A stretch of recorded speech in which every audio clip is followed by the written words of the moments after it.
Recording. gonna go make lunch real quick. Nice. Fair enough, fair enough. We knew one was coming. Hell Oh, yeah. Yeah, it's Hey always guys, how's the lighting for me? Perfect. Like a polar bear in a blizzard. Yeah. Alrighty, so last session we found ourselves at the entrance to a necromancer's hideout. Lyric recommended potentially taking a split moment to just kind of rest, potentially scope things out. You all kind of took his advice a little bit in a ways. Just kind of rested for a brief moment while Lascivious went incorporeal and went not incorporeal, went invisible and went inside to go scope things out.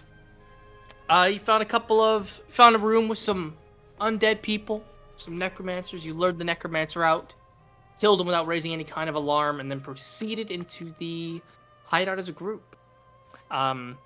Things were going pretty smoothly. You had some tactics planned out, and then Lascivious decided to throw that all out the window, and boom, with a thunder wave. He didn't decide. He accidentally did that. Yeah. Yeah. Accidentally decided there's yeah. a difference. As the rest of the cave system was alerted to your presence now, you all proceeded as a group tackling things. Some notes were found regarding the necromancers, including previous attacks that had been made and their success. You found lots of necromancers, lots of undead, triggered some traps. Mabel found notes regarding Michaelis's family lineage, now knowing for a fact that history books are being altered, including a photo with someone who was cut out of the frame. As you guys continue to go into the dungeon, you eventually came across a large room with a metal door to it. After fumbling with the door, everybody just either trying to open the door, lock the door, shoot arrows at the door, hit the door. It eventually was just awesome. crumbled over, and you were left with a large piece of armor, as well as a staff that were being stationed.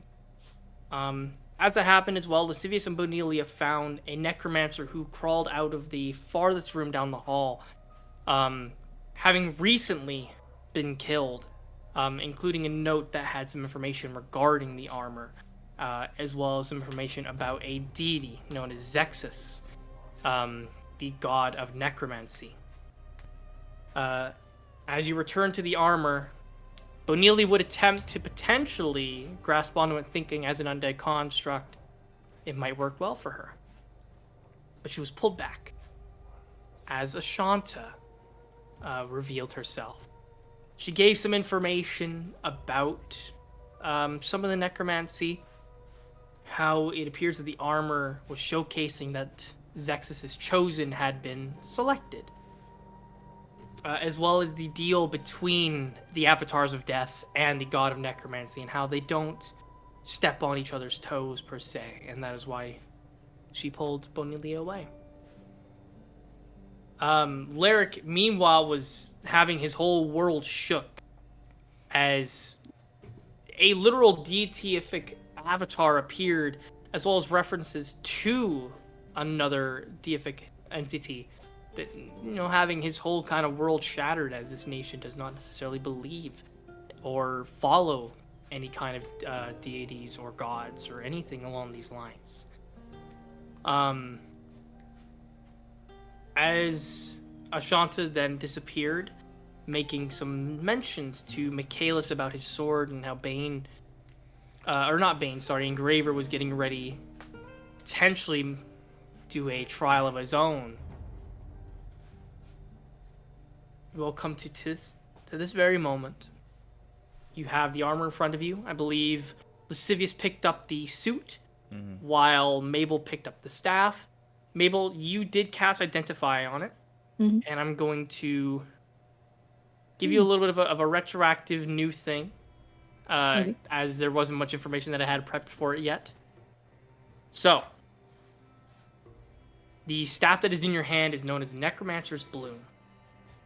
As you cast identify on it, you are kind of hit with this overwhelming magical essence to it. You feel like your life force and your strength is kind of being drained a little as you hold it. Nothing like to it where it physically impairs you or mentally impairs you, but you can just feel that this thing has this kind of effect where it's kind of taking it out of you. As you cast Identify, you actually don't get any of its properties, what kind of magic it held, what abilities it may have, what spells it may contain, but you do learn of an enchantment on it. And you can tell that this enchantment that is included onto the staff is causing an effect onto it where its properties are unidentifiable except by the chosen it's meant for. You can tell that the deity has specifically put magic onto this, and presumably the armor, to the point where you cannot even attempt to attune to it unless you are the deity's chosen itself. Mabel just found out she's not the one. Oof. Gotta hurt. Loser. It's fine. I didn't want to be the chosen anyway. As well, the both of you, from Lascivious holding the armor as well, you guys see that this armor has like runes to it. The staff kind of has runes to it as well that are... You've seen quite a bit of necromancy. You all hear some of the cloaks of the necromancers. They have this typical kind of symbol that they have inscribed on a lot of their armor or their cloaks. The big piece of armor and the staff have it on there as well, so they're very... Obviously, they're necromancy in origin. But the armor looks incredibly old compared to what the necromancers in this dungeon were wearing. And by old, I mean in style. Because it is maintained to the point where they look in mint condition. Which is sort of rare for artifacts. Over many years, things tend to degrade. Their magical effects get less potent. Armor chips, staffs break or have cracks in them. But these two items are almost as if they were just made. However, judging by the stylings of them, you can tell that they're very, very old. Mabel, it's almost as if they were just made, but you can tell that they're really old too. Peculiar. Yeah. And with that, Good roleplay Yeah, game. thanks, Good guys. job. Thanks, We thanks. nailed that's that great. one. That's it. That's the end of the session right there. That's all I have. Yeah, for we made it. That's all Walker Mabel- wanted to finish in the last session, Yeah, so we're good now. It's just that. So Mabel, you can add Necromancer's Bloom to your inventory, and Lascivious, you can add Safeguard of the Risen to your inventory. Oh, Spelled cool. Rizzen. No. Yes. Lyric kind of shuffles a little forward, kind of like holding around to his ribcage. You can see like some slashes and some damage had been done. Even with the potions, he's still a little hurt from the whole day's excursions with the fight outside and then going to the dungeon. He kind of stances himself up. Goes, all right, are we ready to keep moving and get our pardon? Yeah, so let's get out of here. Good, I'm not a fan of the place. And you see he just begins almost like power walk out as he kind of like limps a little bit. You know, you kind of see these heavy setting on one foot. Yeah, I don't like this place either for no particular reason. Jeez. I don't like dungeons, so let's just go. For sure. On your way out, Impeccable roleplay, guys. Impeccable. on your guys' way out, as you kind of pass through, did you want to search for anything? You didn't really have much I'll time to check do bodies a- while can you're I do here. a- Yeah, what about the Test. tests? Can I do a General general search. investigation? Yeah, so we'll go one at a time here, just because I had a bunch of noise at me at once. Lascivious, okay. Lascivious, what do you want to do? I'm just gonna do a general investigation. That's gonna be a 16. Actually, yeah, that's gonna be a 16. Okay. we'll say for ease purposes, kind of as you begin to lead the dungeon, you check through Any daggers? some. No. Fuck! I know. Um, So I as you can kind of throw go them through, out. the undead bodies don't have anything on them. It looks like they were pretty much robbed as before they were risen. The necromancers had a few bits and bobs here, a lot of like just staffs or spell casting focuses. A couple spell books, things like that. I'll say you, as you're kind of looting around, so you managed to pick up 13 gold pieces. Oh, hell yeah. We're drowning in money. I think I still have literally $0. I have $3. I have 23 bucks now. Guys, we're getting there. Slowly build back up that Yeah. wealth. Anything else? I used to Um, have like 400 gold. And That that's was- pretty much all that you find for these guys here. Dang it. As you kind of go through looking for just general wise. Mhm. Bonelia, is there anywhere that you, anything that you want to stop by or check out as well? Anything you want to scope around? I was also gonna loot bodies and look for gold. That is also fine. I figured that multiple people would want to do general kind of searching, so perfectly fine. Bonelia, well, you kind of go searching around as well. You kind of search through some of the bodies that the cities might have missed amongst all the undead.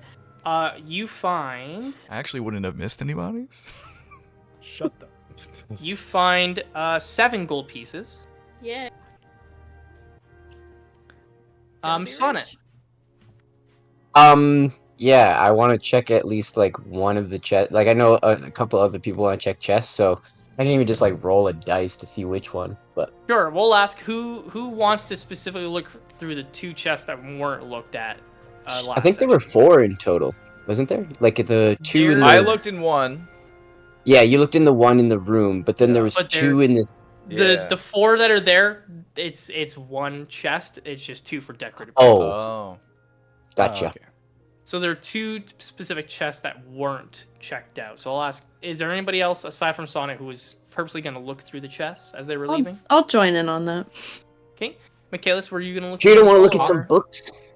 I Sorry. wanted to do if any case, a history check of the entire place, just to see if I find anything that's pertaining to, the war or anything from the past. Yeah. I imagine it's easy to have forgotten. Last session, you actually had already done this. Oh, I know You- outside, but inside, I guess would be more different. It's realistically the most that you could garner from like a history check for this place is that it was built relatively recently, given that some of the inside is still partial cave. Yeah, I so will there's no, say, new though- building. I will say for you specifically, you're gonna roll a history check with advantage. Nice. Okay. Oh. There was necromancers here. I was born here.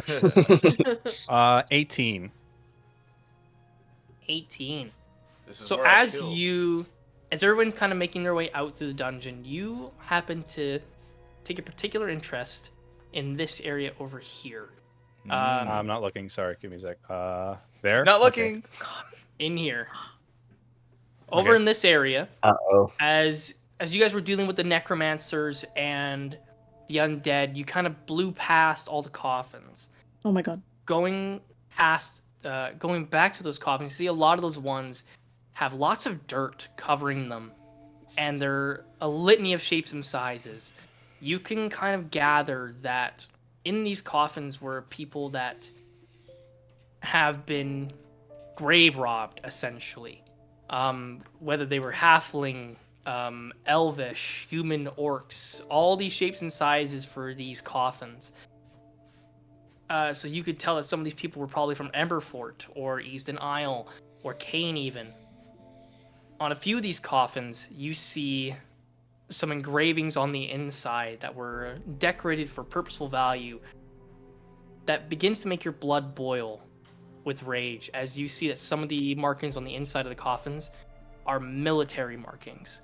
Some of these were former military personnel that were buried with belongings or artifacts relating to Kane's army. Some of these might have been war heroes or family members of war heroes. And knowing that these guys are resurrecting old soldiers is infuriating to you.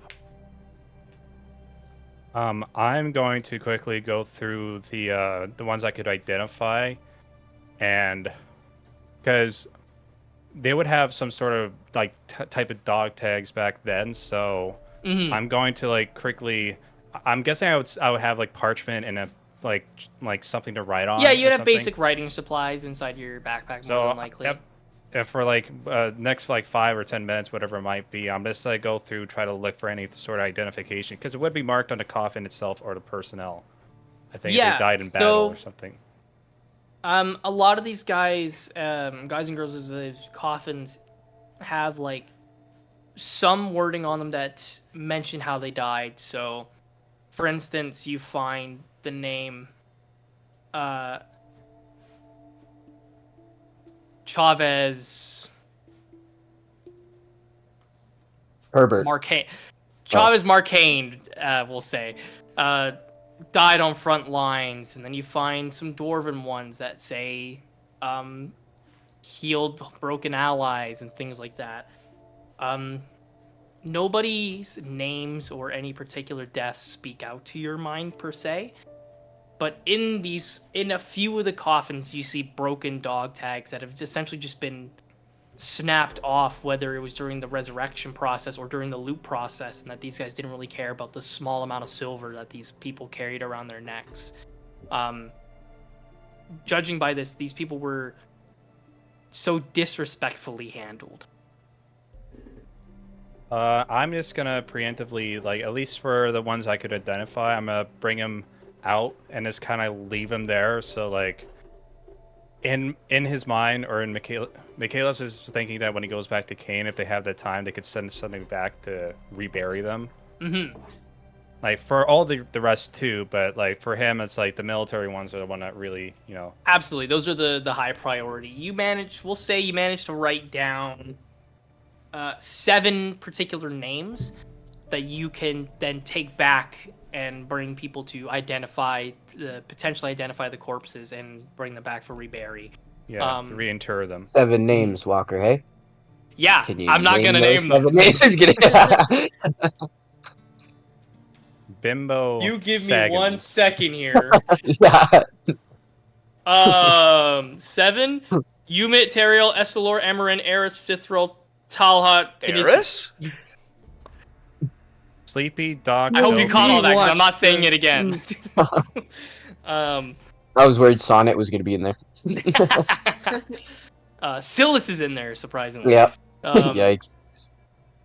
yeah, so that's all that you can kind of glean from going through there. You managed to write them down to mark for recapture and to bring back for reburial. Already.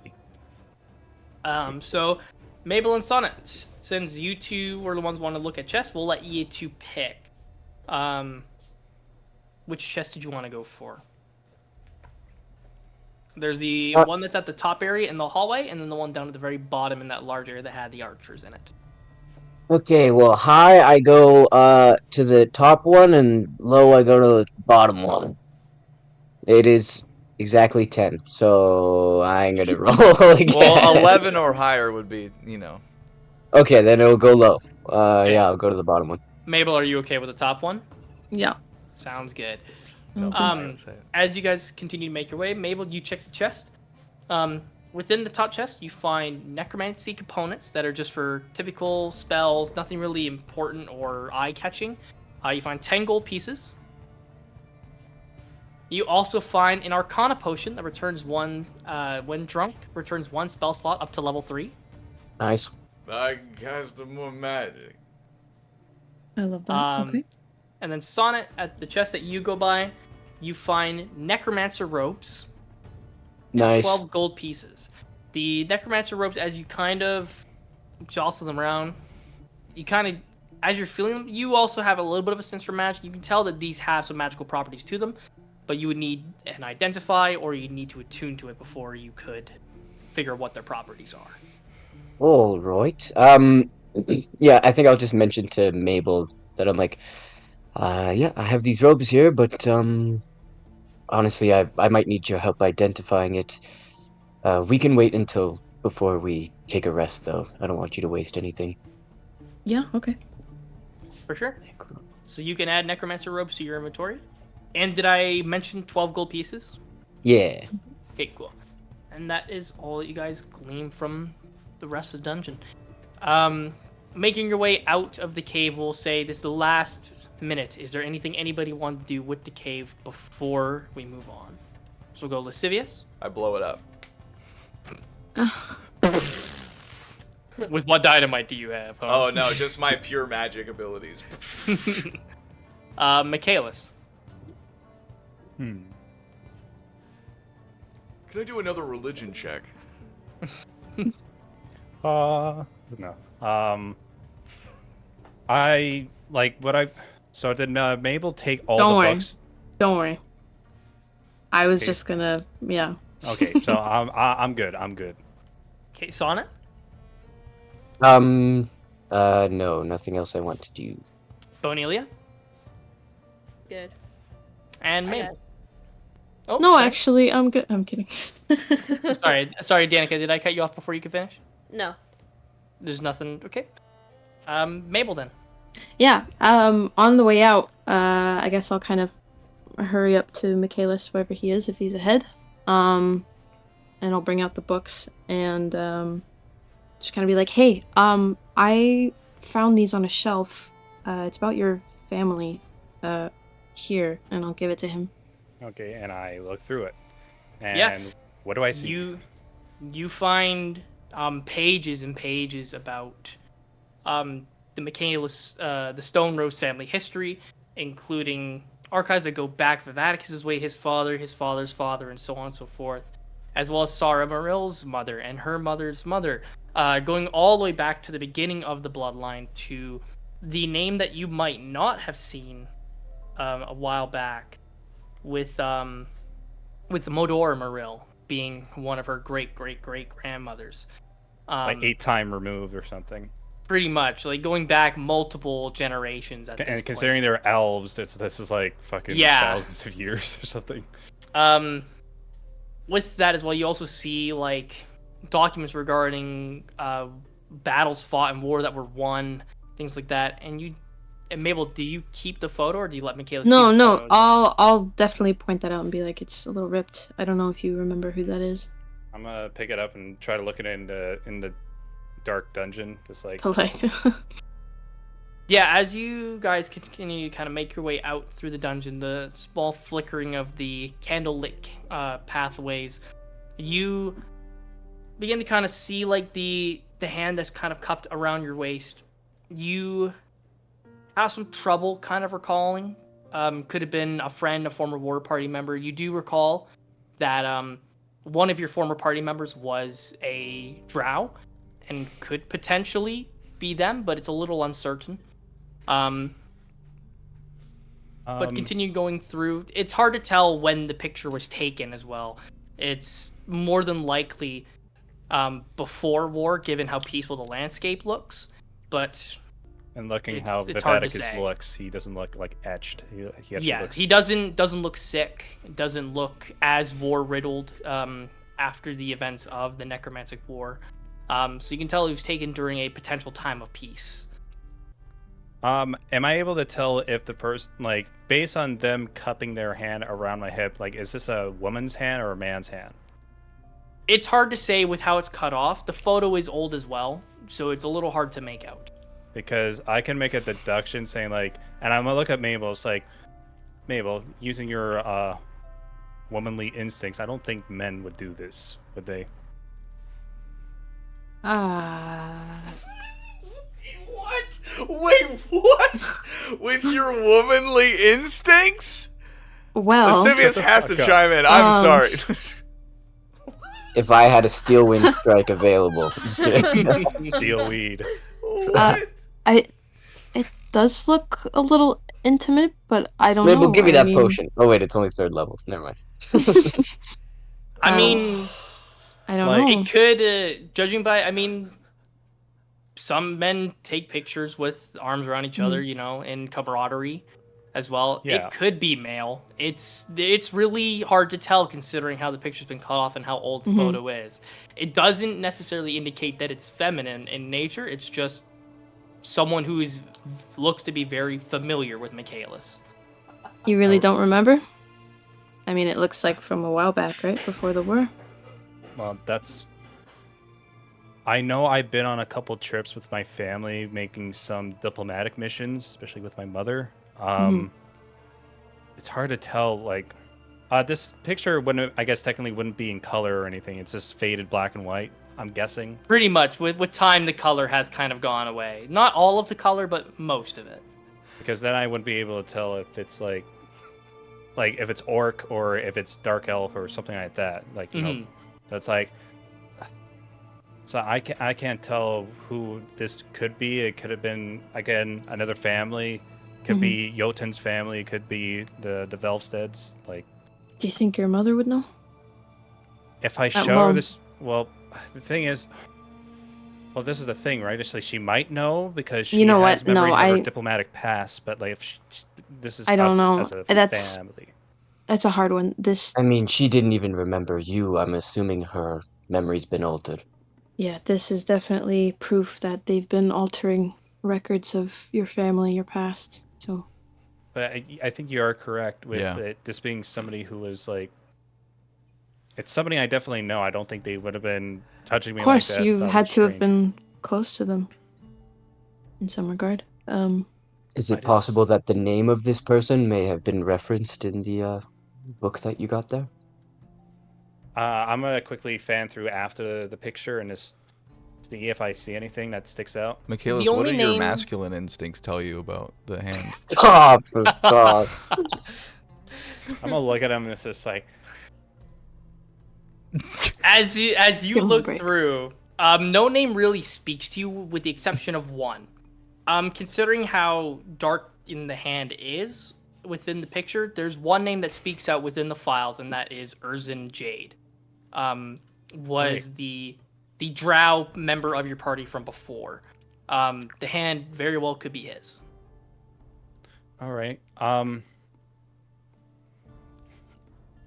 Okay, my old group, there was a drow named Urzin, and this might be him. But in order for me to find out, I would have to find him, and more than likely he's back in Velstead. Well, actually, knowing that the meeting is taking place, given his history with the drow, he could potentially be a representative and maybe making it to the meeting itself. So the potential that he might show up is there. I will say though, guys, he was one of the few members who actually left the group before the final battle, just because of a bit of a falling out between us. So I don't Is know that how he's. why he's removed from the picture? I don't. And you see Michaela's like straining to think. It's like, I don't think I ripped it. I mean, I'm still. I don't hate him. Like I just know that. Do you remember what it was about? Pulled a knife on me and we struggled, but I That Oh. sounds like, you know, pretty personal. Well, you know what? We'll get some questions. Maybe- Maybe we'll head back. no and... wait. Hmm? He was upset or grieving over something. Did you do something? Make a history check for me, Michaelis.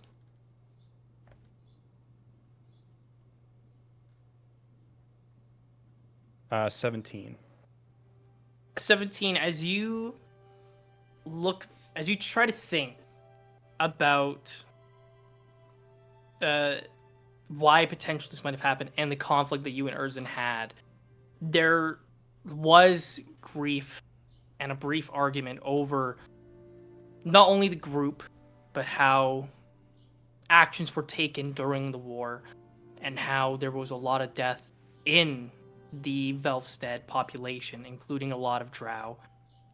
Possibly somebody amongst his family might have died, and some words were exchanged that possibly could have caused some conflict easily. But aside from that, you can't remember specifics on it. It's been so long. I think Erzin lost somebody close to him, and he blamed me for it. Hmm.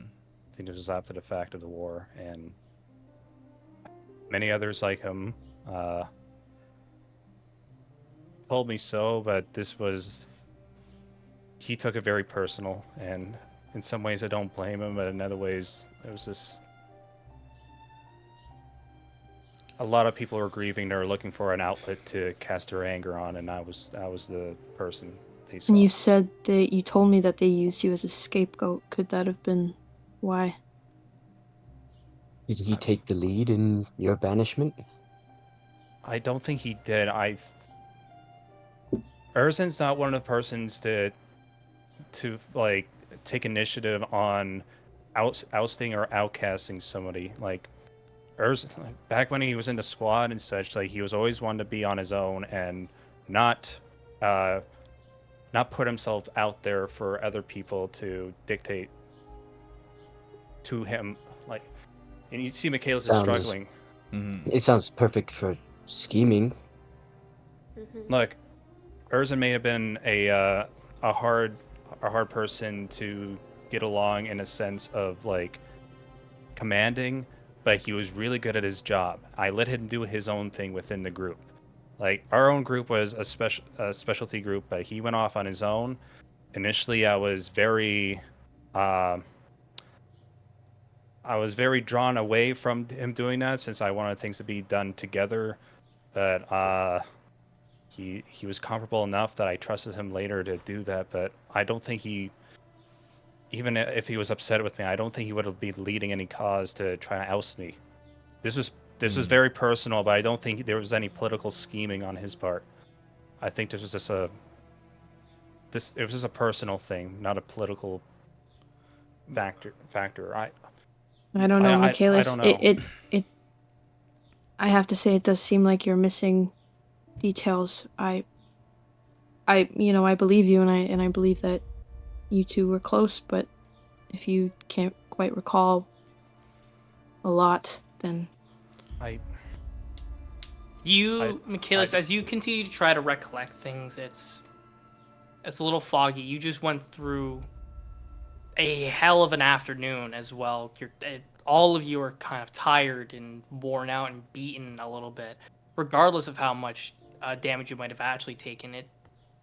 This evening has taken a toll on you. It's a little hard to recall things in detail at this moment, as tired as you are, including the new revelations that Ashant has mentioned about Engraver. You have so much in your head that it's being hard to focus.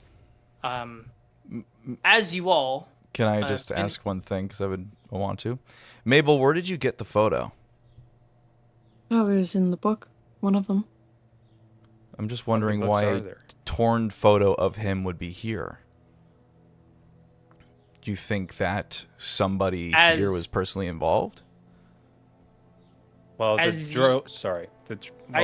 say, just for ease of use here, listeners, you recalling this situation as well, know that they are trying to erase any history of Michaelis and Sarah being related. This is a photo of him, his father, and his mother in one photo. They're gonna steal it. Sure, they're gonna steal it, but like the photo itself being torn, like the question is, like, if it was stolen, who was it stolen from, and why was this person specifically ripped out? Because yes, they're trying to erase history, but this person is trying to be not remembered of who it is. Clearly trying to. It could have been ripped out before it was stolen too. Sure. It is an old photo. And if it is Urs in the photo, then he could have very well just ripped it himself, and then it was later stolen. But if it's anything else, I don't know. The only thing I could think of is if it's like, if this is all stolen, covering does that their mean tracks. that there are loyals, loyal to necromancy, like hidden within the political systems? That's why they have such ease of access to getting this stuff. Because I mean, assuming that everything is super well guarded and everyone is against necromancy, I can't imagine that necromancers can just walk in and take everything.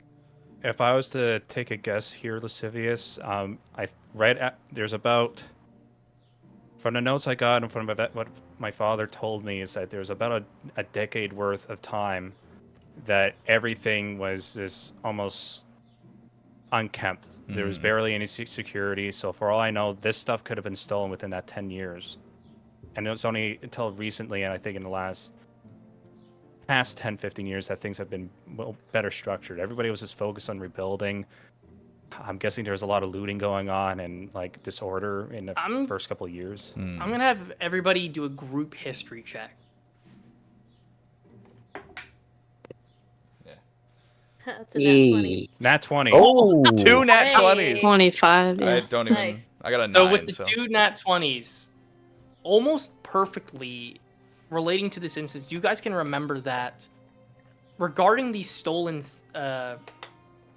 like these particular artifacts and notes and pictures, it was more than likely taken after Sara had left Ecrium, and then Michaelis and Vivaticus left as well. Because during this time period, there was no official leadership, and Vivaticus was leading from Orlais. Not only that, but Sara had mentioned that the armor was taken just before she arrived. Her team had told her that the armor and the staff were taken just before her arrival back into Ecrium. Hence, she was being blamed for all the necromancy coming about. As the armor and things were stolen, she returned. Necromancy started popping up again. So these books have been traveling around for quite a while then, and it's only It's safe to say that these particular instruments, regarding how history is being altered, these were taken very recently. The documents are years old, the pictures are years old, Yeah. but this stuff was stolen recently. very Okay. recently, within 2 months. I have to think that somebody important is secretly colluding with the necromancers. Somebody, that's I a think given. somebody that we're going to be interacting with soon is probably involved. These are missing from the libraries as well, so I wouldn't be surprised if it was someone who, you know. Maybe we You can look see at the Michaelis- records. Well, you see Michaelis kind of putting his hand on his side, just like giving like a miffed look, just like, I don't think it's your mother. I think your mother's being targeted by whoever this is. Look, out of all the council members of Ecrium, there's only one that I think that could possibly want to do this, because we have bad blood, is Silvis. He sounds was like it. Well, based on Bad the guy. name, if you want to go that way, but he was the councilman for the Elven army, for the Elven delegates. And from what I remember, him and I did not get along well at all. Anytime my father was commanding like the general armies, he was very, very adversarial on the decisions that was taken, but he was always superseded by Vivaticus, Jotun, and Mogrel. Not sure about what happened with, well, as I said, the guests stayed out of it. The Dark Elves, we had to make a negotiation on that part, so I'm not sure if they had any say in the council, because I kind of feel like they're their own entity. Not a part of the council, but they had input. But that's all I really remember from that. But I think if I'm be a betting man, and if there's anybody who's an inside man, it might be Silvis. But I don't want to say it outright because it just might be my own.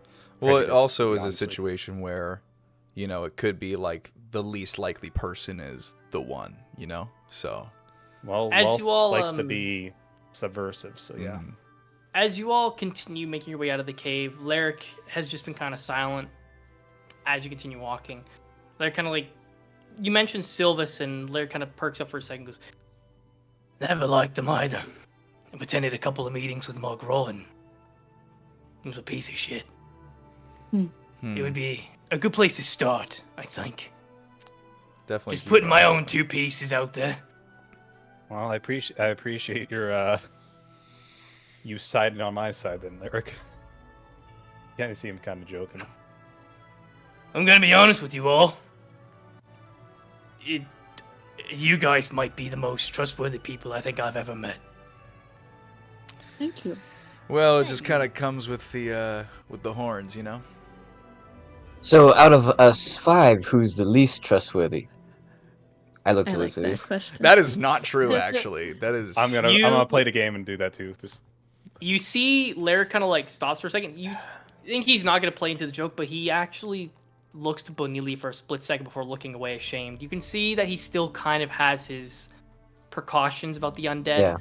but has shown that he's given some more chances, and he's kind of warming up to Bonelia specifically, but still has his precautions. I'm gonna go over and just tap it on the shoulder, and it's just like, give it time, she'll grow on you.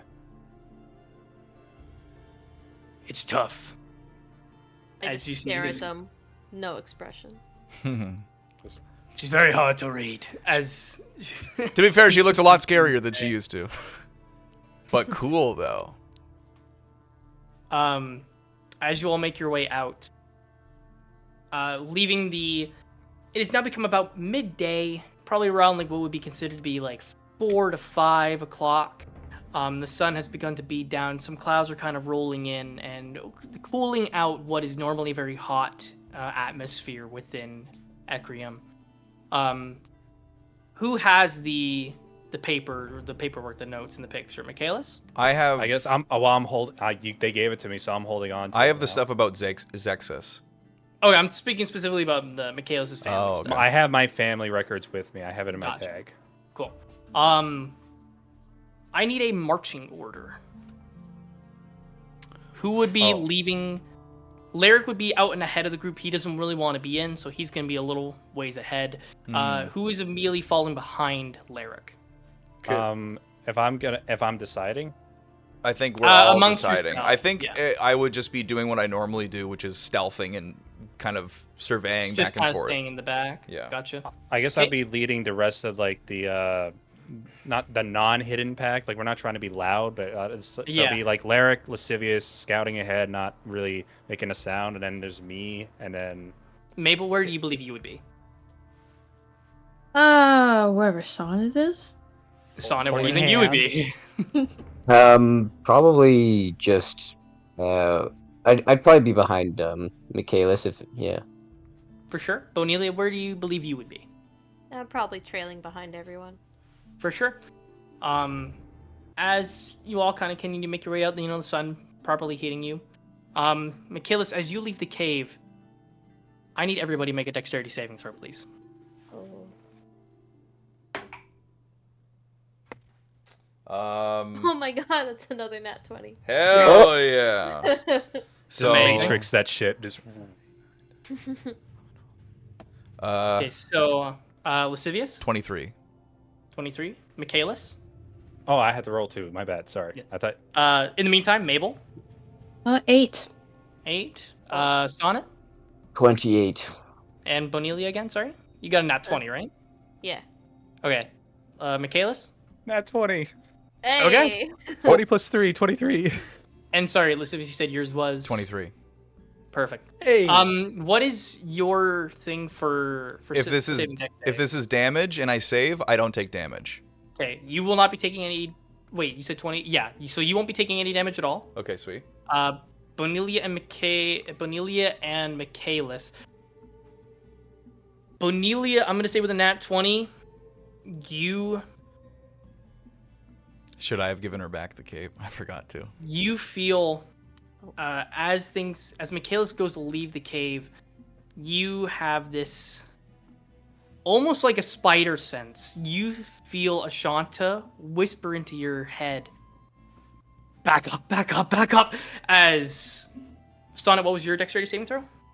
28. Okay, you will take half damage.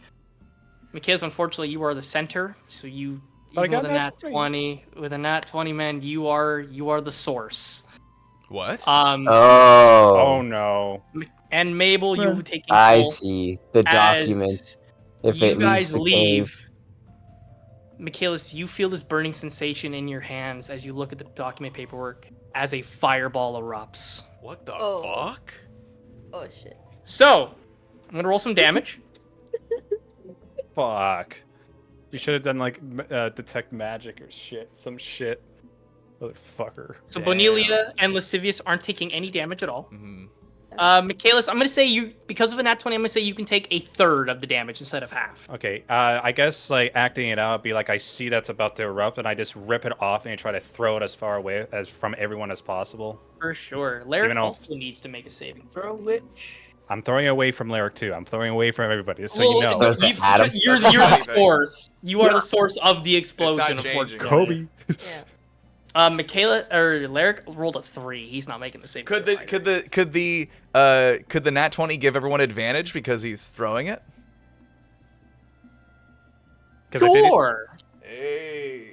Because I'm throwing it away farther, so That's a, you know what? Sure. As So you I feel it won't burning, we'll reroll. say yeah. I rolled a nat 1, so I'm gonna keep my Okay, so 28. Sonnet's fine. Mabel, you need a chance to reroll. It's even worse, so I'm still an 8. How is it worse? No. Lascivious, did you want to reroll, see if you can get a nat 20 as well? Sure, why not? Be more agile, I'm s- lady. I didn't. I'm just so I'm good. Perfect, okay. So, I catch it and I just that's my nat 20. it's just Looney Tunes. It's like Like that barnyard video of the pig, just like, what's everyone? B4, Yeah. 8, B12, I love that video so much. 16, 20, 22. Ninth level fireball? That is a 26 points of fire damage to people who did not make their save. Oh. oh, And to Sonnet, Yeah. you will take 13, and Michaelis, you will take 7. oh, thank While God. Bonelia and Lascivious don't take any. Larrick, unfortunately, also takes the full. Oh, what a bitch. You know what? He didn't roll the advantage one yet. Oh, sweet. He rolled a 14. That is significantly better. He also makes the save. Heck yeah. Nice. Hey. As you just do this call out and begin to throw the paperwork just a little bit farther away, and just kind of take the blast, this fireball kind of erupts from the papers, just pretty much engulfing everybody within that immediate vicinity, with the exception of Bonelia, who, with the words of Ashanta, kind of backs out. Lascivious, you also kind of like ducking away from it, just kind of getting like the small amount of heat backing on you, but being a tiefling, it's absolutely nothing. Sonnet, you also get kind of singed as you kind of back out, seeing Michaelis' reaction, kind of trying your best to drag Mabel with you, but it's just too quick of an instance, and she takes the full force. I just used her as a meat shield. Yeah. Push her in. Is anybody down? No, No. Nobody's down. Okay, I'm good. down bad though. All right. Sorry. not Okay, that way, Michaelis, sorry. calm down. Nope. Down Calm Bad by down. Taylor Swift. He's That's what I barking on the meant. ground. As Michaelis you is all barking. kind of gain your kind of stance, Lair kind of turns around with just like these wide eyes and go, "What the fuck was that?" As you see cinders of what used to be the documents and image scattering on the ground. There's a fucking trap in the fucking documents. I take out the Zexus papers and I throw it. They do nothing. Okay, we're good. We're good with the papers. What the fuck? I'm putting out a flame on my arm, just like I'm gonna use a 6th level spell slot and use mass cure wounds on everybody. Oh hell yeah. Hey, yeah, make your kind of as make your reaction. rolls. Absolutely. So that would be 4d8 plus my spell casting. Oh damn, that's a Dang. lot. That's a Not lot. bad. And everybody gets the same total? Yep. Sheesh. I'm at half health right now, 6. so Yeah, you're fine. I could cast Beacon of Hope, and then we all just get maximum You heal. can Do do it that real too. I'll quick. say if you If you want to, do it. Yeah, I'll do that. okay. Sweet. So that would be what is that? It would be 8 times 16 4, plus 16. 32. 32. 32 plus 4, 36 Hell yeah. health.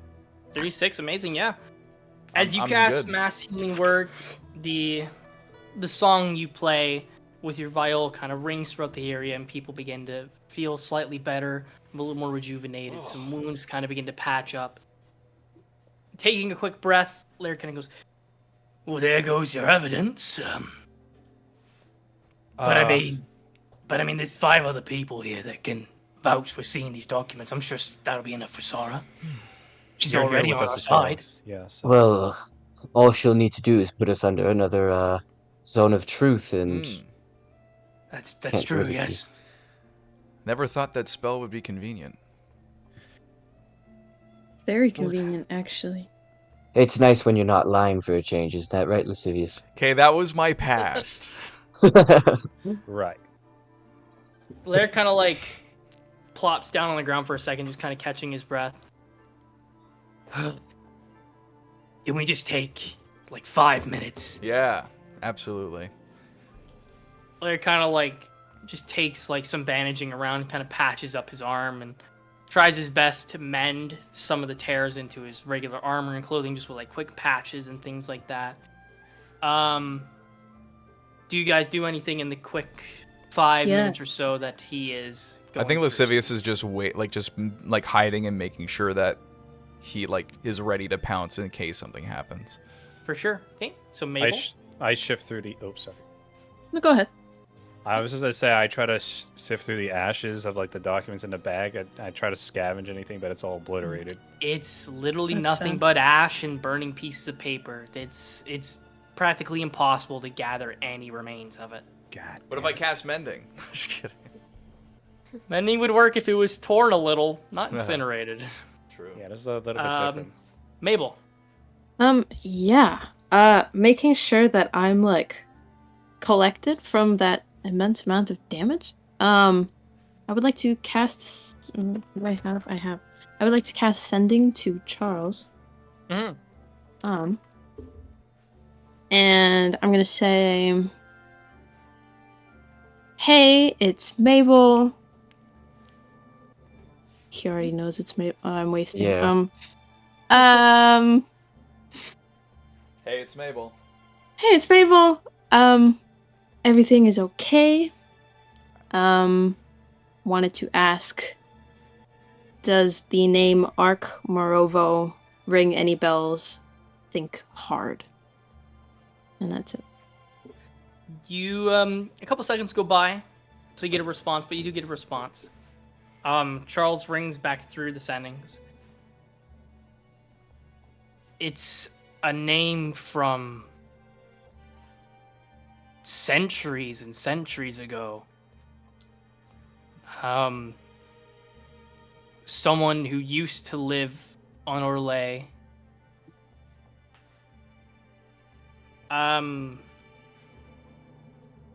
In the school, but left.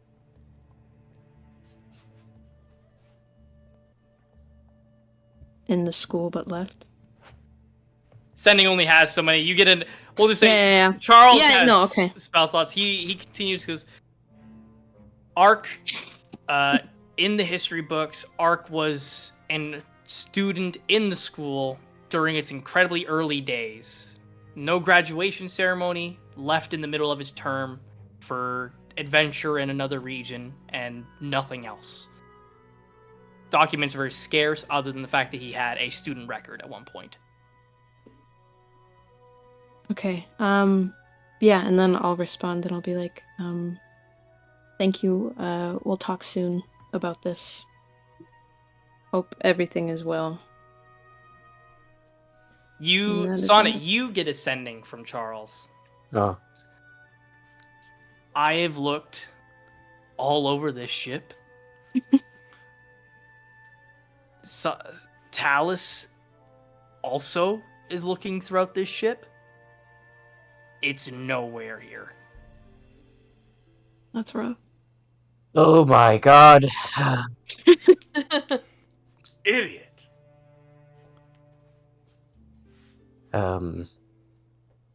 What's wrong, Raven? Do you know of particular habitats that it might be drawn towards? You get another sending back. Just says arid landscapes, forests, and places near water. Well, you're by water. Start there. You just get one back. Says Roger. It's Sonnet, by the way. Yeah. Wanted to ask you a question instead of just asking you a question. Um, Can I cast They're kind of- a message to Mabel real quick? sure. Hey, Mabel, whenever you have the time, and I'm saying this quietly so that Lyric doesn't hear, could you cast Ascending to Charles to eventually figure out a way to hide Eldenor. Eldenor's gear so I can get my bag back whenever we go back? Do you want me to do it right now? If you can. That's up to you. It's up Yeah. to you. I just go if you want.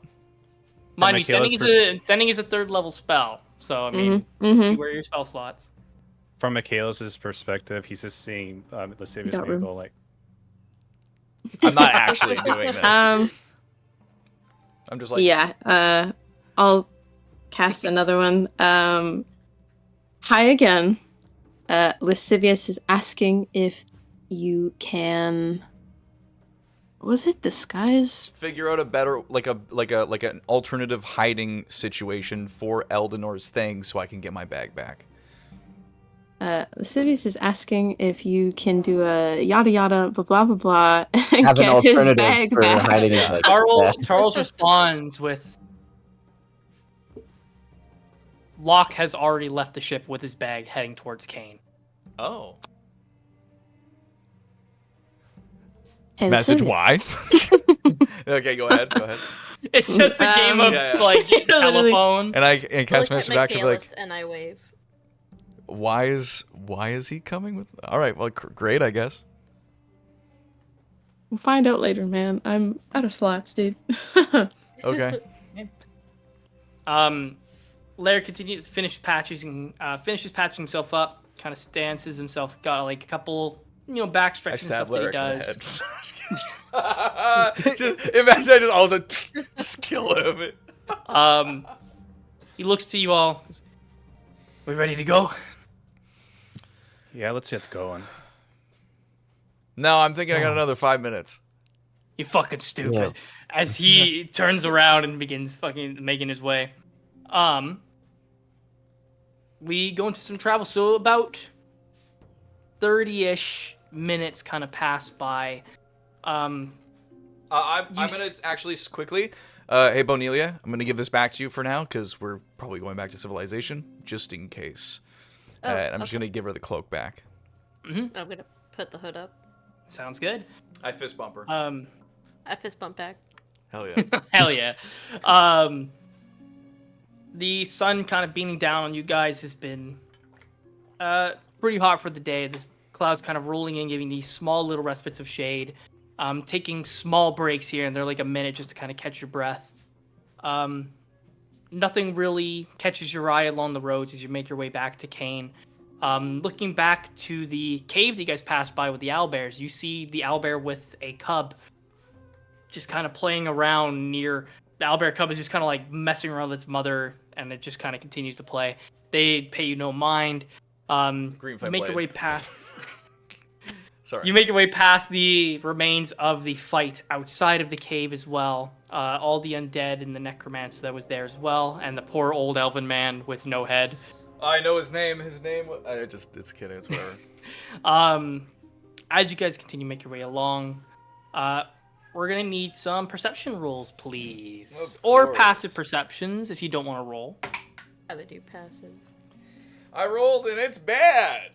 Okay, Michaelis, do you want to roll? Or take passive. I'm gonna roll for. Can I just stealth though? Can I have been stealthing because of the perimeter? I'm just stuff? gonna roll.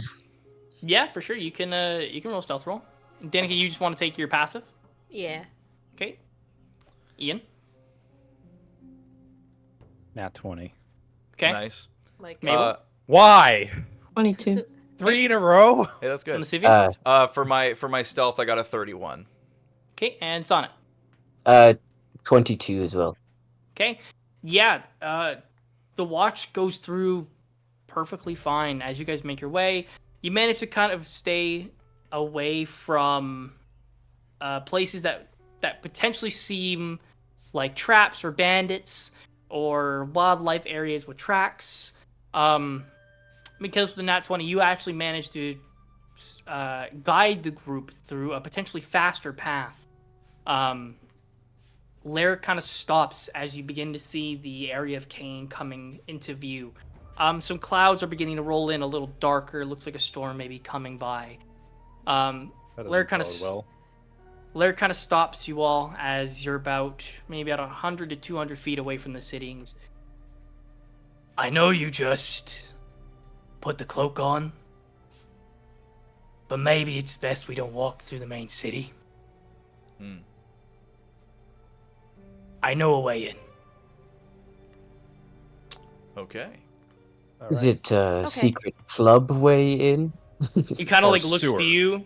He looks to you, Sonic. Goes, it's not to what you're thinking of, but it's in relation. Cuckoo? Secret He, passageways. I love it. Leads It's you a along sewer, the isn't it? path. Lair kind of leads you all to a area just along the walls of Kane. You guys kind of go around a very large portion to an area where there isn't a gate.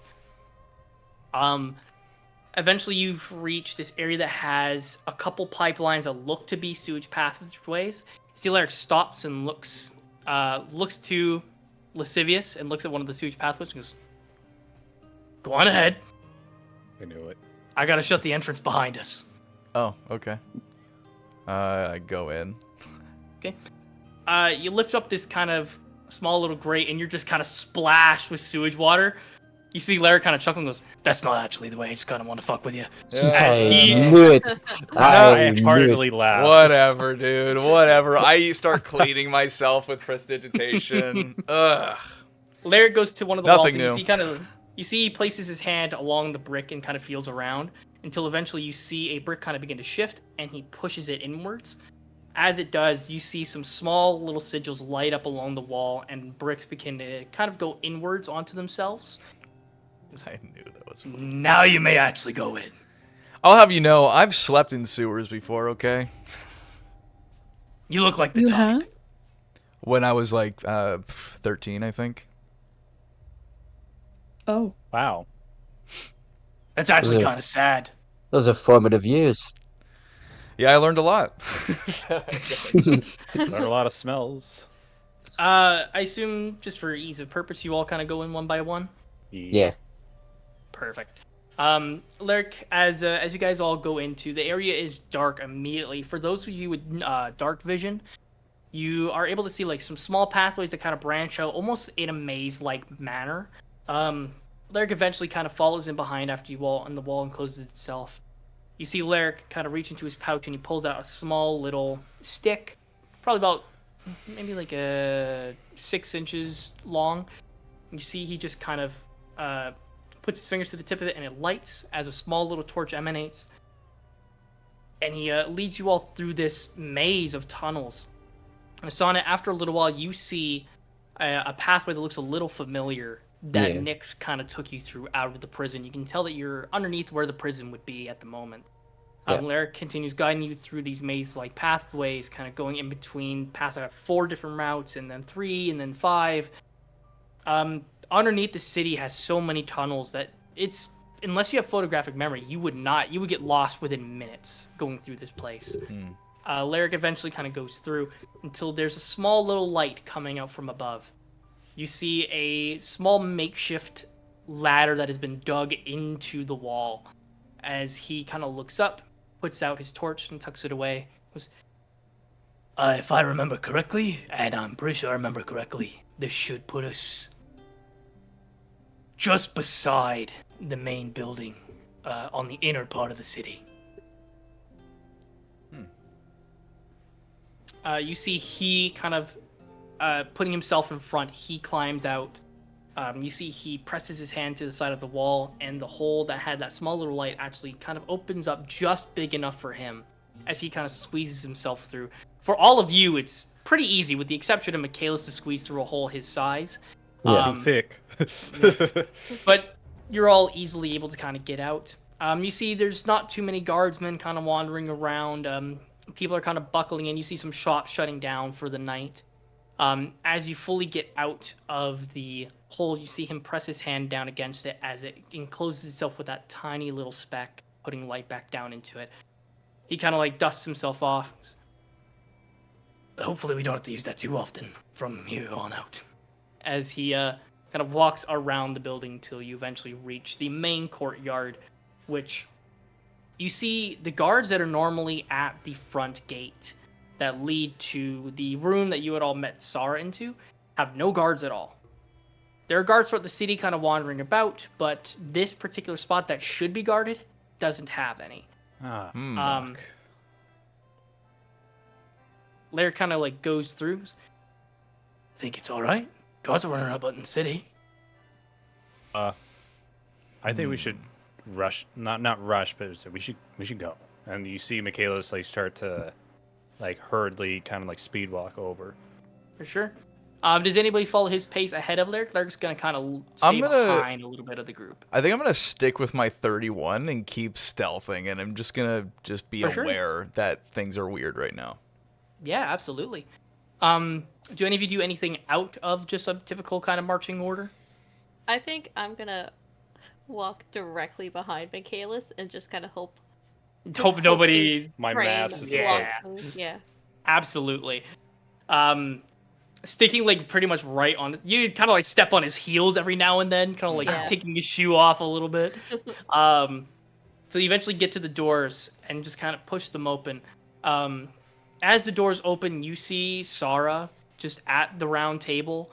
You see Bonelia's 3 compatriots as well.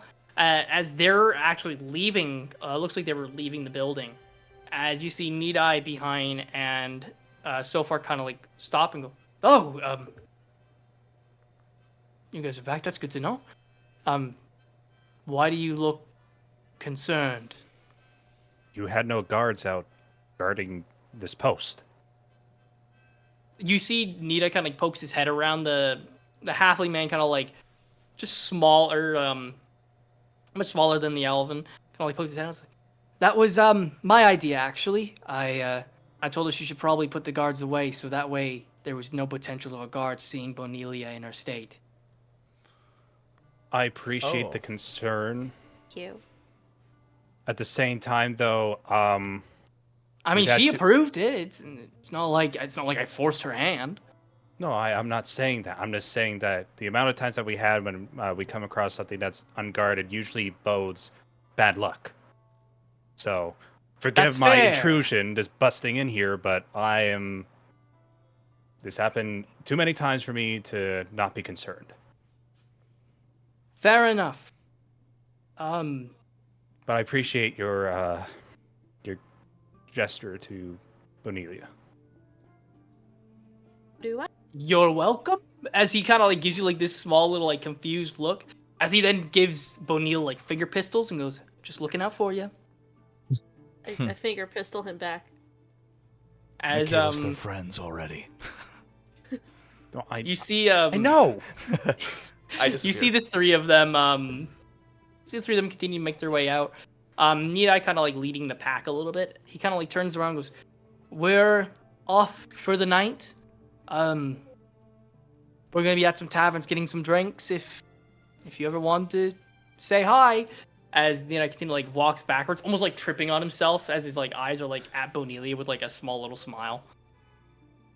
I gave him a little wave. You see behind, and so far just give you like a small little gesture as well. Behind kind of like just lifts up his hand, and so far gives a small little bow, as doors kind of beginning to creak shut behind them. As you are left with Sarah in the war room. I'm gonna just assume that I used my whip, like the pit whip, to like bound the armor together and to fashion it into like a sort of backpack, and I'm just gonna, because I don't have like a bag to put it all in. And then Yeah, just kind of like and then I'm just gonna like not toss it, but I'm gonna put it onto the table and just be like, here you go. This is the safeguard of the Risen. wizard. The safeguard of the Risen. wizard. The risen. Risen. There isn't. Oh, all right. I misunderstood that completely. give me 1 sec here. Trying to find. I have too many tokens.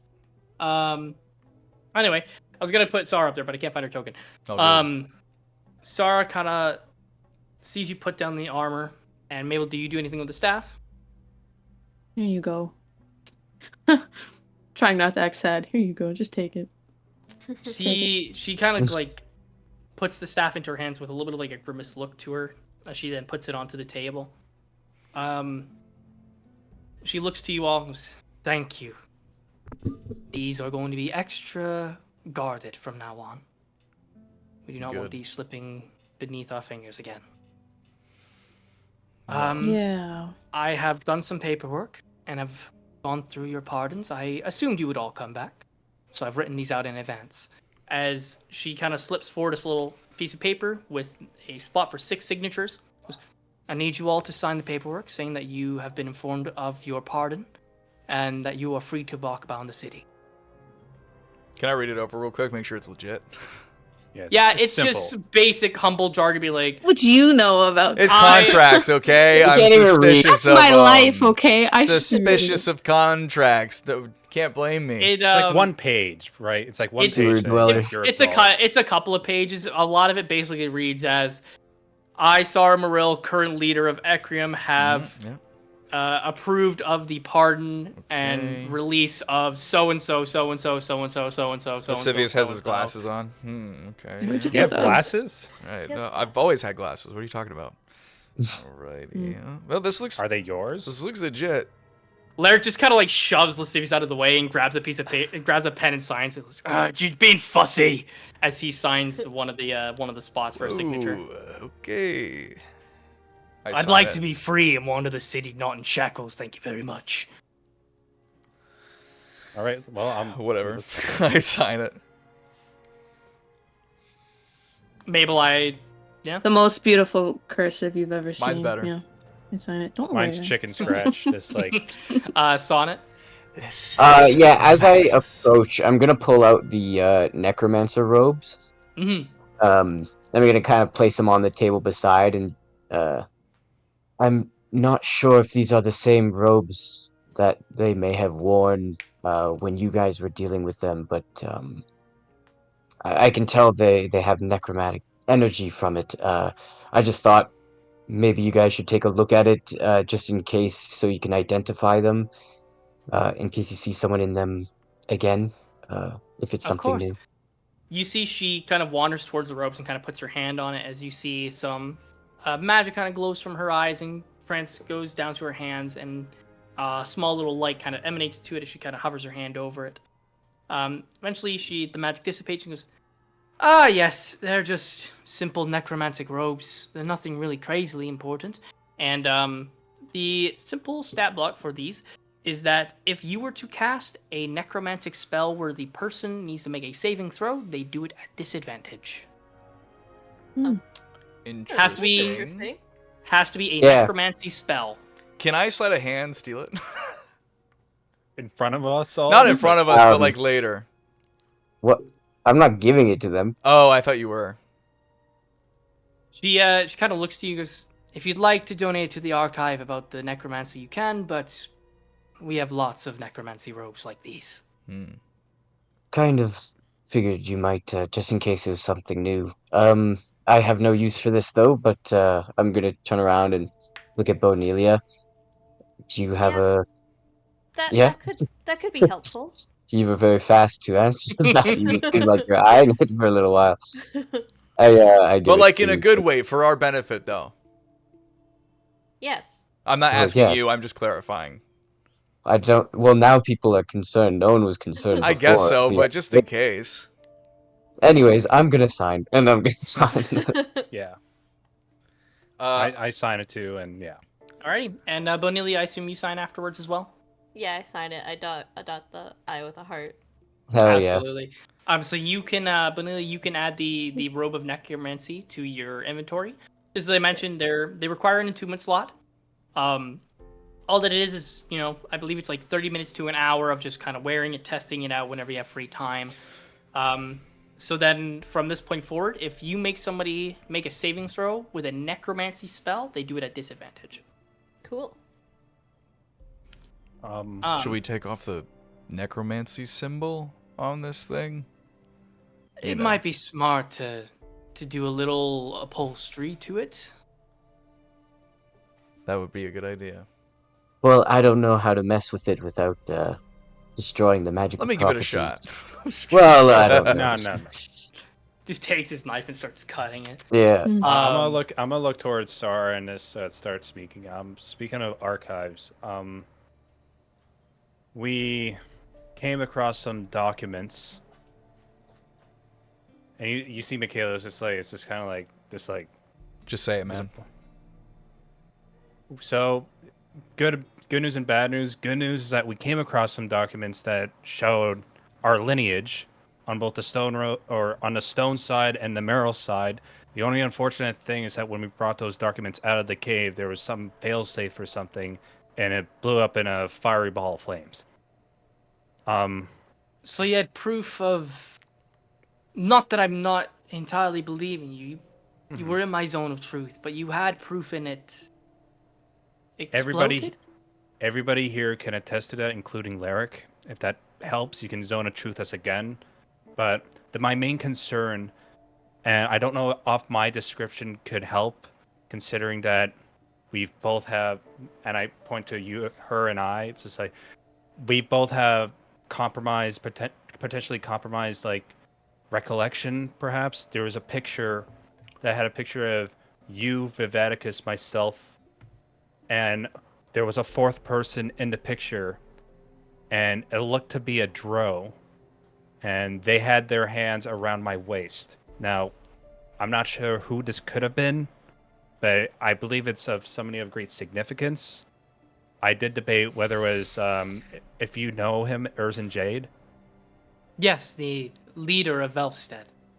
He's the leader now. Yes, in fact, he's arrived in the city not too long after you left. He is a day early for the treaty meeting. He wanted to set up his abode, per se, so before do the you- meeting tomorrow. do you He's staying recol- here for a few days. Do you recollect, all, I mean, might be a dumb question. Do you recollect meeting Urzin, like you, me, and Vivaticus, or no? I have met with Urzin on spare occasions, mostly during meetings such as the one tomorrow, where we're going through trade deals and armaments and things like that. In the odd case that there was something major, he would arrive, but our conversations have been fairly sparse.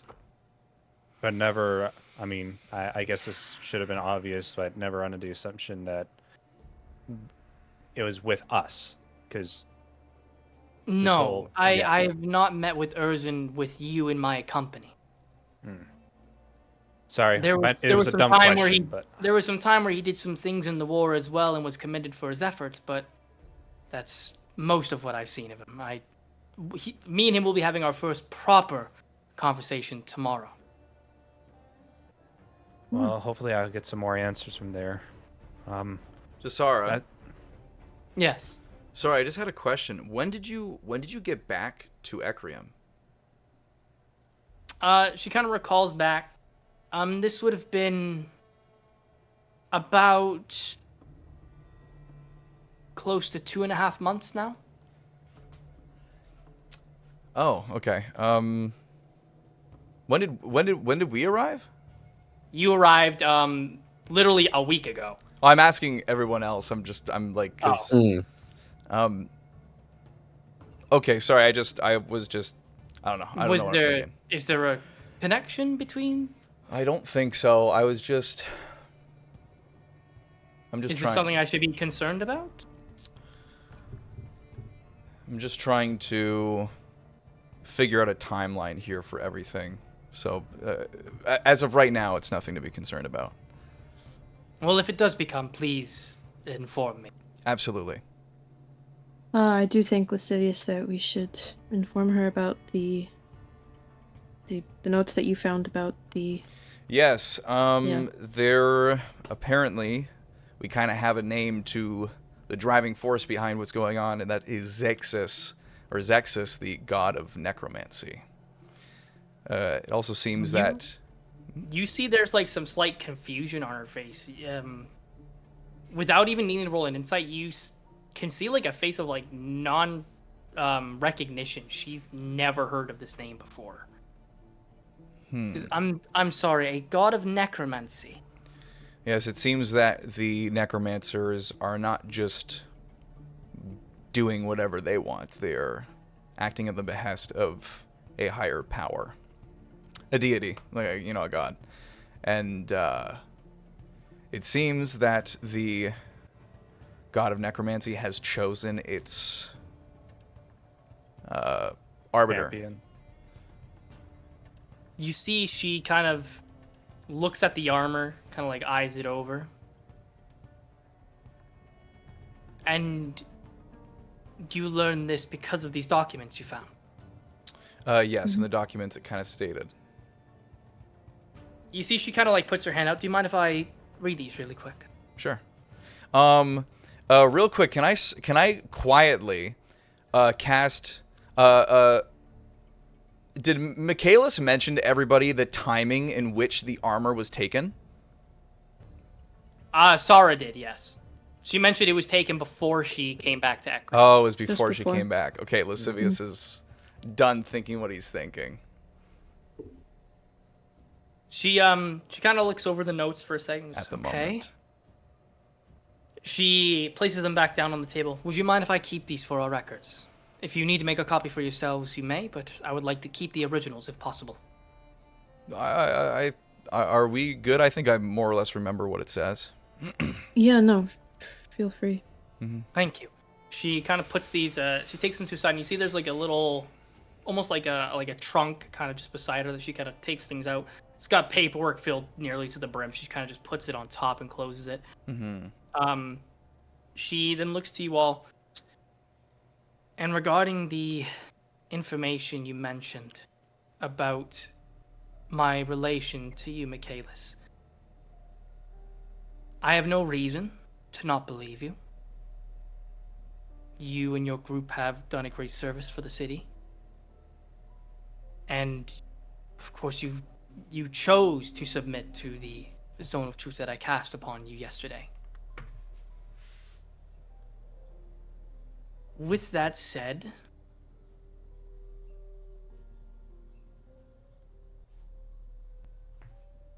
I have a record of you being exiled from the army.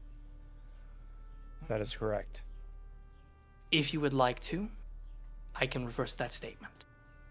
And you can be a proper citizen of Ecrium once more. You see, like internal emotions being washed over him, just like,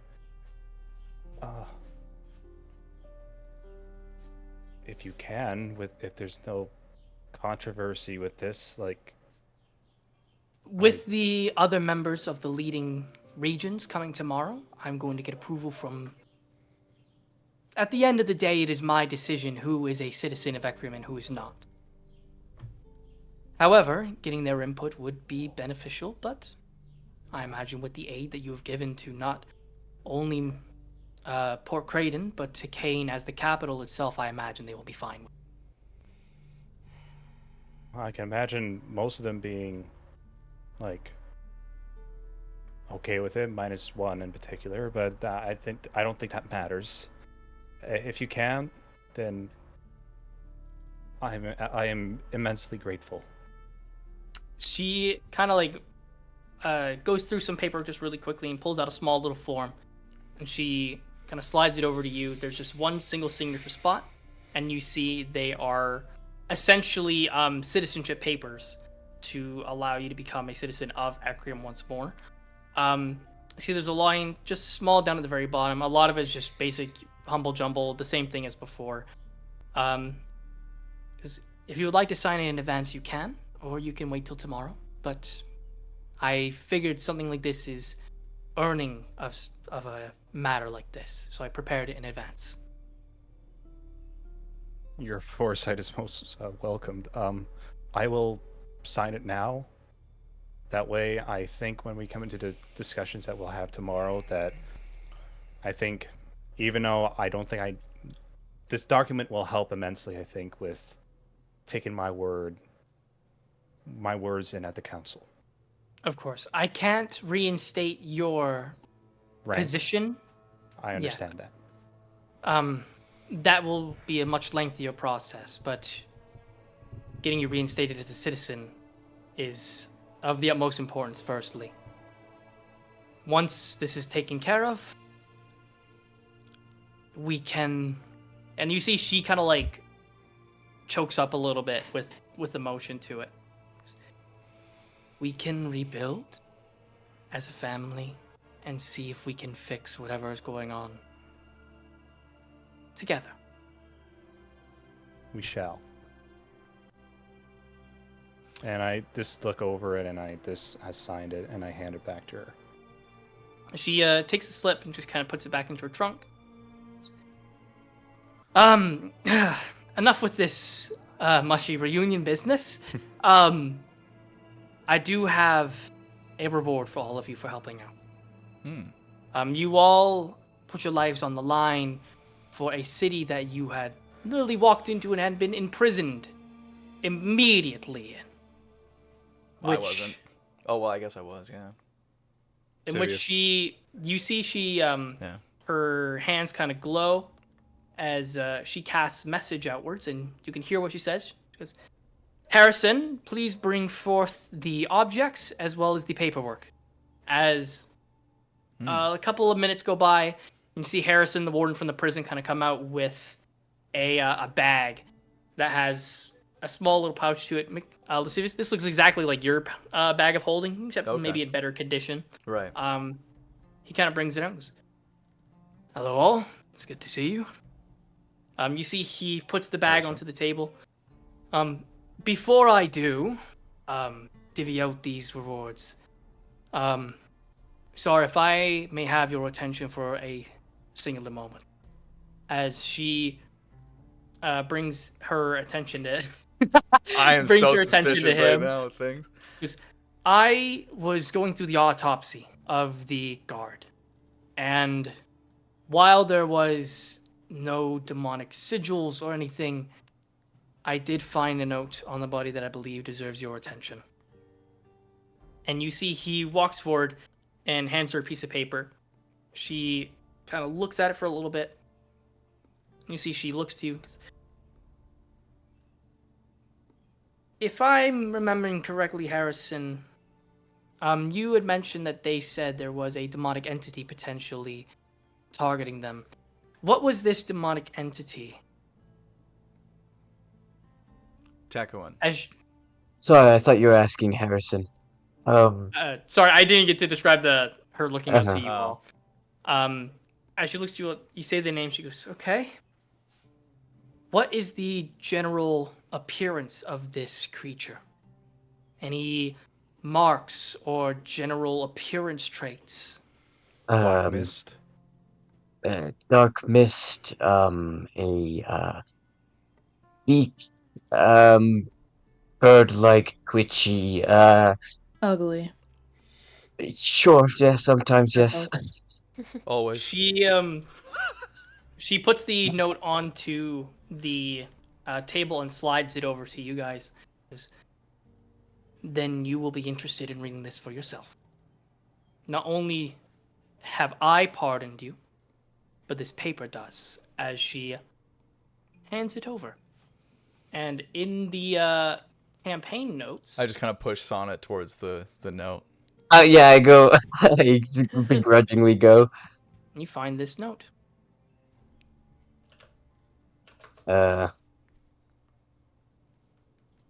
This is it here. Okay. It's too good to be true. An angel spoke to me in the night, cloaked in the most beautiful wings I have ever seen. Its feathers the darkest black. It told me not to be afraid, for it knew of my struggle and appeared to offer an answer, a simple contract. All I need is to offer myself for a simple task. Hand over the keys is how it was worded. Once it was done, it would be back, and I would have the courage I need to finally go after the bastard who'd killed my sister. How could I refuse? Melina, Kimparo? Simparo?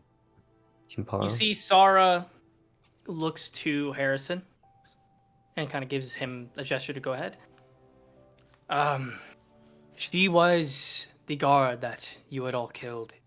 Thought it was a guy. Retroactive leaves a girl now. Oh, okay, okay. Um, All that she- armor, He looks out. She was a very talented soldier. She joined our ranks when she was young. When she was young, she had a younger sister, about 3 to 4 ages before, and she was unfortunately killed by her father.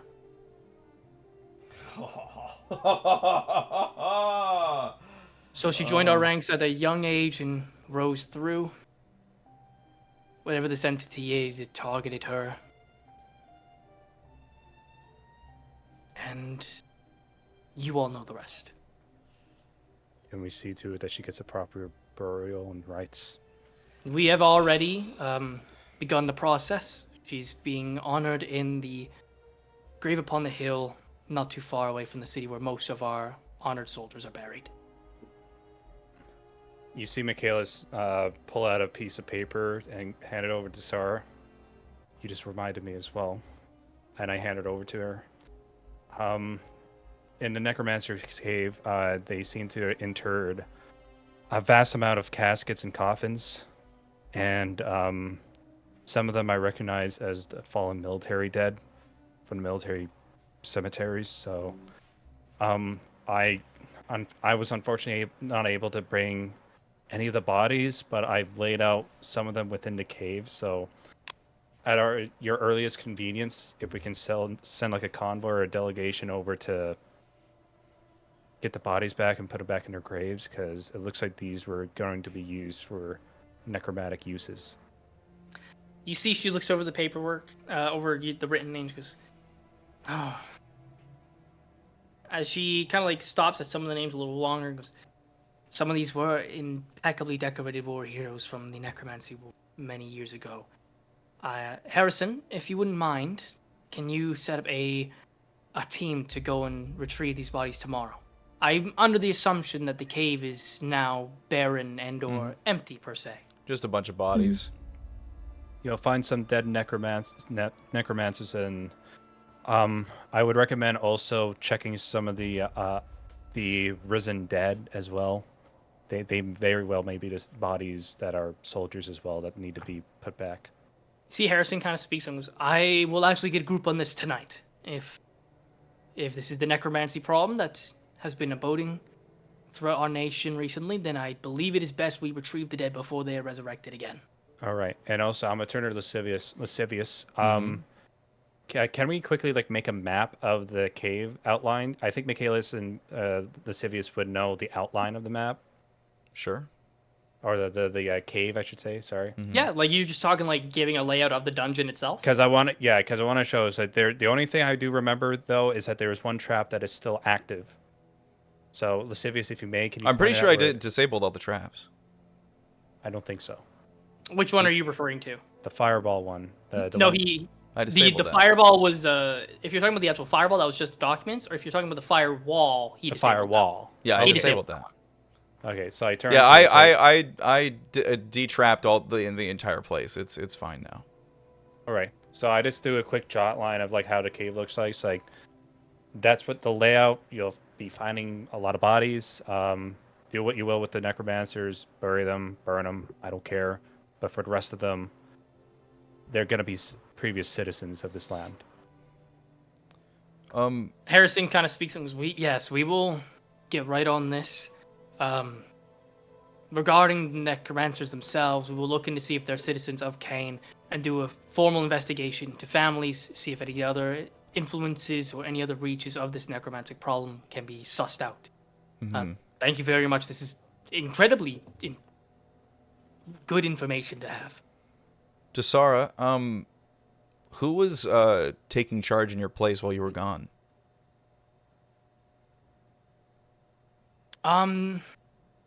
You see, she kind of like calls back. It was it's complicated. We have a couple of systems where it comes for rankings. As you see, Harrison is quite up. He's about third in line. And Okay. then she kind of continues going through, and she just mentions a couple names. But they're simply guards. Oh. When I am missing, they have strict rules on the actual actions they can take. Typically just sending out soldiers to defend front lines, providing extra guard, and approving access to certain materials. Right. But Sorry, if I remember correctly, like with the other council members, like if there's no head council, like the council members just act on their own evolution within their territory. That's it. yes, Jotun has no control over what happens within our city. Neither does Urzen. We strictly have a system within each city has their own hierarchy of sorts. All right. Okay. I guess with the exception of Sylvis. Sylvis has some ranking, but Well, he's only eased denial. yes, but considering his help in the actual war, it was approved that he had some say in the city, but he's also under the same strict ruling that everyone else in the hierarchy would be. You would have to get the support of the rest of the council in order to do anything. Anyways. Exactly. Anything that is nationally potential must have a meeting with all of the members of all leaders of the regions, not just him. But it is possible for this Sylvis individual to like come and kind of take control for a little bit, run things. Potentially, depending on who's available. And it would I only can- be within Kane. Yes, it would only be within Kane. I can Right. Tonight I can go through the records and see if I can figure out who was particularly in standing while I was gone. Cool. Yeah, that sounds great. In the meantime, Harrison, please. As Harrison, sorry, forgot. As he kind of reaches into the bag of holding and begins to pull out some items. Okay. Let me quickly. He brings out a couple of books and kind of stacks them onto the table. He hands one to Mabel, hands one to Sonnet, hands one to Lascivious, and hands one to Bonelia. These are all magical tomes. We don't really have any particular use, as magic is not really our specialty here in Kane. But they were in the archive, and we figured your talents could potentially be of use. Mabel, you have retrieved the Tome of Clear Thought. Sonnet, Okay. you have received the Tome of Leadership and Influence. Lascivious, you have retrieved the Manual of Quickness and Action. Oh, I know exactly.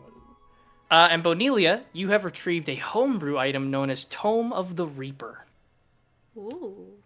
So for Mabel, your intelligence will go up by 2, including the maximum that your intelligence can go up by 2. Lascivious, that is the same for your dexterity. And Oh, Sonnet, that is the same for boy! your charisma. Oh shit. So, okay, question. Is Yes. it the actual like It is your number, so you will go from 18 to Your number. 20. to 20? Oh, heck yeah. And it And that's his charisma. goes too? up Christmas. fast. Sonnet has 1 for charisma. Mabel has 1 for intelligence. Lascivious has 1 for dexterity. It raises your max, yeah. Damn. And okay, so it does raise my max, so I could level Yeah. into it and get a +6. Yeah.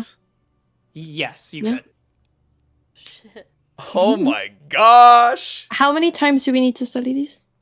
You study it. It's the books. The official books say you have to study it for 42 hours over a week. But I can cram. yeah. Well, Done it for all sake my of life. convenience, we'll say you all can cram to get these. Oh. Steady Um, time.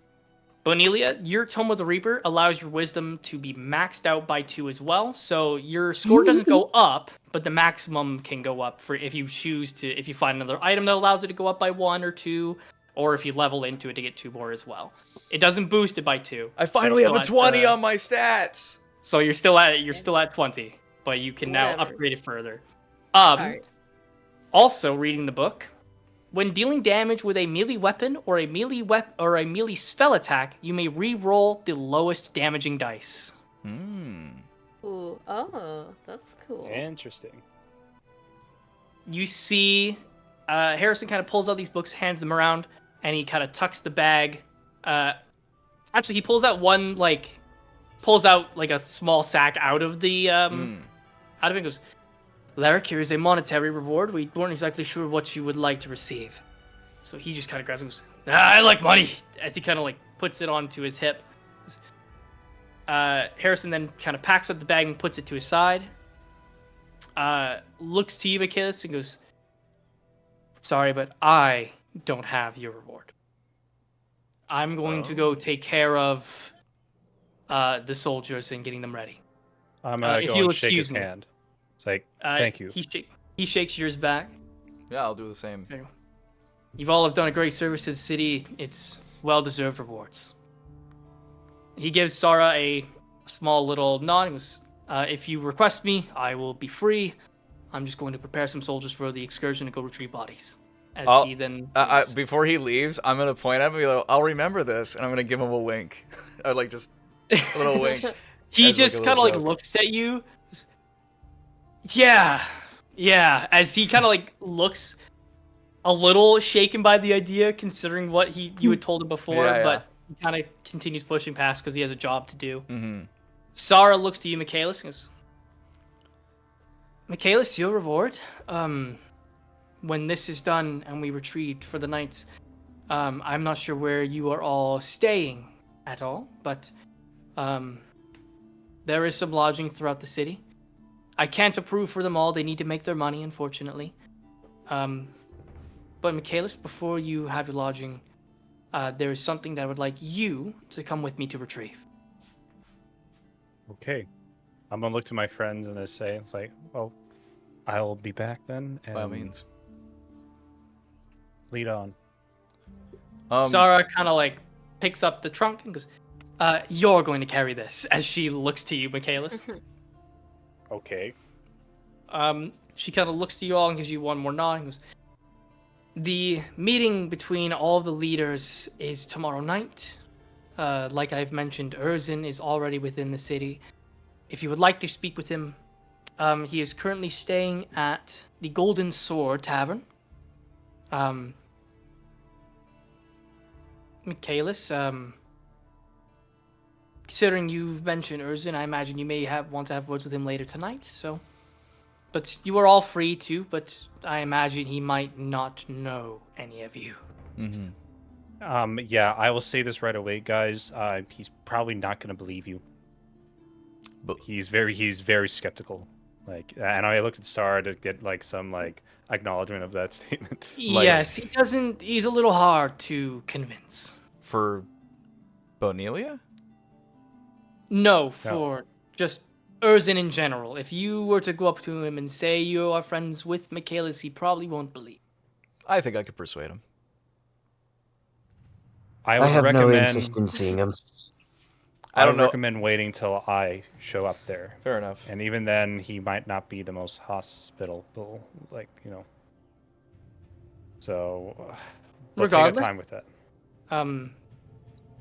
You all have complete freedom of movement throughout our city. All of Yes, Bonelia, I tried my best to attempt. I spoke with some very close guards that will not be mentioning your name throughout the city, but I was not able to get approval for you to be wandering about even with a caster of sorts, a caster. However, you see she kind of tucks something out of behind her back, and you see she's got a small little pin. I had to pull some strings to get something made. It's not a permanent solution, and you'll have to keep an eye on it, but this should help you at least a little bit. As she goes past, she hands you a small little pin. It is a pin that is in the shape of a, essentially looks to be a fairy. As you kind of like pin it to your clothing, you feel this magical sense kind of go amongst you. And you are now able to cast Minor Illusion at will for a maximum of 3 times a day, which covers the full 24 hours. awesome. Damn. She looks to you and goes, do not lose it. That is the only one that I have had made. And it is... I won't. Drops it, falls through the cracks. But It's not funny, if Michaelis. you'll all excuse me, Yeah. please enjoy the city and be safe. Thank you. As they leave, Or, sorry, it's not minor illusion, it's disguise self. Sky's self. Yeah. Okay, sick. As they leave, I want to immediately kind of look to the group and just be like, okay, guys, I have a question. To any Does of that you guys? include Michaelis? No, Michaela's gone. Okay, I'm gone. He's taken Sarah away. Were we able to specify that? I might be misremembering, but was everything that we saw in the cave stolen specifically from Kane? Yes. And do we have did we come up with a rough timeline on when this happened? I believe it This- was recent, as in after Sarah came back. Because she Sorry, said that might be He's- miscommunication. The armor was stolen before she arrived. You can Yeah. probably assume that was also stolen while she wasn't in the city. right, Yeah, but the other stuff, I think he's talking about the documents, right? like everything in that cave. Oh, it would have been It was different times that they when were. No, the Michaelis- stuff were older, but everything was stolen at the same time. Everything was stolen, I believe, when Michaelis and his father left Ecrium. So we're talking 20 years ish, right? I thought No, he specified sorry. the notes No. were. Yes, Yeah. I'm gonna clarify. It was Yeah. like a couple months. Okay. So, Sarah left Mhm. left Orlais to go to Ecrium. The things were stolen before she arrived. That Yeah. included the armor and what you can probably tell is the documents. The Mhm. documents looked old, so they're like recollections of old history, but they were Yeah. stolen recently before. They Mhm. are 20 years old, but they aren't Okay. taken recently. Yeah. So recent is still past the 2 months. I got a POV little back past the in a 2 minute. months, I think. You're asking this way? Well, initially, when I was asking to Sarah when she arrived, I was a little suspicious that she might have been the one who let the cultists or the necromancers take everything. But now she's clarified that Sylvis has had control over Kane before, and we have that connection that Michaelis had mentioned, that Sylvis is somebody that might have, because they've had a beef or whatever. And so I'm wondering if I'm just trying to figure out who might have let them in, because it doesn't It wouldn't seem... have been to Sarah because even the notes say that she's falling for whatever they're doing, their plan for. I know, I was just a little bit concerned because of the idea that she was getting us to go retrieve it, and I just was overthinking a little bit. But that being said, if this Sylvis person was here, then I think Sylvis might be our answer at the moment, as to just going off of like whatever the evidence that I've seen. Perhaps. And Sylvis might be the person who is the champion. I don't know. Yeah, I was just overthinking a little bit. I just need to clarify with you guys, because I think you guys kind of garnered a bit more information about that. So, okay, we're chill. It's not Sarah. Yet. So I'll go we're gonna go a little one by Mabel, one. can you help me read this? You all are kind of left with your items to kind of browse through. You see Lyric kind of like put his pouch to his side. He goes, well, now that I'm free, I don't exactly have any reason to stay. Not for us? Your best friends? Come on, look at this smile. I fucking hate your smile. Yeah, you know. What I can like do? you better when you're stabbing stuff. I like me better when I'm stabbing us stuff too. Maybe I haven't been to Kane in a little while. Maybe I'll stay within the city just for a couple of days. As he kind of like looks to Sonnet and gives him like the subtlest, not subtle wink. Yeah. He goes, there might be some people that I might want to see. Hmm. If you need me, you might find me around. I'm a tavern traveler of sorts. You might find me in a bar here or there. Lyric, just a quick question. Have you ever thought about leaving Ecrium? A couple of times, but this is my home. I like to protect it. Margaret has been incredibly well to me.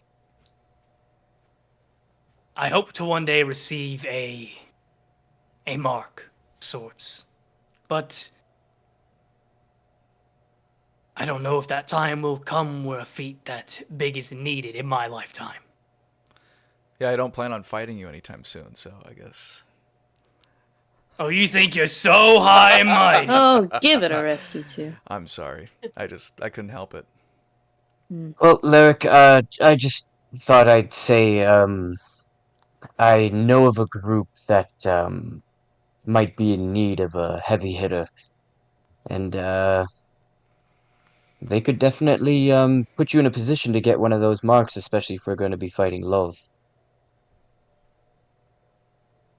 You see, he kind of like takes a deep breath in and kind of mulls it over for a second. Where are these people located? I think it's, something to think on. I just thought I'd. I'll keep it in mind. You see, he gives you a small little nod and begins to make his way out of the chamber. Yep. Hopefully, I'll see you all around as he makes his Take leave. care. I'm gonna go see if Locke has shown up yet. For sure. I say that to the group as well. Should we wait for Michaelis first? I'm sure he knows his way around. He's probably gonna hang out with his mom, so. And I don't think Locke wants to see Michaelis. He kind of almost killed him, so. And destroyed Sonnet's hometown, so. Mm-hmm. Mabel. So, actually, we'll continue going. So, you're gonna make your way off on your own. Yeah, I'm just gonna go out and kind of just like look around and see if Locke is around, and if he's on his way and I see him in the distance, I'll just kind of wave him down. Yeah, for or sure. whatever. Yeah, we'll come back to you in a little bit. Mabel, is there anything particular you would like to do?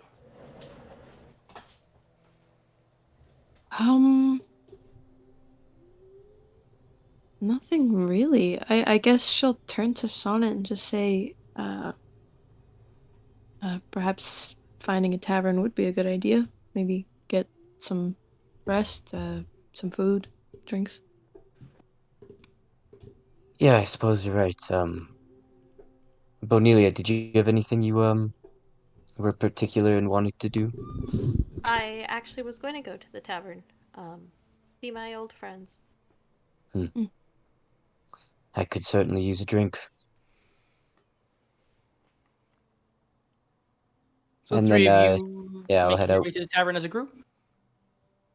Mhm. For sure. Okay. And with that, we're going to take a break.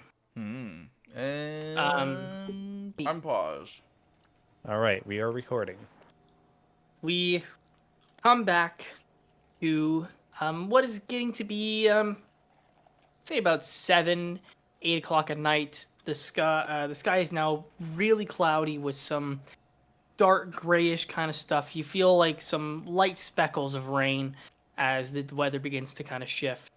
It's now become slightly cooler as the day has continued to roll through. Most of the traditional shops have locked up for the night, and taverns are now beginning to be filled with people as they line outside of the doors or sitting on patio tables outside. You see some guards kind of like taking off their armor as they kind of get to a point of relaxation as guard shifts happen. We're gonna kind of go one by one here. Bonelia, first, do you activate disguise self, or Yep. are you staying with the cloak hidden? I'm gonna use disguise self. For sure. What do you disguise yourself as? I disguise myself as Ophelia. Just As Ophelia? For Yeah. sure. You guys see Bonelia kind of like takes the pin and kind of clicks it as her appearance begins to dissipate or transform. Her skeletal structure begins to get the muscle, and you see the soft cheeks, the bright red hair. She grows a couple inches. If you were to put your hand where her head is, it would phase right through it because that's not where her actual head is. but disguises herself. Her outfit kind of meshes together, wearing kind of these base leather armor over her usual purple coat that kind of flows. And you guys kind of make your way through the town. As the city is becoming a little more lively, with people drinking and such like that, you find yourself stopping at a couple of different taverns, just kind of going inside and checking to see if Bonelia's group was there. Not there for the most part until you reach a tavern called the Silver Bird. As you go into the Silver Bird, the vibe there's just kind of like a little calmer compared to most taverns. The taverns are kind of like most part, in the taverns you have people playing music and kind of dancing and being rowdy. This particular one is slightly calmer. There's a live band kind of playing off in the corner. Just as the rain kind of begins to set a little heavier as you guys kind of walk into the bar doors, you see Bonelia's group, the dwarven man with the very long beard, hair kind of tucked in behind, wearing this kind of like heavy looking armor that has been shedded a little bit to see a more kind of bulky frame. You see so far the elven man, his hair is kind of disheveled a little bit, looking like he's kind of had his hand in his head a lot. He's kind of got this more casual attire. Normally he's wearing like this very tight kind of like form-fitting outfit, but this time it's a little more baggy and loose. And you see so far the halfling man kind of like sitting on a bar stool, his feet just kind of like swaying like a toddler who's just kind of kicking their legs out with a big smile on his face as they kind of like are sharing a couple of words and have a couple of drinks in their hands.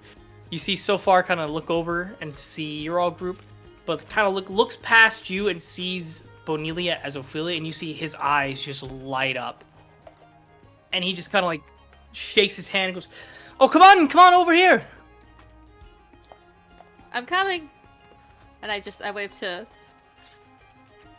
Sonnet and Mabel, and I'm like, I'm gonna head over. You guys can join us, but also feel free to do your own thing. Okay, have fun. Enjoy.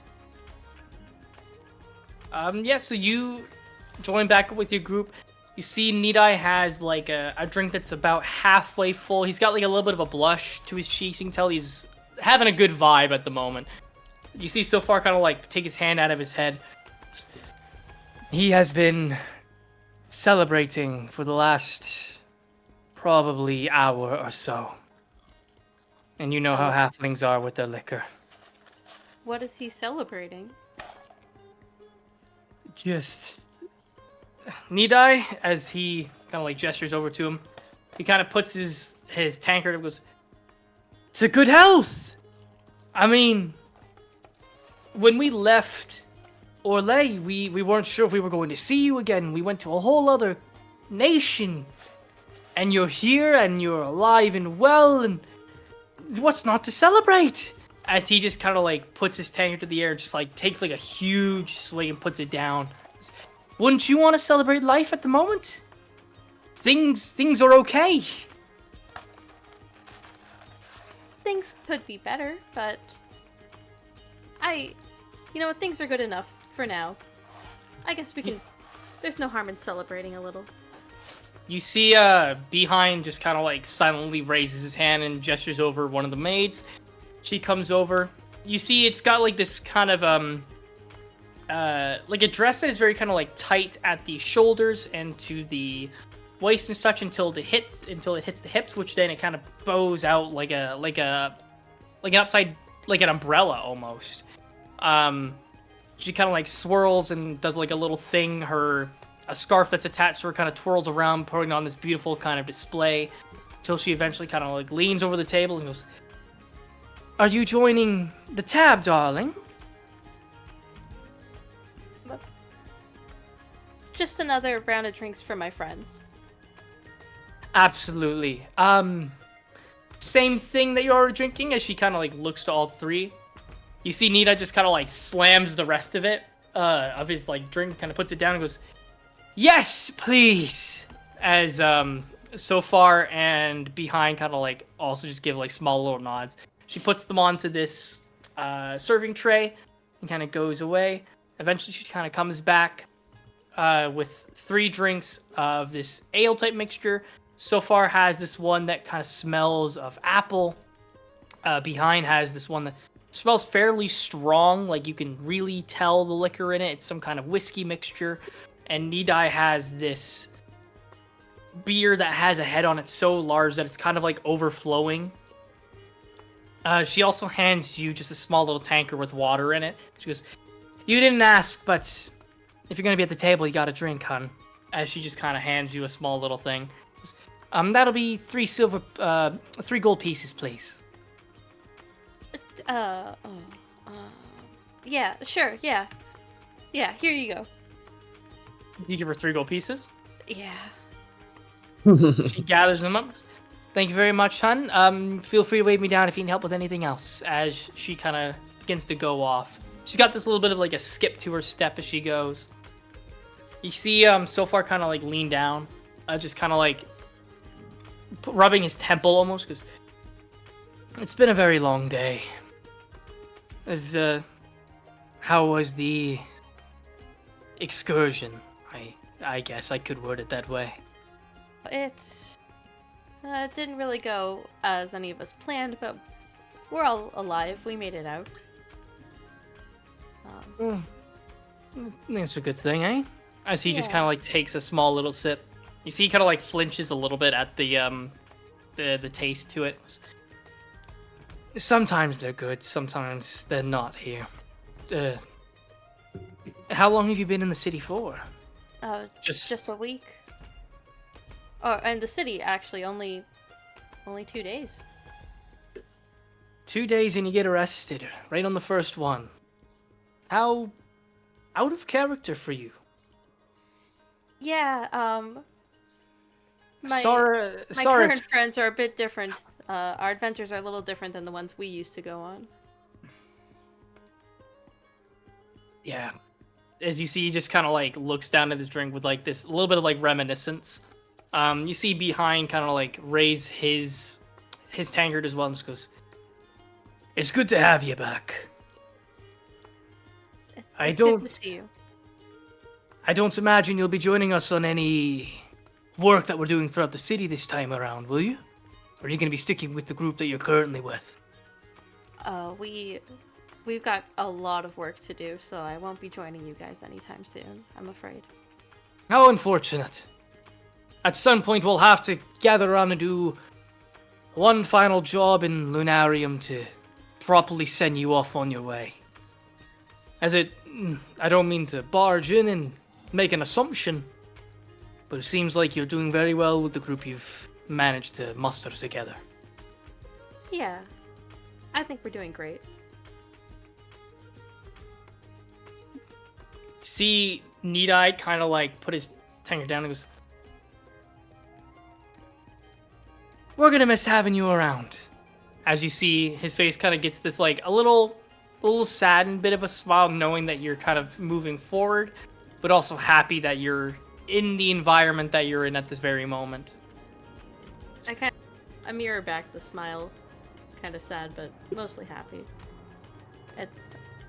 I'm really glad I've been able to run into you guys again, and I do hope that we can have one last adventure. But I'm also very happy with the group I'm with right now. You see he kind of raises, Need-Eye raises his tank and goes, "To good friends, to good health,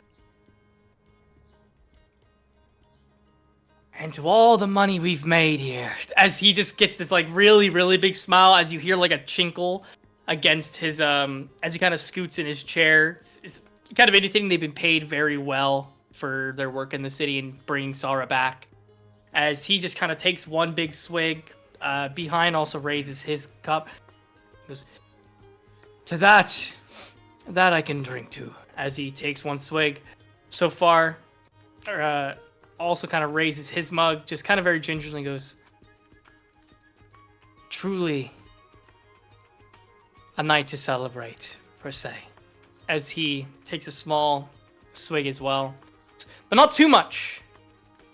You have to have standards, as he kind of like adjusts himself in his seat. Mabel and Sonnet.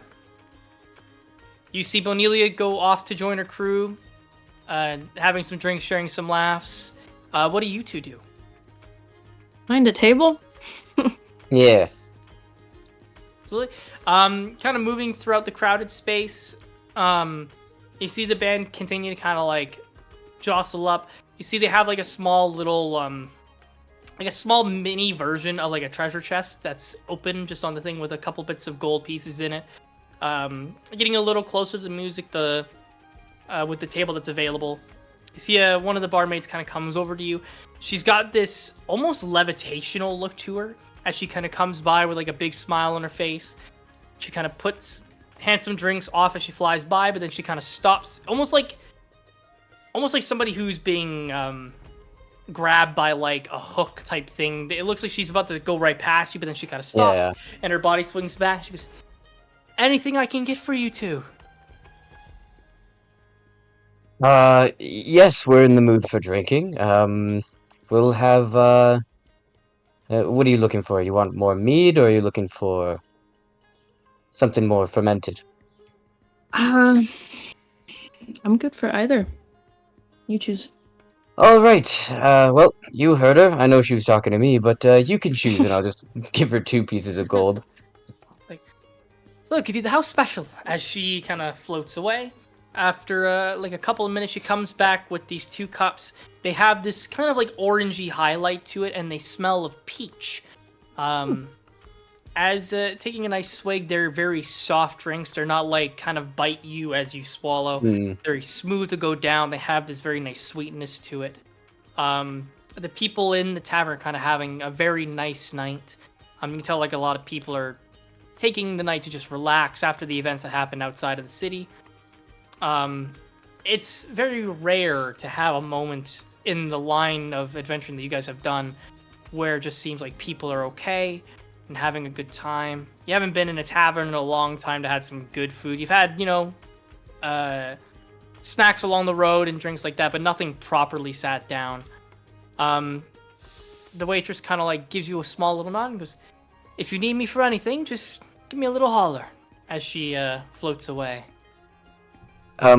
As she does, can I kind of scan the room to see if there's anybody that is like maybe have any like affiliations with like hunting to some degree, like even bounty hunters, someone. I'm kind of looking for someone that may have any connections towards like lichen hunters. Yeah. Make a perception check. Ooh, that would be a 28. 28. Looking around the room, there seems to be quite a few different types of hunters. You see somebody who has like a couple of skulls like attached to their hip, kind of like shrunken heads in a way. Look like they are hunters of like a bounty hunter kind of sort of in a way. You see people just kind of got like basic crossbow type gear, like traditional hunters, hunting wild game. Looking off to the very far end of the room, you see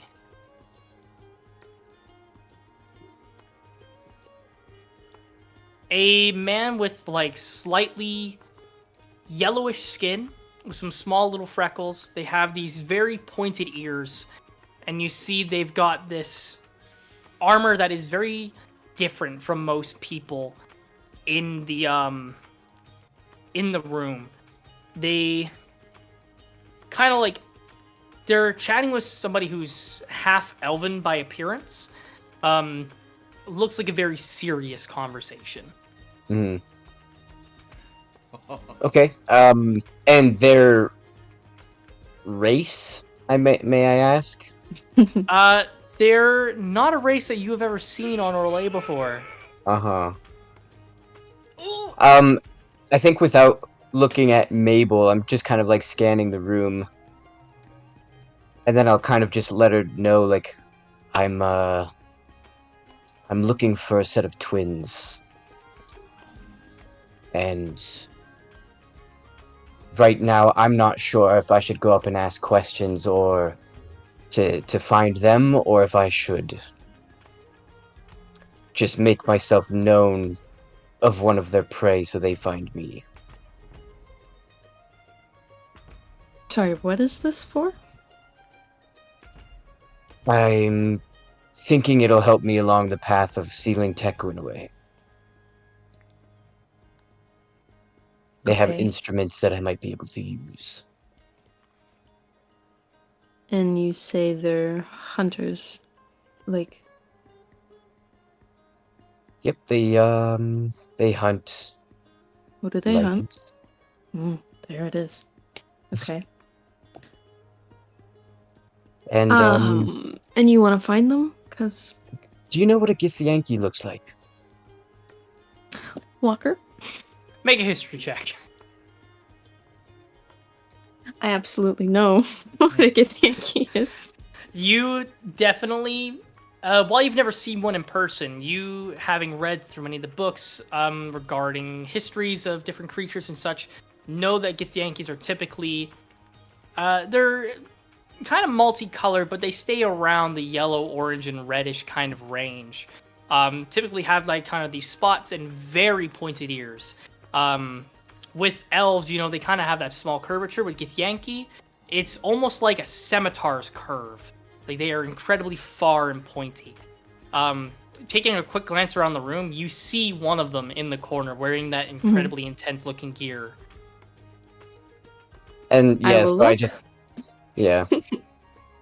There happens to be one. Yeah. What a coincidence. Mm-hmm. So, what do you think I should do? Go up there and ask questions, or make myself known? Few questions couldn't hurt.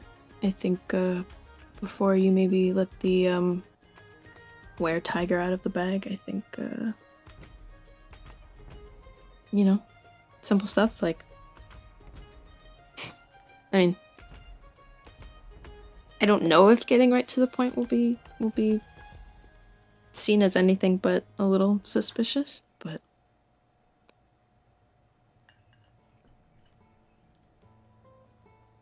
Seems very weird. It feels like we're on a date, but at the same time, you're like in my line of work right now, and it's kind of throwing me off my game a little bit here. best of both worlds, maybe. Absolutely. Cringe. Just kidding. Yeah, I'm gonna go. As you are kind of deciding, the woman kind of comes back around. As your conversation's kind of having, you're taking a little sips of your drink. She kind of comes by and goes, any food for the couple?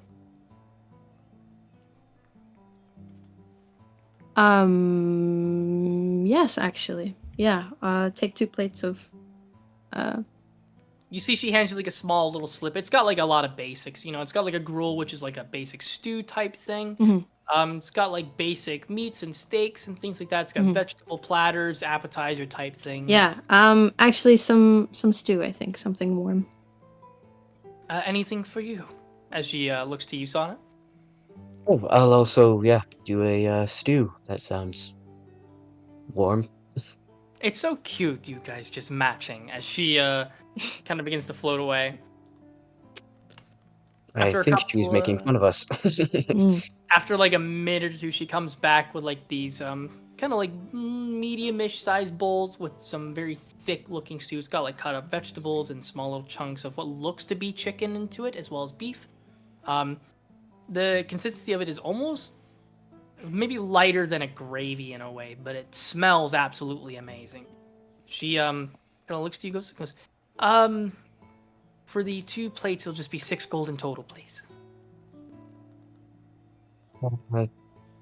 Sure. I will give 6 gold. So that I would will be do 8 that too. total. Wait, no, I think it's 6 total. So just Yeah, for the 2 of them, it's 6. Oh, you're paying. yeah. And then I'm gonna pull out 2 other pieces of gold, and I'm like, and one more thing. What is the hardest hitting drink that you have? You see she kind of like prances around, like she taps her finger to her chin and goes, that would probably be called the Necrovali. It's a drink that they invented in honor of winning the war. Something really strong that just... It's... We don't recommend it to just anybody. Oh, it's not just for anybody. How much is it? Are you doing just one cup? Just one. 10 gold pieces. I'm gonna look to Mabel. Here you go. Here you go. I think I'm catching on to what he's going to do. So. And then so I give the 10, and I'm like, and it's gonna be for that gentleman over there. And I'm gonna point to the Githyanki. She kind of like looks over and goes, Are you sure? Positive. Did you want me to say it was from you, or should I just say it's from... Yes, you can point at me. I'll give him a wave. You know, it's For sure. You see she floats back and kind of goes over to the Githyanki. You see kind of she places the cup down a little gingerly as the Githyanki kind of gives her like this very like sharp kind of look. And she almost flinches a little bit but kind of keeps her composure. You see she kind of whispers some things and very gingerly kind of like points over to your table. The Gith looks over directly at you, Sonnet. Just gives this small little like kind of squint that's like a mix between accusatory and some curiosity. Now that he's looking at me, like, do I see a scar on him? You do not see a scar on him, no. Yeah. The Gith kind of like looks to the drink and then looks back to you and kind of gestures the barmaid away. She kind of goes over to you. You see she has like some slight nervous on her body language, a little more stiff instead of as floaty. She kind of like tucks the serving tray beneath her arm. She goes, he says thank you as she just kind of floats away.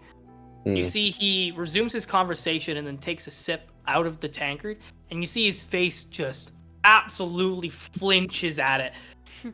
You see he kind of puts it down and then looks over to you, and you see a small smile creep across the face. You see he kind of looks to the person that he's across the table with. You see the half-elf man kind of turn around. He's kind of older, probably around like the 50s to 60s range. You see he has like this small little chuckle, looks to the Githyanki and gives us a small nod. They both leave a few gold pieces onto the table and stand up. The Githyanki kind of comes closer to your table and just kind of puts his tankard down right in between both of your stuff. The half-elf man kind of walks past. You see the Githyanki kind of turns around and just grabs a chair from any table. Even like he grabs one from a table that has people at it and just kind of yanks it over. You see like a halfling come over and look at his chair being gone and just has like this really kind of like sad face as he goes to try to find another one. The he kind of like puts it down and like sits down. You see he has this, I would say, experienced look to his face. You can tell like he's been through some battles. There's like small little cuts here, but nothing like the scar that you've been indicated of. Yeah. And kind of like sits down, kind of pats his hair. His hair is like in this kind of like tall spike, but he kind of slicks it back into almost like a greaser kind of deal. And it's long enough that it kind of goes down to his shoulders in this small little like thick, almost like an ice cream swirl kind of way. He kind of like looks to you and goes, well, thank you. What can I do for you? Well, I was wanting to trade something strong for something strong. I'm What looking might for some your twins. taste be? Twins. You see he kind of like looks around the bar. You can kind of like see he's looking at the other races but quickly moving on. You can see he's kind of looking for specific people and then kind of looks over to you. Ask, what do you want with them? I have a problem that I hear they are very capable in dealing with. You see he kind of takes this very deep breath.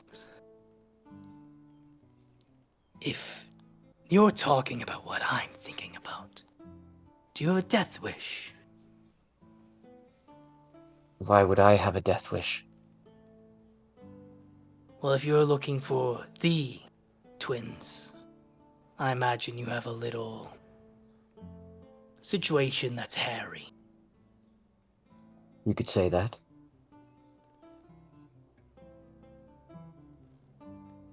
What makes you think that I do or do not have connections to these twins and can tell them about your affliction?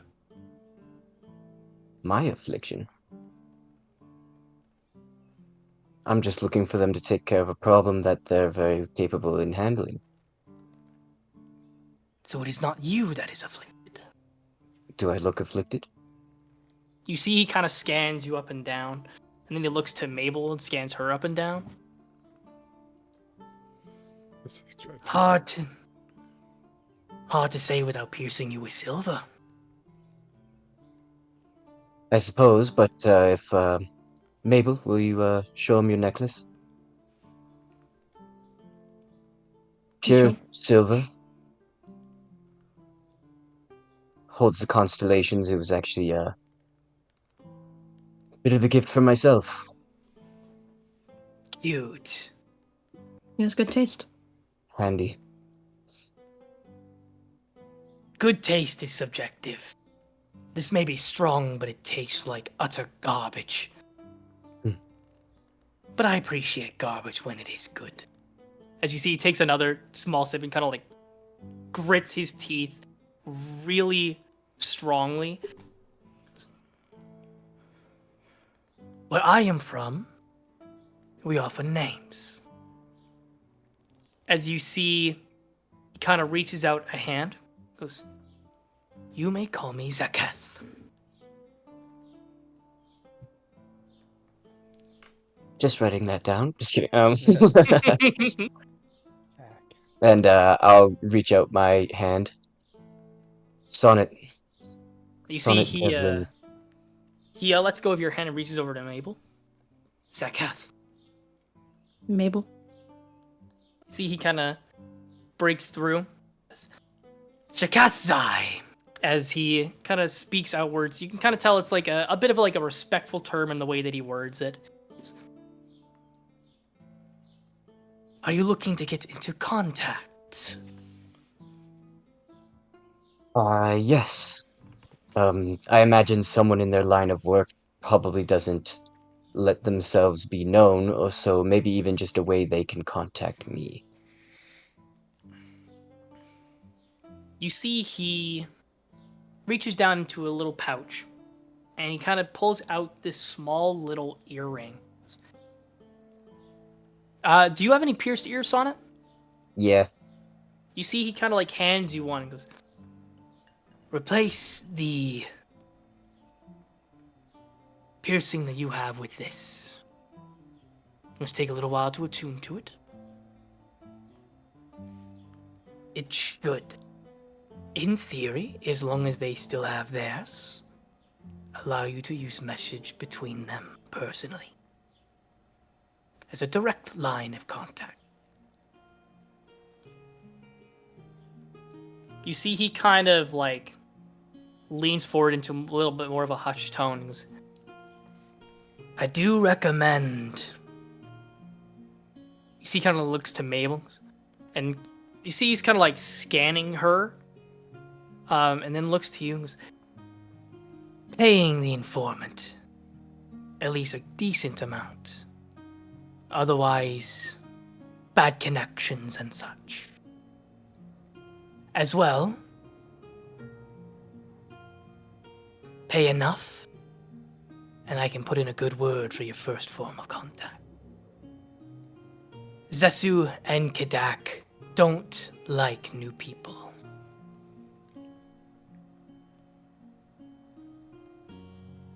How much? You see, he kind of looks over to you.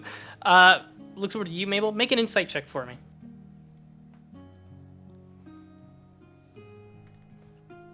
23. 23. You can tell he's paid some attention to Sonnet for the talking purse, but he looks to you anytime money is involved. He's recognized the fact that you're a high elf and believes that you have quite a bit.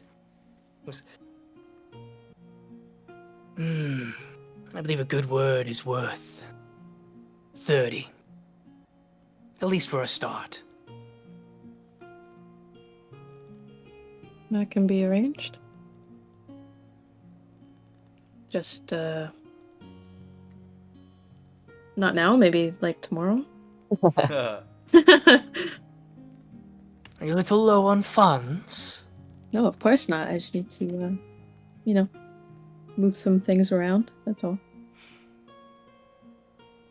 Make a persuasion check for me. Just stock stuff you wouldn't You understand. already got what we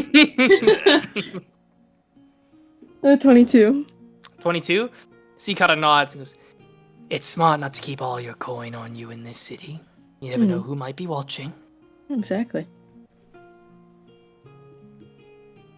For now, you see he kind of lifts up his tankard and kind of like gestures it to the both of you. I will be here tomorrow morning. If I do not receive payment, they don't just hunt the furry creatures. They'll hunt anybody who doesn't pay.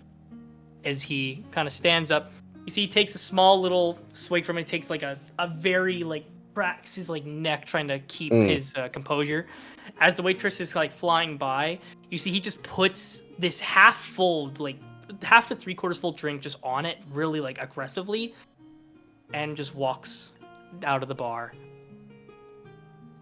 That was kind of scary. Oh, yes, I guess it was your first time, huh? But like in a good way, nice. it wasn't like totally like Well, I was gonna say it makes it a lot easier to do the negotiating when someone actually has money. A lot of times I did not have money, so right. I wish I did have money. I had a lot of it. But Mabel, now I don't think you understand. This is the perfect scenario. We're not going to pay them. what do you mean?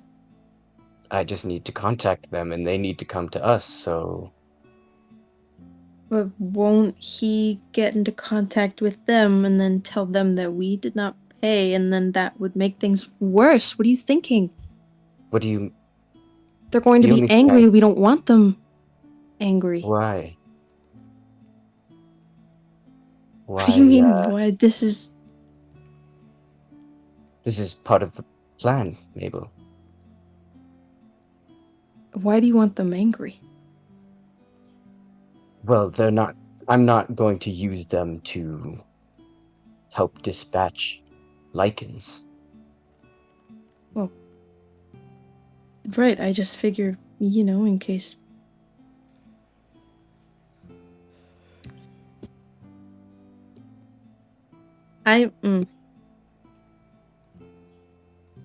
You see the waitress I kind of just- comes back around.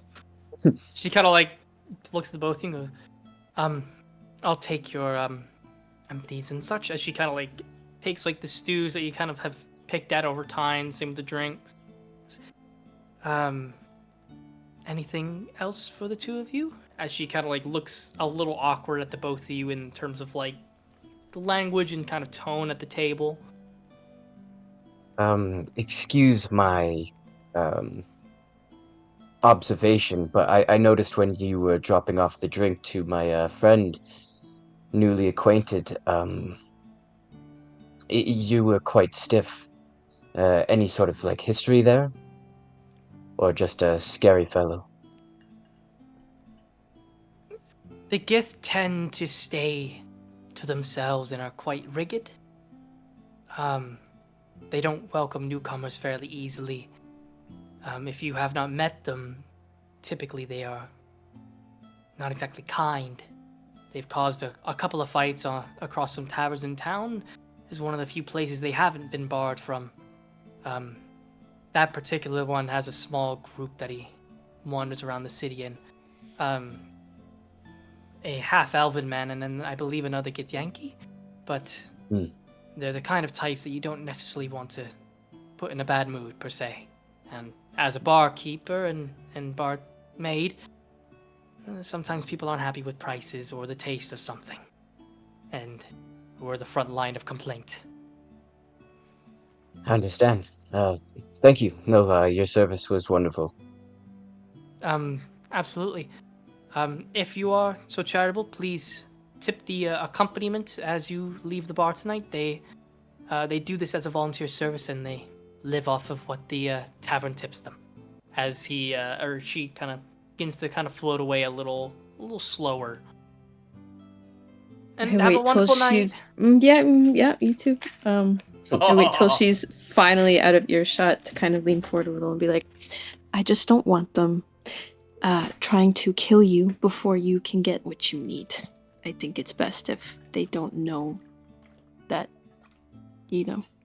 I feel as though the thing that they are going to use to kill me is the thing that I need. Well, yes, but However, I understand your point. We'll pay them tomorrow. We'll make sure that when we meet them, it's on our terms. that does sound good. Now we actually need 30 gold. I don't know where to get that from. How much do you think is in that tip jar? No. Can we do like a little Kidding, check?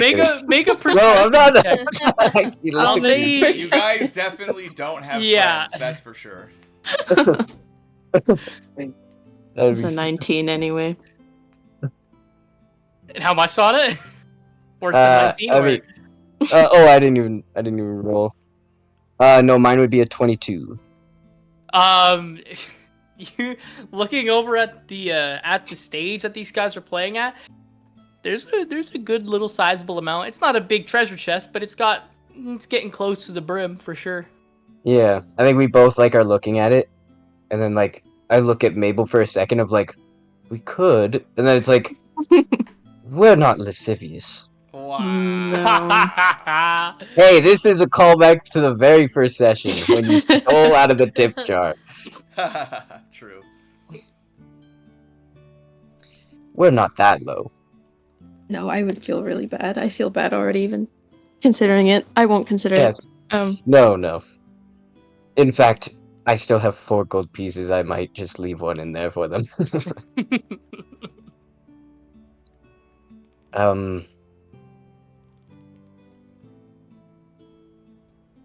He left me the earpiece, hey? Yes. Yeah, I think I'm gonna put it in my pocket, and for now, like until, like I'm probably gonna wait until I pay. For sure. Maybe we do just leave without paying. Without like tipping the people, yeah, maybe. No, the. Yeah, thank you. Ooh, why do you say that? Where are we gonna get 30 gold on short notice? Well, how much do you think this dagger might cost? I pull out The right knife. No, I think it's actually the dagger of venom. Wow. Rude. Well, no, you're not gonna sell that. Well, worst comes to worst, I have to sell something probably.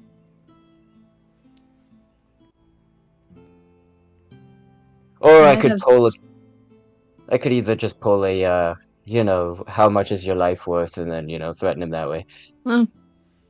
But I Yeah, don't want to. You know what? I don't want you to see me like that anymore. I want to. Either way, we can figure it out. I'm gonna look over. What's Bonelia up to? She just partying? Yeah, she's partying. You can tell she's getting a little touchy with Need Eye. Is it because it's just a illusion? Is there just like It looks a little liquid weird. pouring onto your Yeah, seat? you see, Is it just like you see, like, he, like, touches her and kind of, like, phases through. You see, he, like, pulls his hand back and, like, looks at it a little confused, but then, like, kind of, like, because he's getting drunk at this point, he's kind of, like, putting his hand through the illusion all the time, kind of, like, just teasing it. They're pretty cute. Yeah. Poor Eldenor. Did not see that ever happening. But it's nice. See you guys looking at her. She's gonna wave to you Yeah. guys. We'll wave back. Well, should we at least, we finished up with business. Should we go join them? Yeah, we can join them. Okay. Getting up from your table and kind of joining Bonelia and her former crew, you hear the music that was kind of softened for a little while, has kind of picked back up into this kind of high-pitched, or not high-pitched, sorry, this very smooth and very quick-paced music. As you see an older couple get up from their table, this elven woman looking to be a few hundred years old. She's got some gray starting to come into her hair, as well as this human looking to be around the age of 40, kind of get up and go to the bar, or to the band. They toss a couple coins into it and kind of whisper something as the band begins to come up to this crescendo of lively music. And you see a handful of people from the tavern begin to get up and begin to kind of polka and jive dance and swing. They begin to have this ginormous kind of party around it, kind of clearing out some space. Need Eye kind of stands up and attempts to grab Bonelia's hand to take her to the space. Yeah, she takes it. It looks weird because her hand is... Not only, but Yeah. he's also half of her size. Yeah. The two of them kind of go off. You see behind and so far kind of like give a little wave with their drinks as though two go off. As so far looks to the two of you as kind of like just small chitter chatters kind of happen. Goes, so far looks to the two of you. Goes, you should enjoy the night. De-stress. Live a little. As you see, he's gonna attempt to cast Charm Person on Sonnet, with the charm being take her to dance. Yep. It is gonna be with like So like I a believe speed- you get advantage on the saving throw. Yeah. If you would like, you can also just fail. Yeah, but I'm gonna. Yeah. So that would be. Oh, where is it? It's Charisma. Charm Person is. Wisdom, I'm pretty sure. It is a Wisdom saving throw. Yeah, Wisdom. That would be a dirty 20. A dirty And 20? then- Yeah, you pass. He just kind of like Yeah. looks at you and goes, I figured I'd And then- try. And then I'll kind of like put a hand on his shoulder and be like, I don't need to be convinced to dance with my lady. And then I'm gonna like offer her my hand. I'll take it. And For then sure. yeah, we'll go You dance. you two go off and join Bonelia and Need Eye as the bar continues to go up into this very nice, kind of homely and very wholesome moment as kind of dancing with people goes on. As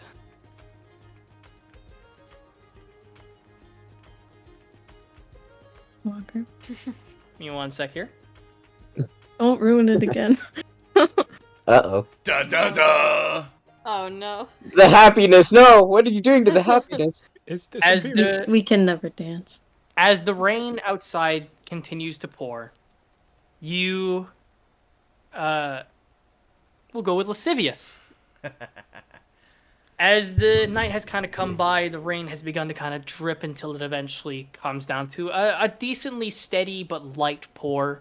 You know, kind of dipping between like some of the buildings. You manage to not get too wet.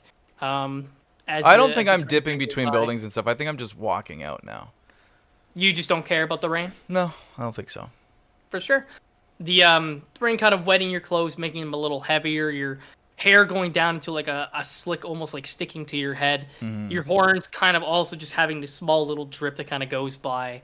As you walk throughout the city, some people are kind of like ducking into taverns to kind of keep themselves warm and dry.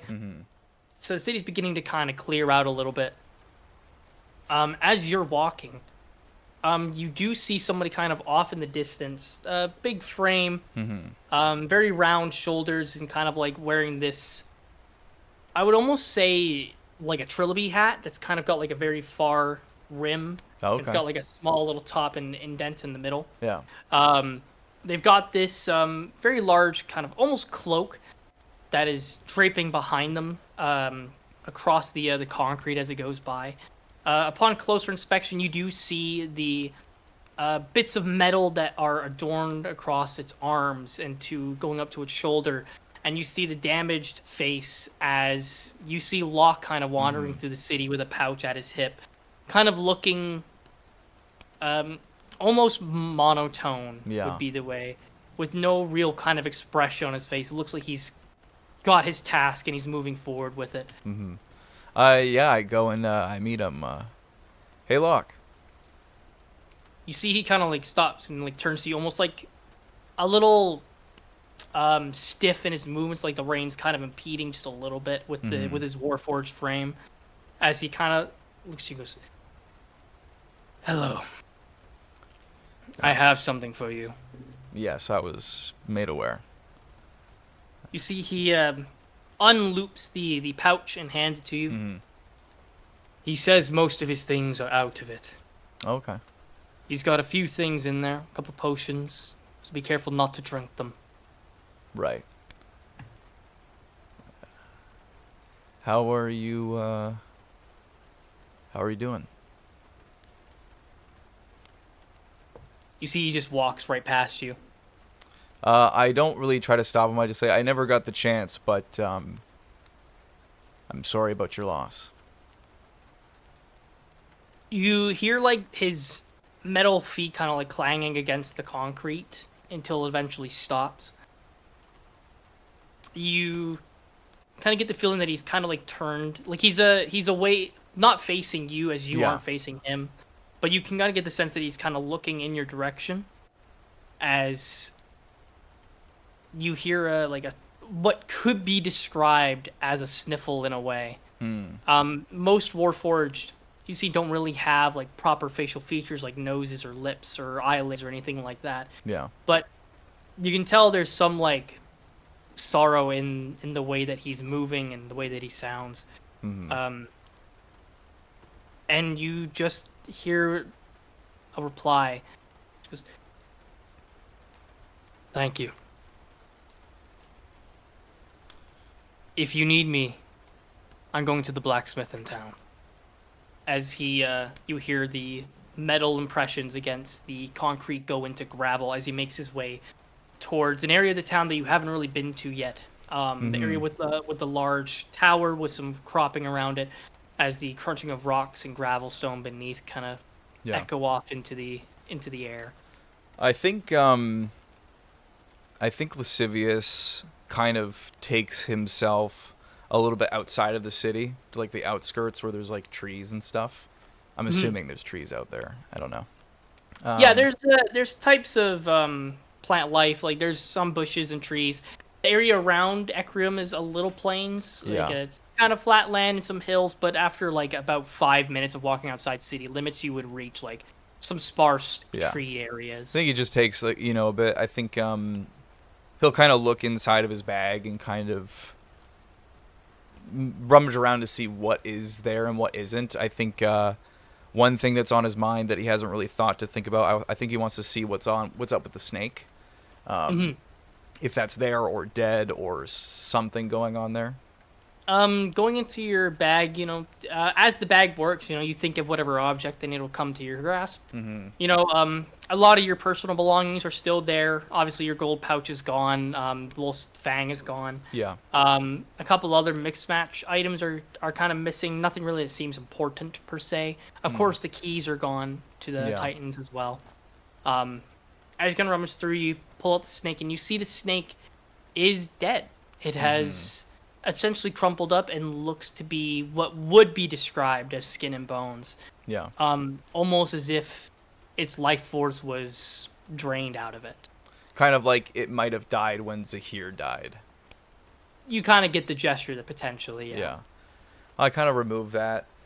I think I rummage around some more and I'm looking for the drawing that Samara made for me. You do find it. It's a little crumpled, but it's still in decent condition. I just kind of look at it for a little bit.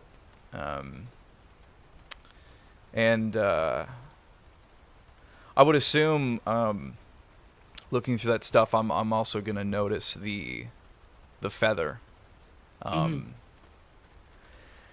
think I'm just gonna kind of log off for a second, and I'm gonna do a spell slot, and just be like, "Hey, Dad, I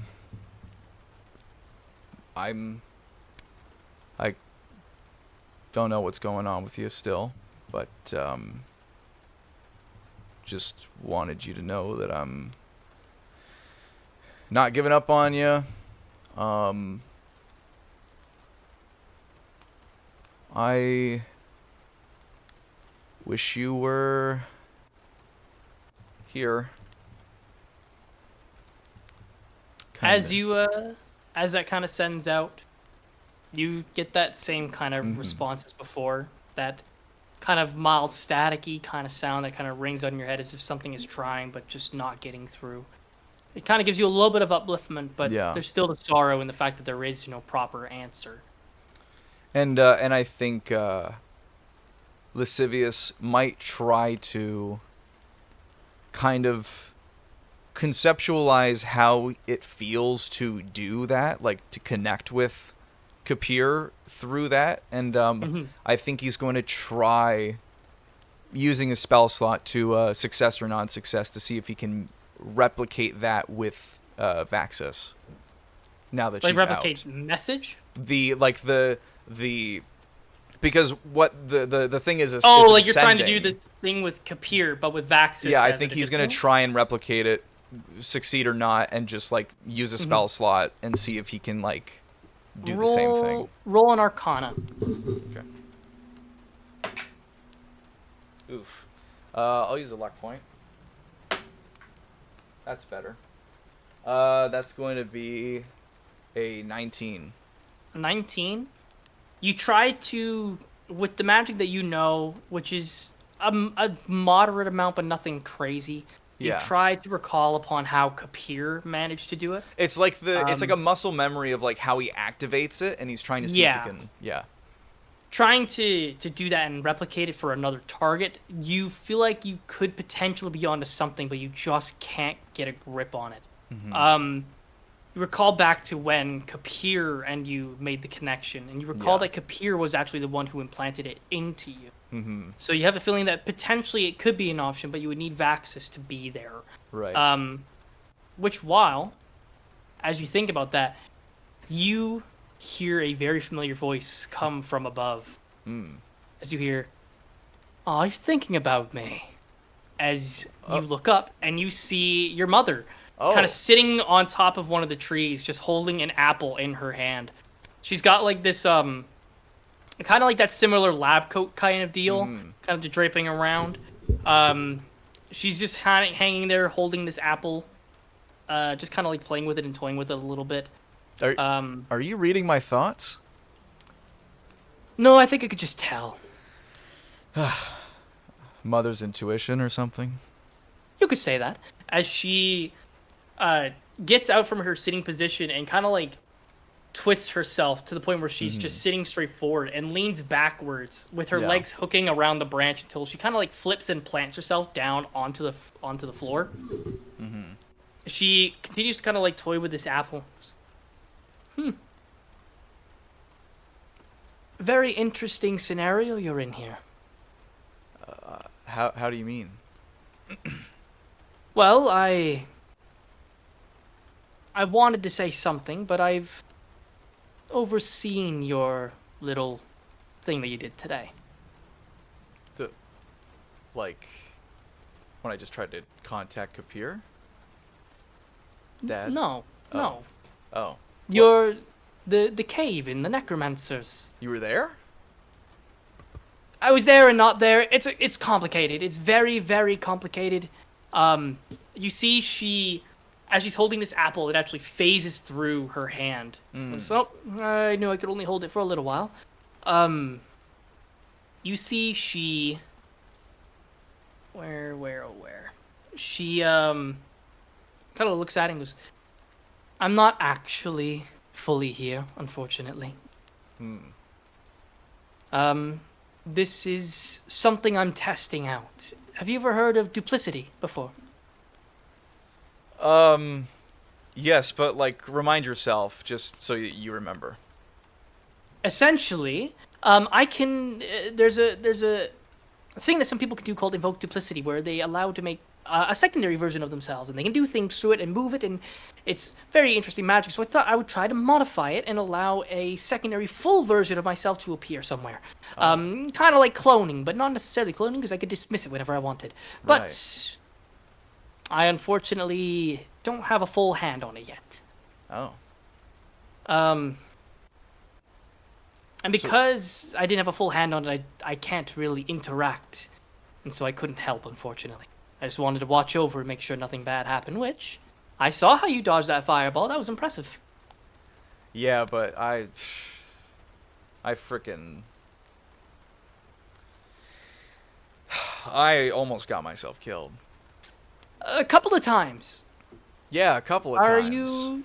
Are you okay? You're not seeming to be your usual self, like when I, got reunited with you, per se. I don't know. I think it was a mistake acknowledging how I feel. Acknowledging how you feel and a mistake? Why do you believe that? Well, clearly I'm not as sharp as I used to be. That happens when you get used to people.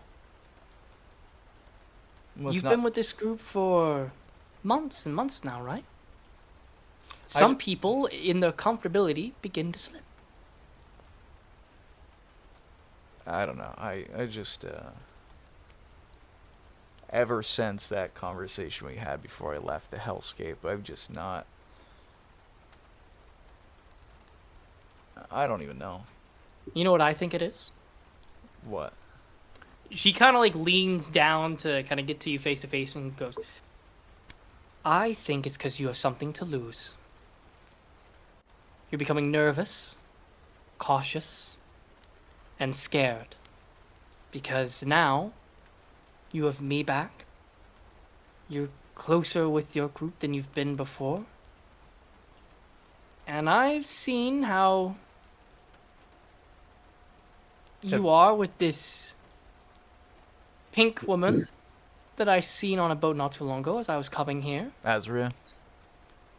She's very pretty. I know.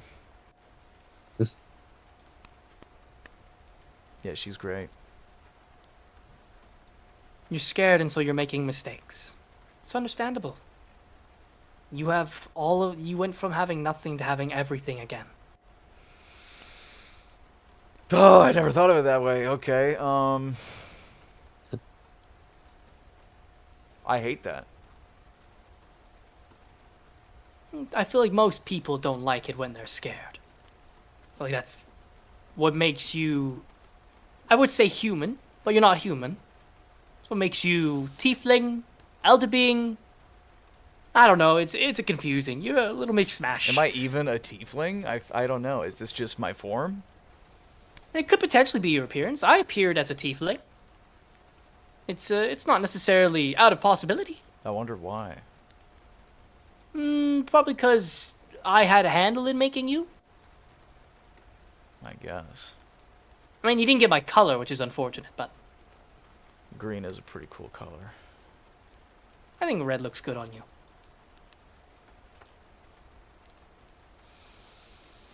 You see, she kind of begins, like, her image begins to kind of, like, static and shudder a little bit. She goes, "No, I can't be here much longer. I've spent a lot of magic doing this for a long time. Where are you? I'm currently watching over Orlais. Oh. Lilith is gone. Like, I don't know where she is. I've attempted to make contact several times, and she is silent. Things are getting through. I know things are getting through, but there's no response. So, I'm a little worried that Hellscape doesn't have an Archdevil right now. And someone may make a claim for it that we don't exactly want. well, I'm a little worried that Orlais is missing a devil and has gained a new god to also conveniently make go missing. So, don't engage? No, of course not. I'm waiting for you all to come here. Loth is... As much as I can balance the favors and potentially hold her off, I can't control everything as with what I am yet. She is a incredibly powerful deity, one of the oldest in all of Vasilis's existence. I don't exactly want to tempt fate by going one-on-one with her. Right. What have you seen what she's been doing? Do you know where Tekwin is? Have you seen Tekwin at all in Orlais?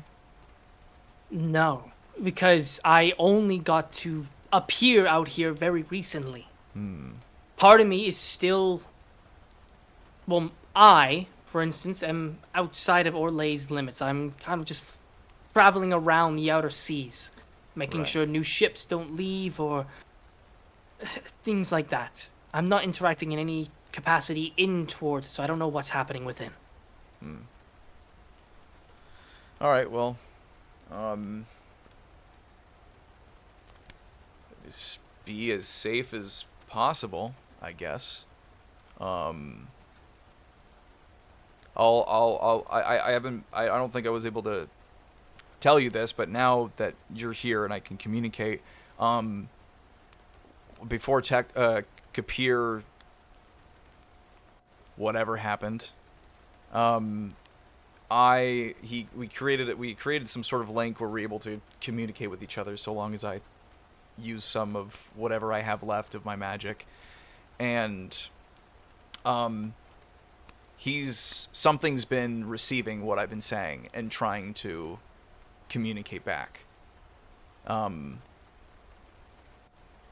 So you believe that he's alive? He's the only person that can receive this connection. It's a direct link. So You see she, like, goes to, like, cup your face with her hands, but they just kind of, like, phase through. She goes, oh, shit. We have hope then, don't we? yeah, Something can be done. If something is being received, the receiver must be somewhere. I've been thinking about what needs to be done. I don't know if it's anytime soon, but at least whenever Lolth's dealt with, I think I want to go and deal with that. We'll figure out how together. Okay.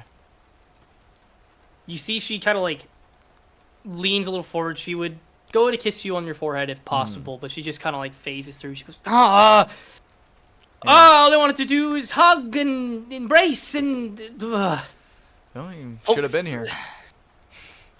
Oh, you get that from me, and that makes me angry. She kind of begins to, like, stutter out in, like, mid-sentence. She goes,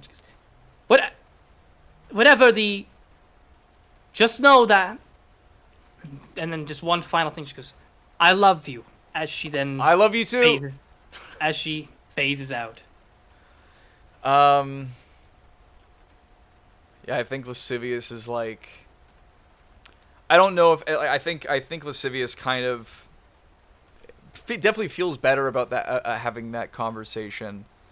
A little concerned that Lilith is missing and now his mom is roaming around Orlais.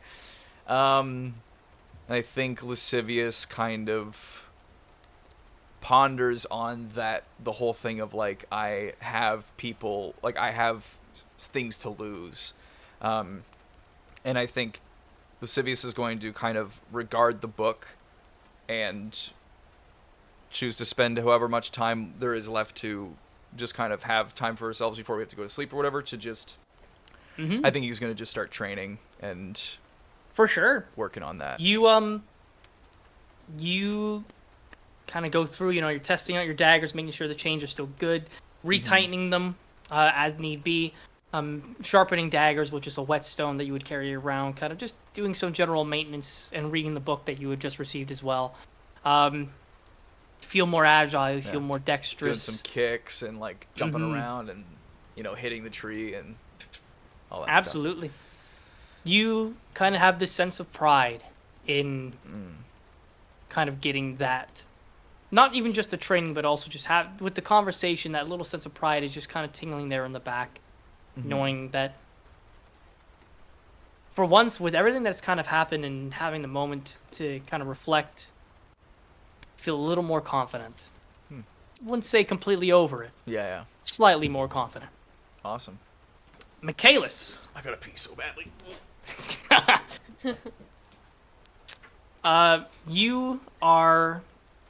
You've left the main keep with your mother.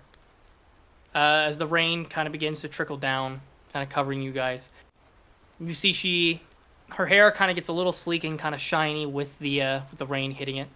She goes, we should probably bustle along, shouldn't we? Yeah. Hopefully there's some awnings we can get under.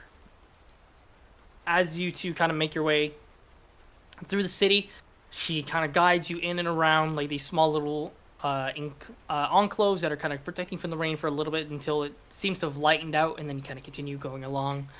Lots of people kind of regard her through the city, kind of like giving her nods, giving her quick little pieces of business until they kind of continue forward.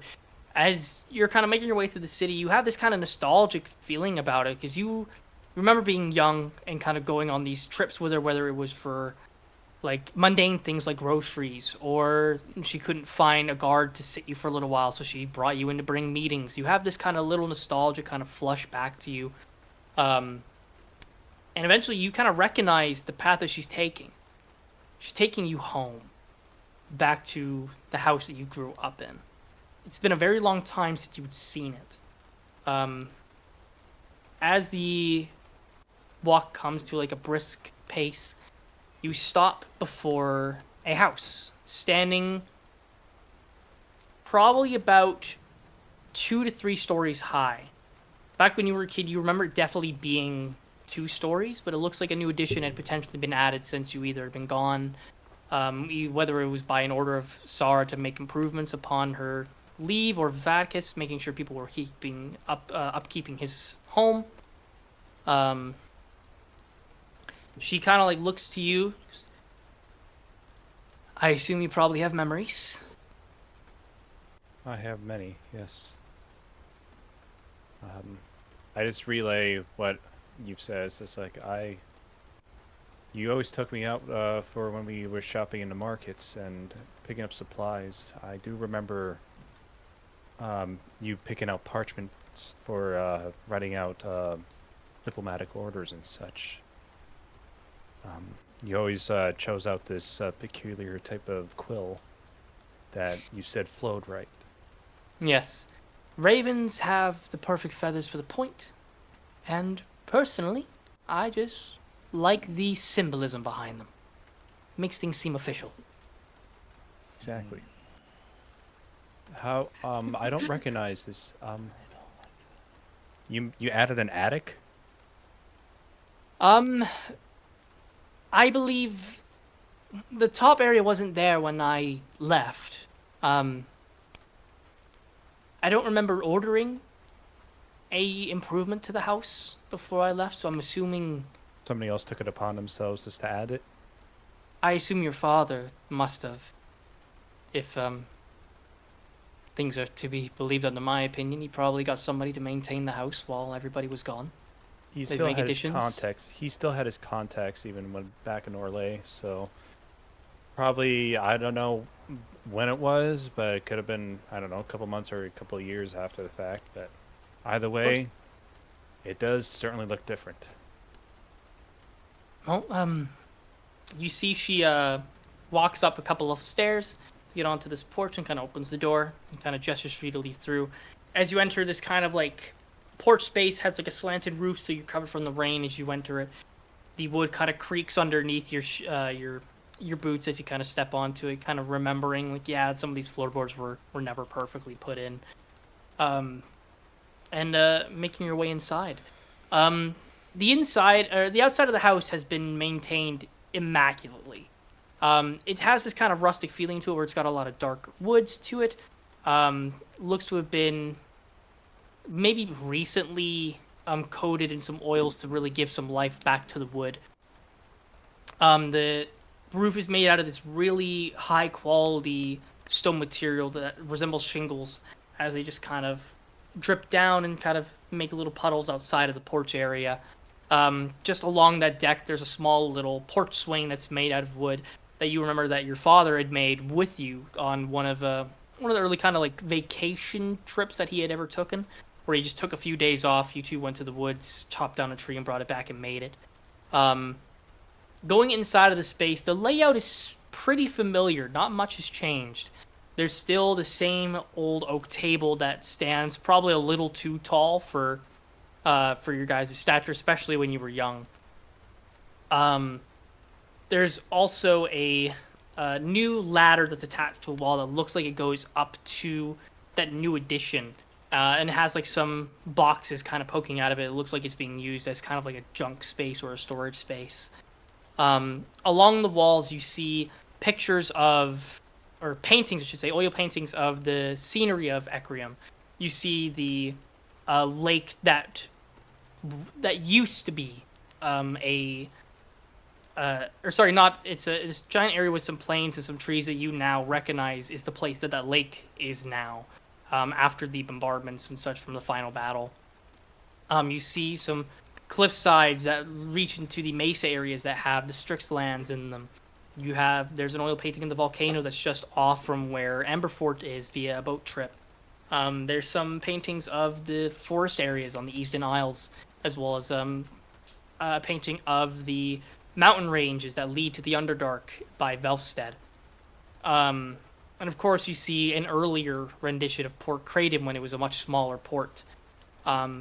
I would like for you to make a history check for me, with advantage as well. All right. That is a 15. 15? As you're kind of like, you place the trunk into the middle of the room as she kind of begins taking out some papers and putting them onto the table. Along the walls that you see with the many different paintings, you see spots that you remember there being photos of your family, but the spots are empty. Getting a little closer into to the wall, you see that they were caulked over and painted probably within the last couple of months, as some of the painted spots are a little more vibrant than the others. You can tell that some of the photos were probably stolen from the abode that you had found in the cave earlier. Sarah, Yeah? do you ever recollect a bunch of portraits being on this wall? Not as far as I can remember.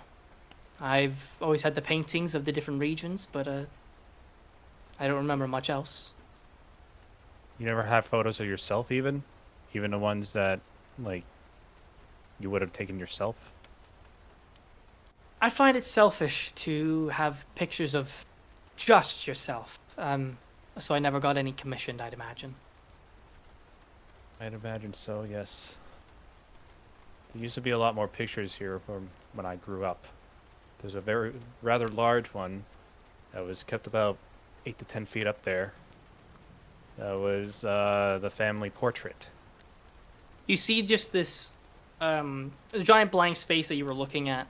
She kind of looks to him. I did always find it strange that there was such a large empty spot on the wall. I guess that makes a little more sense now that you put it that way. Yeah. You can kind of see it's freshly painted, but I can still kind of see the etching from when the sun would bleach through. The walls are darker on the outsides of the paintings, or where they were. You see, she kind of like lets out a soft breath and goes, I would imagine so. Hopefully, if you found some documents, maybe not all of them are gone.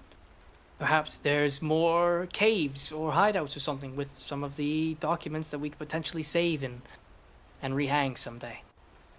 Considering the amount of history there is in your line and my father's line, because I believe there was only like there's a couple books in that cave, and I don't think that that's the summation of all of a history. That has to be way more spread out somewhere, as if you rightly put it. Oh, easily. There must be more. But considering like the we probably already mentioned it before with the name of Mordor Merrill, like he is a great ancestor, and so him alone is like thousands of years ago. You see, she kind of like kind of like walks around the unit a little more. Yes, she I imagine when she was around, paintings were more of the commonplace, and I mean it's been a very long time since she was around. I imagine some paintings were lost to time or damaged. But I'll have to see if in the archives I can find anything that might be good to hang around again. You see, she continues wandering through the space. Some of the areas adorned with armaments that are of multiple different decades. Some are looking like basic plate mail made out of like stone or wood, with some dents in them. Some aging all the way up to modern day armaments. Some are made out of steel, or some are made out of platinum, until eventually there's this piece that's made out of this mixture of leather and steel and small little chip pieces that look decorative but could potentially have some defense capabilities to them. Mostly appearing for decorative, but some look to have been in use many, many years ago and are now more or less part of the decorative aspects to the house. Along some of the walls further down into the home as well, you see a couple pieces of weaponry. There's all sorts of bladed weapons, like hand axes, great axes, blades, scimitars, sickles. They all have a small little placard underneath them, kind of looking to be dedications to soldiers that have fell in battle, and these were the weapons that were used and were potentially given to Sara and Vivaticus as almost like gifts from the family, saying thank you for honoring our lost family member. They've been extremely well taken care of in these casings and things. One actually kind of looks like the axe that you had carried months back. Could have potentially been something along the same kind of family of weaponry, or even the same item if it was magically infused. An orc battle axe? Yeah, the orcish battle axe. Going into, you see, she kind of like stops and gestures to some place and goes, I'm sorry that I don't have the memories to properly show you what your childhood home would look like. I imagine some things are probably different. Well, it's like you said, there's been renovations that's been happening. It's like it's both empty yet cluttered at the same time. Like I see crates kept up in that high ladder. You got a bunch of, there's some garbage over there, but I mean, it is being cleaned up. It takes a village. I only have people come into the house to do some tidying up maybe once a week. I spent a lot of my time ever since I came back trying to get Kane under order. It is an emptier place when you're by yourself. It's very true. I always felt like something was missing, but never could quite put a finger on it. Till now, yeah. She leads you. She kind of like gestures to a room at the end of the hall. Goes, come with me. I have your reward. As she goes into where you would recognize would be the master bedroom. Don't you fucking do that, Michael. I saw that face. No. Uh-oh. I follow her. I didn't even do it. You see, daughter, she though. takes it's almost like the Japanese sliding doors. She kind of like opens it up.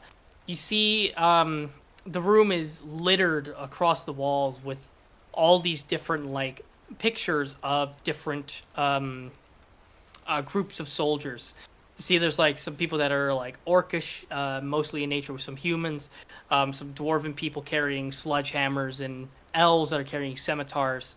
A lot of groups that have been decorated as war heroes that have potentially either passed now or were from bygone eras.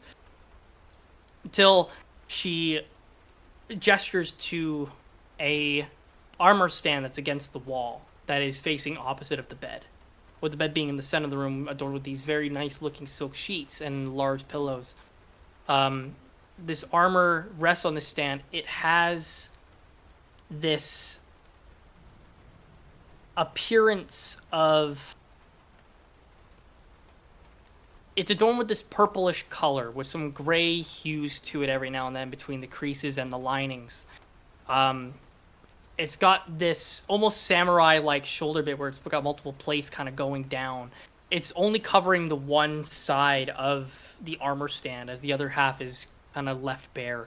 The purple lining to it looks incredibly well made and looks to have been incredibly well maintained. With a small little cape kind of going behind it that drapes down to probably, I would say, just below waist level. It's got so many little decorative imprintings and what looks to be like those circles that happen when people are blacksmithing armors and swords. Oh, studying it? Yes, studying. As it looks incredibly, it looks heroic in this shape. And looking at it, you recognize this thing. This was only worn on incredibly spare occasions. You recall your father wearing this on his left shoulder, running into what looked to be an unwinnable battle, only for hordes and hordes of undead to have been slain in its waste.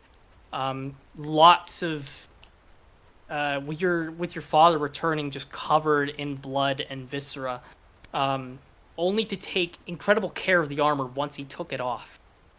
Like I mentioned, only worn on like possibly 3 or 4 occasions. And you remember that your father retired it before leaving to go find your mother.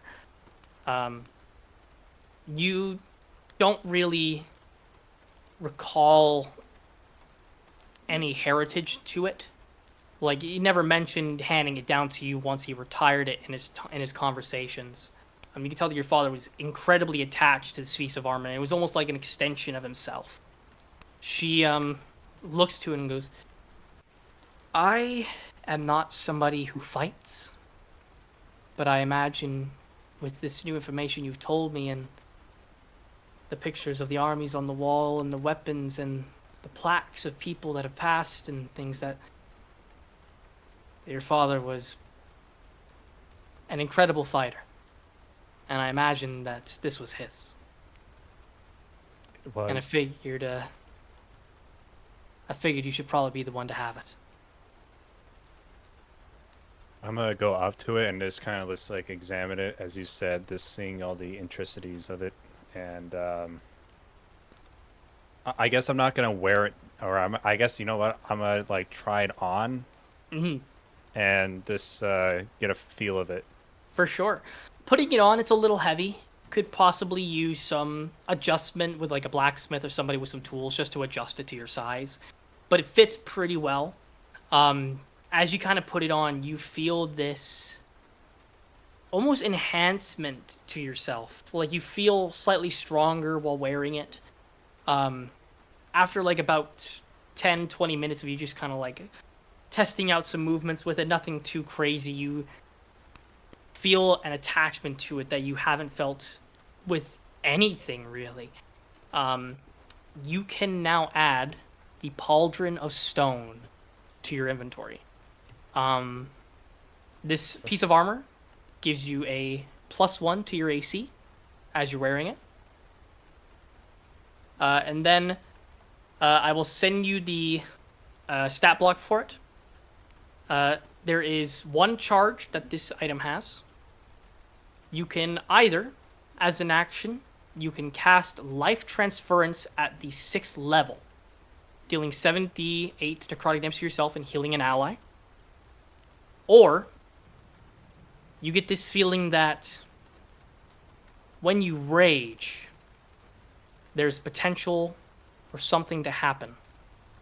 You're not sure what it is, but you just get this sensation that this thing will empower you greater. And on the inside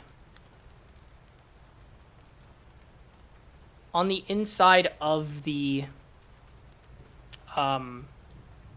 on the inner side of the metal, you see an engraving on it that is your father's handwriting. It says, "Only in great need are we our greatest hypocrites."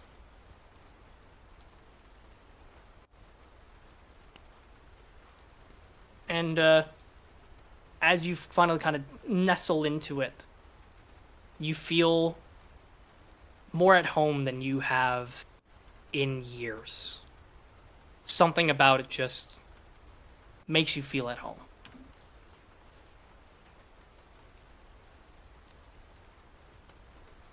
You see Sarah looks to you and goes, "Fits you well." Need some minor adjustments here and there. But yeah, it's invigorating. It's something I had not imagined I'd ever wear again. She looks to you. She goes, "Not that you have to, but I'm assuming the room that's connected to the war room was more than likely yours when you were younger. You can stay here the night if you'd like." Would it be possible for my friends to stay here as well? She kind of thinks to herself, "Well, I've only got your room, my room, and then I have 2 spares. So I mean, as long as they're okay with sharing." I'll check in with them. And you see, Michaelis kind of gets mad for a sec. You wouldn't happen to know how to message, would you? You see, she just kind of chuckles and goes, "Yes, I know how to message." All right. If it's okay, you can, if you can, like, message them all or message. I don't know how message works. If you haven't caught on. I will speak with them, as she just has like this small, like, familiar grin that you've seen your mother have when you were younger. Lascivious, Mabel, Sonnet, and Bonelia, you all kind of get messages kind of one by one, and they all say something along the lines of, "Hello, this is Sarah. If you need lodging, you may stay in our abode as long as you are okay with sharing rooms." And then she gives you the general kind of directions to arrive to the household.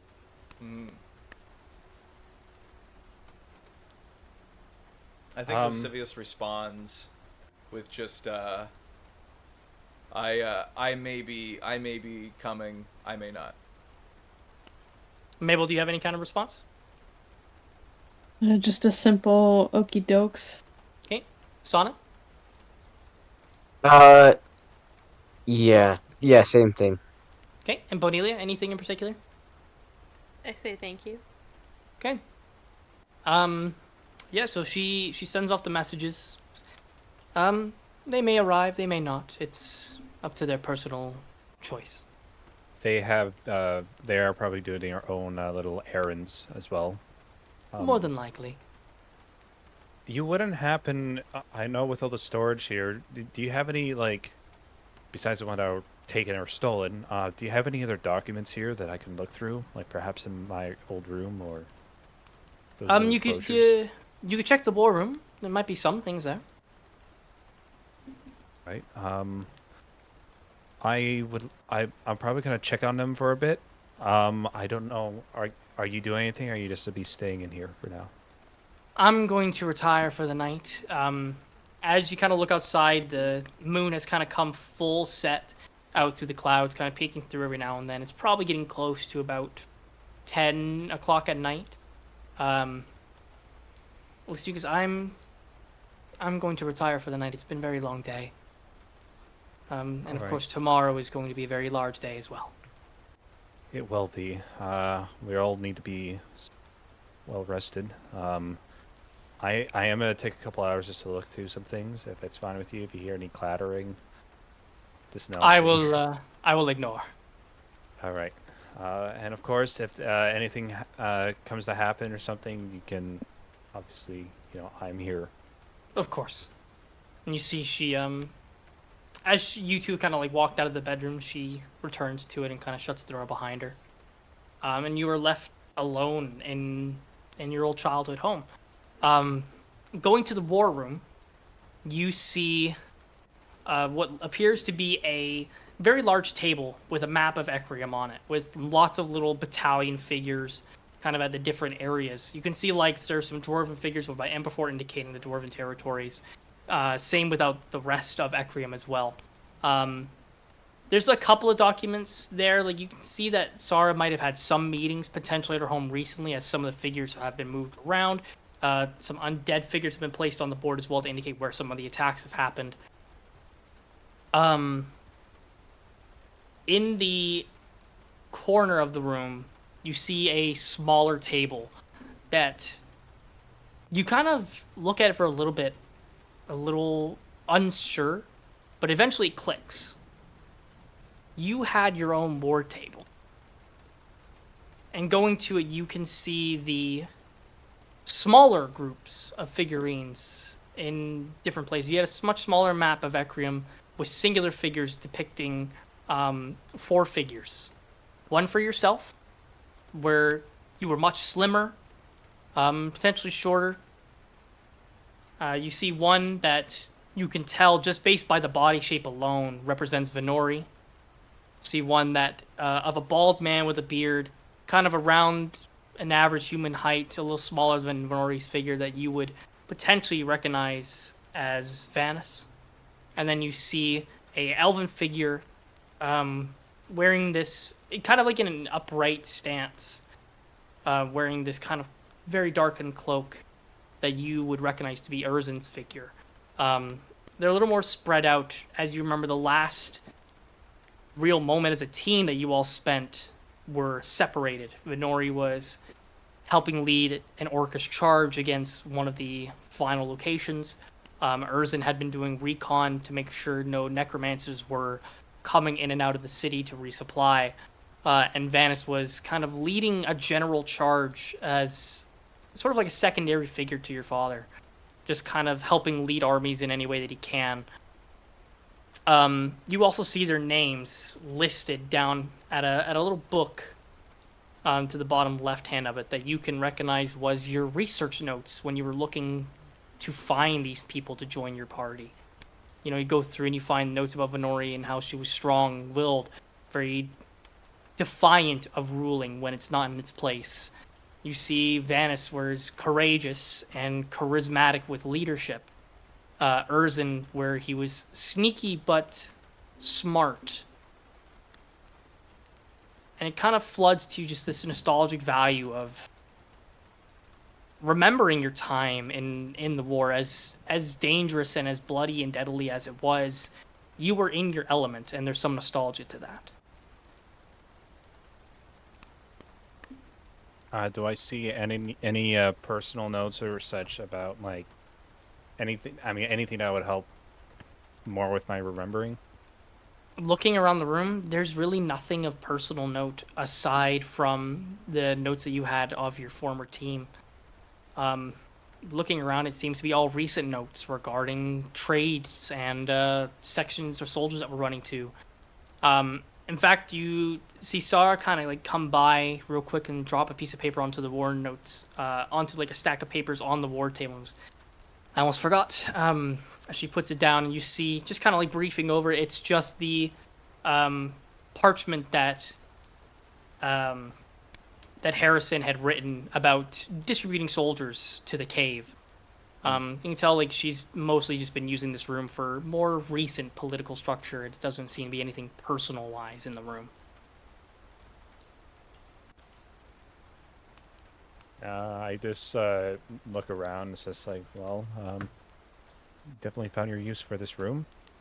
I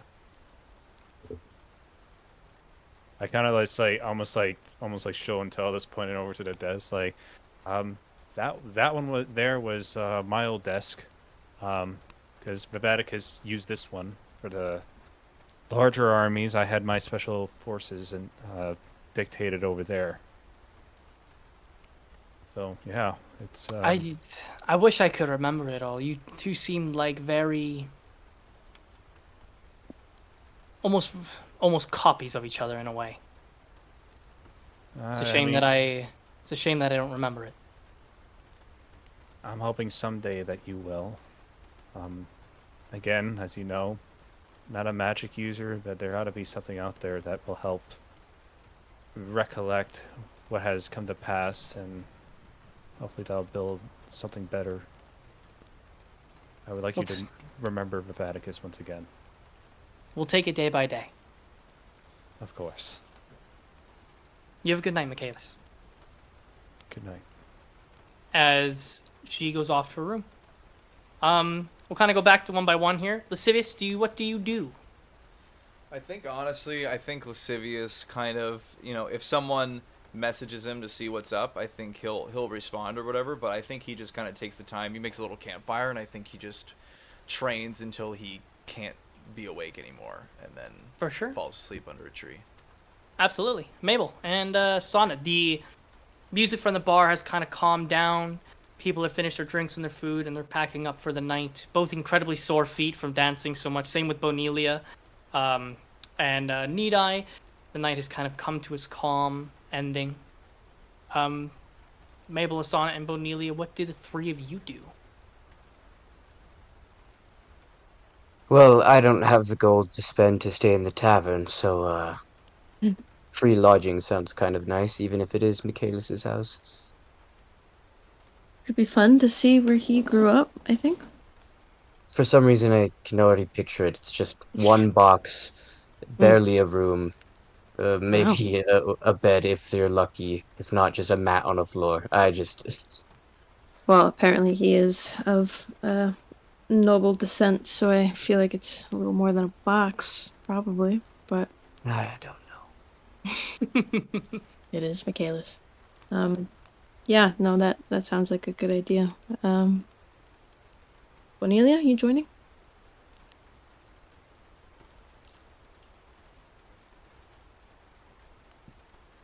Bonelia? She's a little bit silent right now. She's stunned. So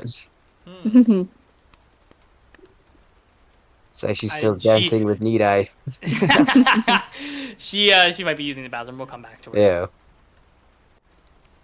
But yeah, I mean, I'll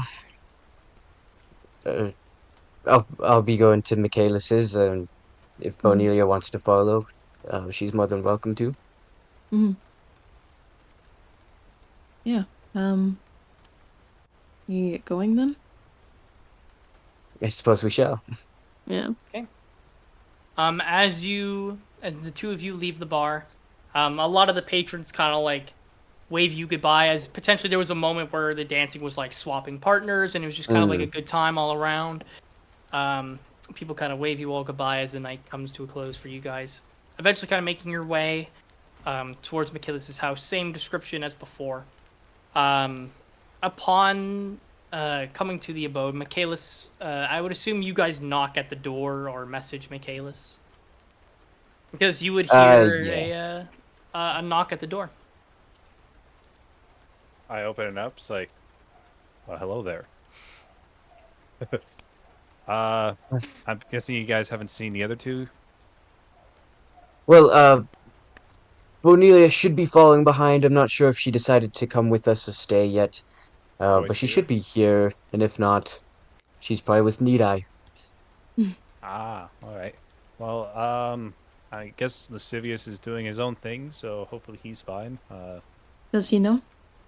I had Sarah message all of you, so I think Okay, that yeah. she told me that she got responses from all of you saying okay. You said okie dokie, I or did. Mm-hmm. okay. Mm. Uh, and She had a yeah. few drinks. Oh, well, congratulations. Thank uh, you.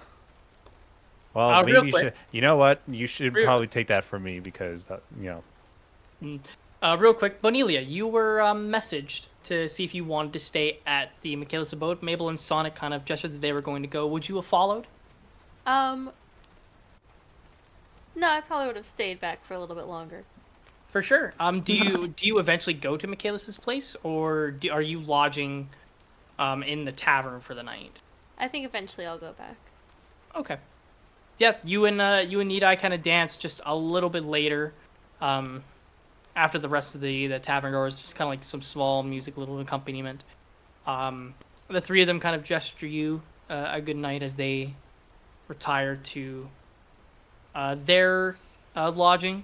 As Nina kind of like plays like a little like ditzily with your hand, like he's just so drunk and just so happy. He's like, hopefully we'll see you again soon. Like, absolutely. As they return, after a little while, Mabel and Sana, as you kind of enter, Michaelis begins to kind of show you around. After a little while, Neely kind of joins up with the group as well. Small little knock, because you'd let her in. Lascivious, as you kind of do your sparring and such, eventually you become sore enough and tired enough to the point where you lay your back against the tree.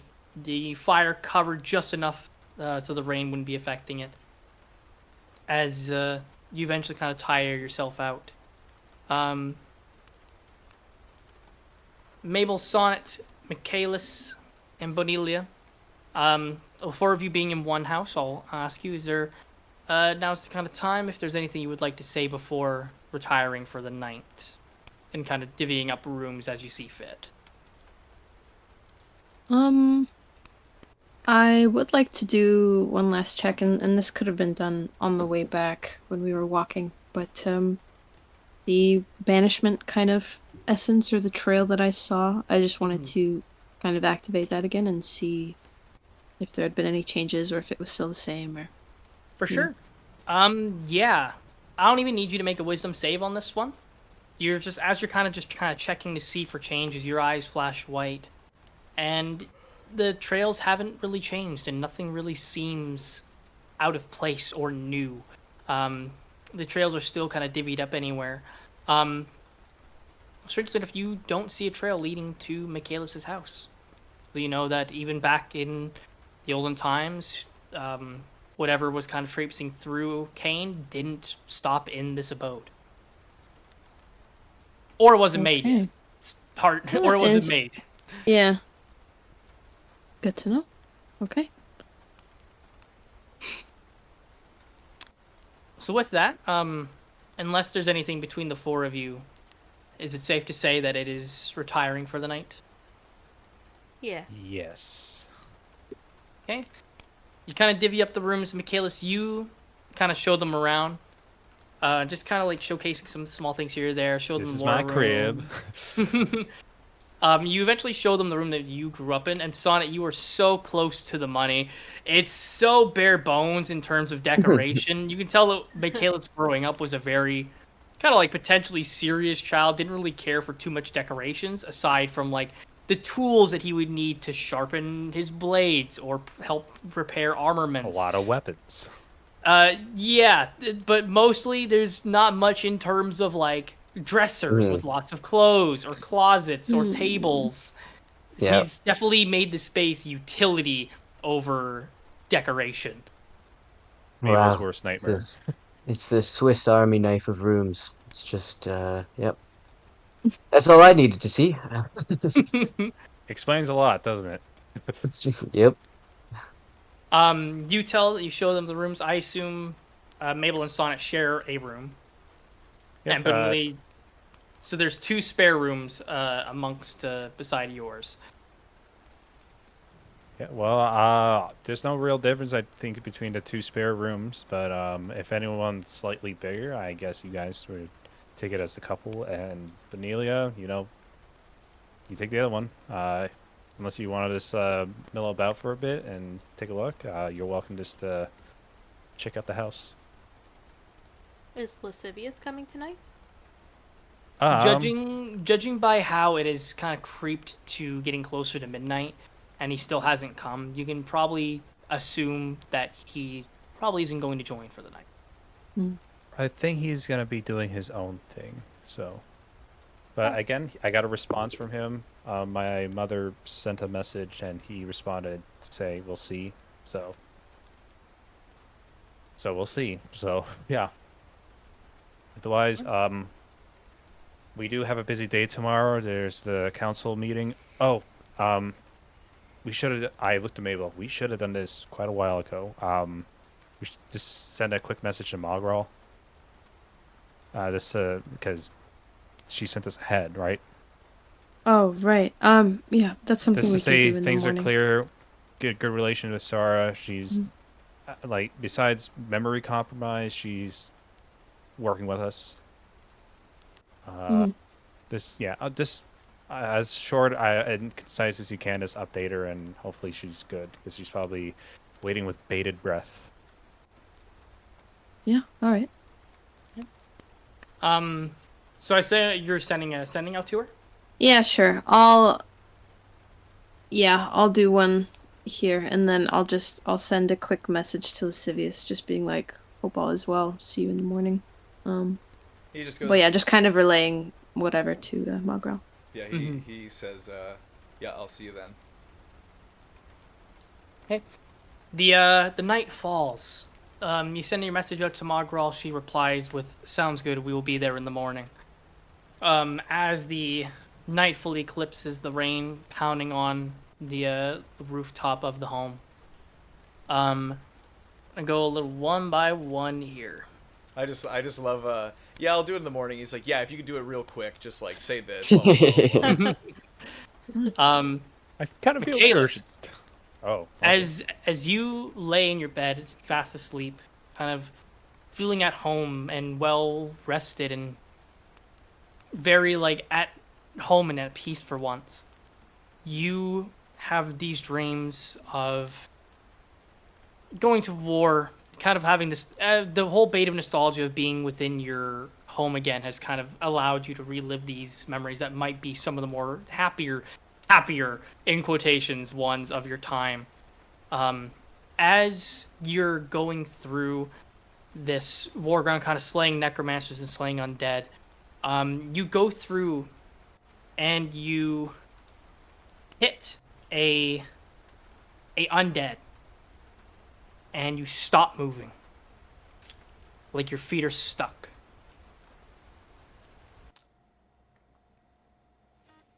And Interdasting. you find yourself looking at the ground as the grasslands and the fields slowly begin to turn to red. The forest areas and the hills begin to fade away and drop as you find yourself in this empty expanse. Looking around, you see this redness in the ground begins to form into a liquid, and it begins to bubble.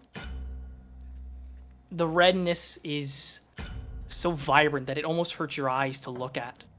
You look around you and find absolutely nothing. But looking to the sky, you see the moon, and it is this dark, dark red. And you see it begin to kind of crack and break.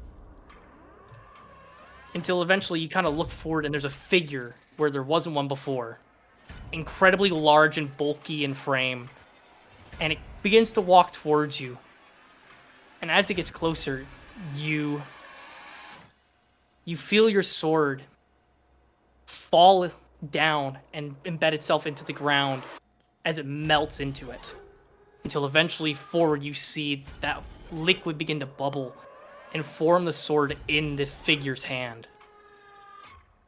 You see it pull it out and kind of carries it on its shoulders. This is a double-edged blade. It is surely cutting into this person and causing pain, but they stand so confidently. They eventually put the blade down to the ground and it drags with them as they walk. As you do, the figure becomes more in focus as you see a green frame with all sorts of markings and tattoos across it. Some black hair that is kind of matted and kind of dirty and straight as you see the face of Bane walk in front of you. Well, hello, shithead. Well, shit. Yeah. Well, shit. You see he walks pretty much to be chest to chest with you, him standing about a foot taller and just kind of looking down at you with his chin cocked upward. As you see Bane's image begin to ripple and change into this form of a slimmer man. It shapes to be around your height. Their hair much fuller and kind of blocking out their facial features.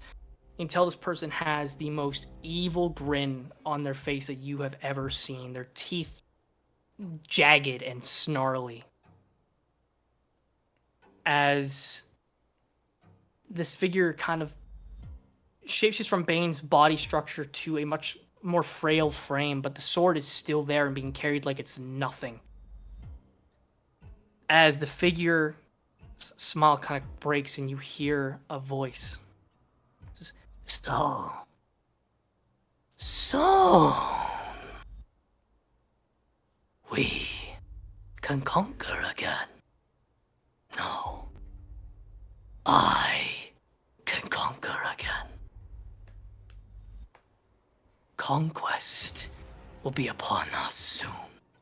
As the figure, you feel this mental shakiness kind of rattle. You get this terrible migraine as this figure's form begins to ripple and shatter. Like this blood red liquid kind of splatters all over. And as it touches you, it burns you. Until silence. And the form calms itself.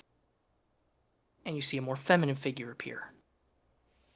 You see this long, strangly, a mix between a silver and red in that in-between shade. As a more friendlier face kind of appears to it. Her skin is this really nice complexion. She's got like the silver robes that are reminiscent of a wedding dress in a way. Not as elegant or as poofy, but the material looks fine. And she looks to you and goes, but we can stop the cycle. And you wake up in the middle of the night with a cold sweat. I'm gonna look at the sword. Is the sword doing anything? You see the sword is just off to the side of your bed with nothing really different about it. As you placed it before, it is still there. Well, and I say kind of like to myself and to the sword, it's like, at least you're willing to try and help. I try to go back to sleep and I'm just like wiping the beat out my sweat. It takes you a little bit, a little shaken from this vivid dream sequence that didn't really feel like a dream. But eventually you do find yourself going back to sleep, and your long rest continues unimpeded.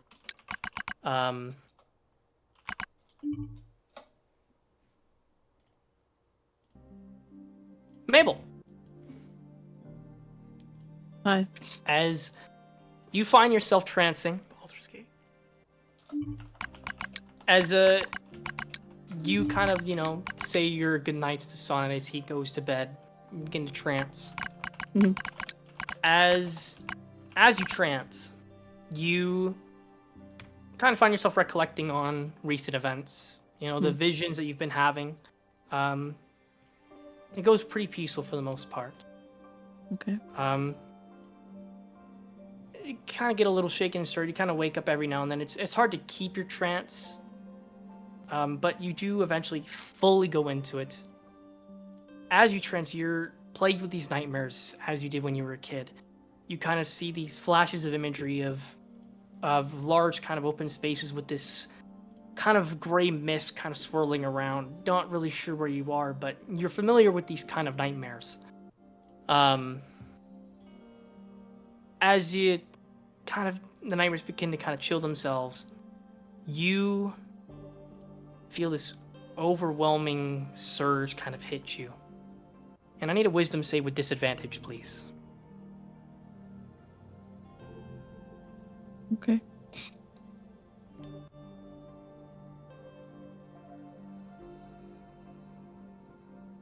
That really sucks. Any good portents? That it could have been a nat 20. It is not. Oof. Okay, that is gonna be a 12. 12.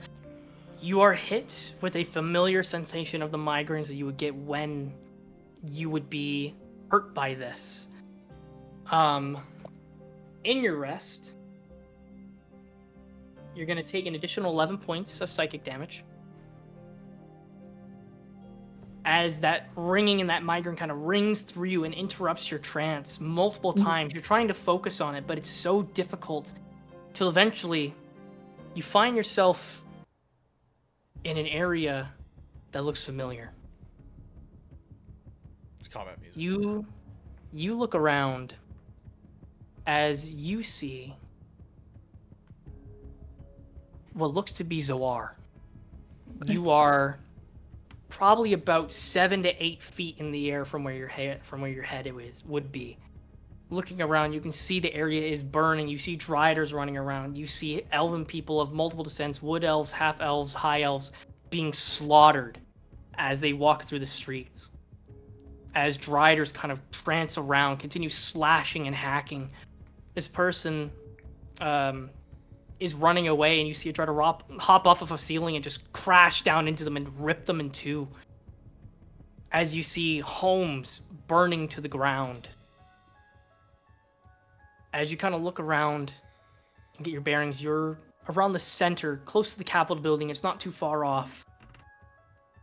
Until ahead of you, you see a crowd of people banded behind two figures.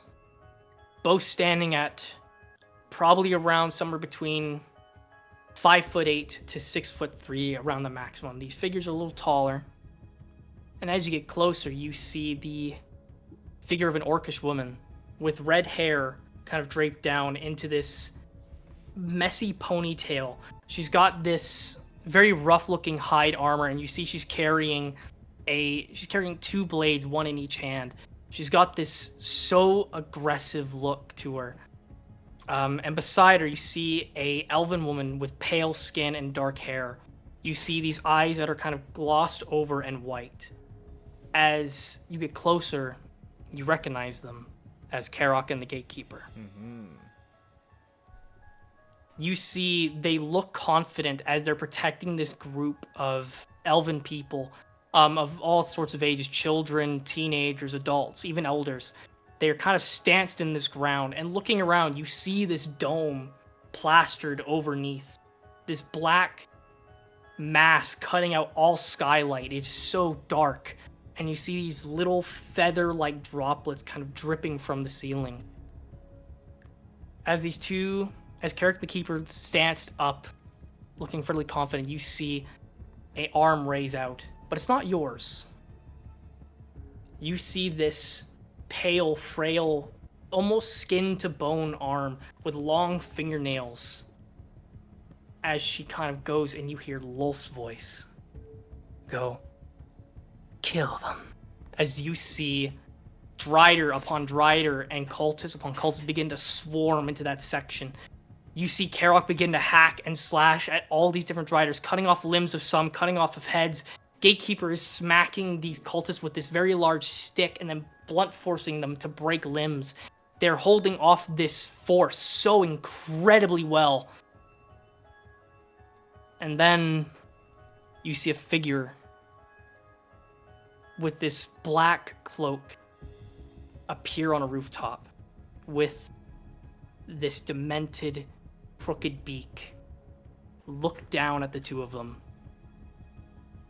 and hop down as you see these two daggers come out of nowhere and embed themselves into Karok, who's now looking incredibly exhausted, having fought off these Driders and these cultists, just absolutely slashing and stabbing repeatedly.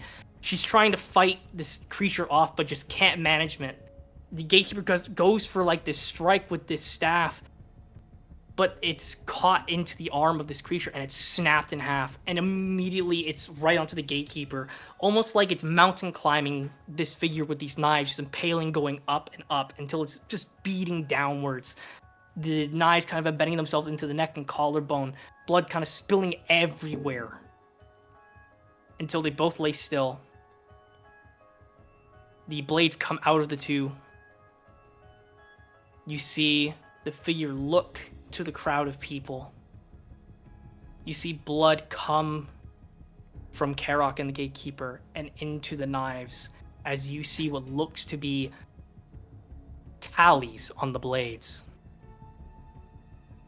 You see on each one looks to have close to approximation of somewhere between 30 to 40 tallies on each blade. You see the figure looks at the crowd of people, flicks them, and walks towards them slowly. Ooh. As your vision kind of cuts out. And you find yourself waking out of your trance with just cold sweat kind of streaming down your face. It is the most real that a vision has ever been. And you get the sense that it probably was real. Lascivious. Oh. Hold on a second. Hey, you thought you were safe, huh? Wait, stop. Stop. This is going to be a great one, guys. Really nice. As you're in your sleep, you kind of begin to kind of toss and turn. Out of the soreness from your training, just from your practice and these, just maybe overextending yourself a little too much, your body's kind of sore. Until eventually you're kind of like woken up a little bit and you're back towards where your I can't remember what it's called, but the pointed joint that pops out when you put your arm behind. Oh, your shoulder blade?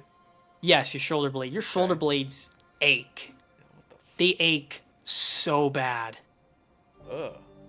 As you're kind of retching, trying to like not focus on it, it almost feels like your skin is breaking. As is your horns. They feel more tight and painful as they almost seem to grow an inch or two. As you get like this reverberating pain throughout your head, as it kind of shakes you awake, you pat yourself over. You're sore, but nothing's changed. Except for maybe the horns have grown maybe an inch. What? But everything else around you feels correct. But the soreness is something that you've never felt before, and you're unsure of why. So my horns grew an inch. Is that in any particular way, or just like a little bit longer? They just tend to grow a little longer with potential curvature kind of going back as it's almost warping in shape. Like your horns aren't supposed to grow that large. Like I've matured. Puberty. Puberty. And then I kind of feel my back like where that pain was. Do I like? Everything seems fine.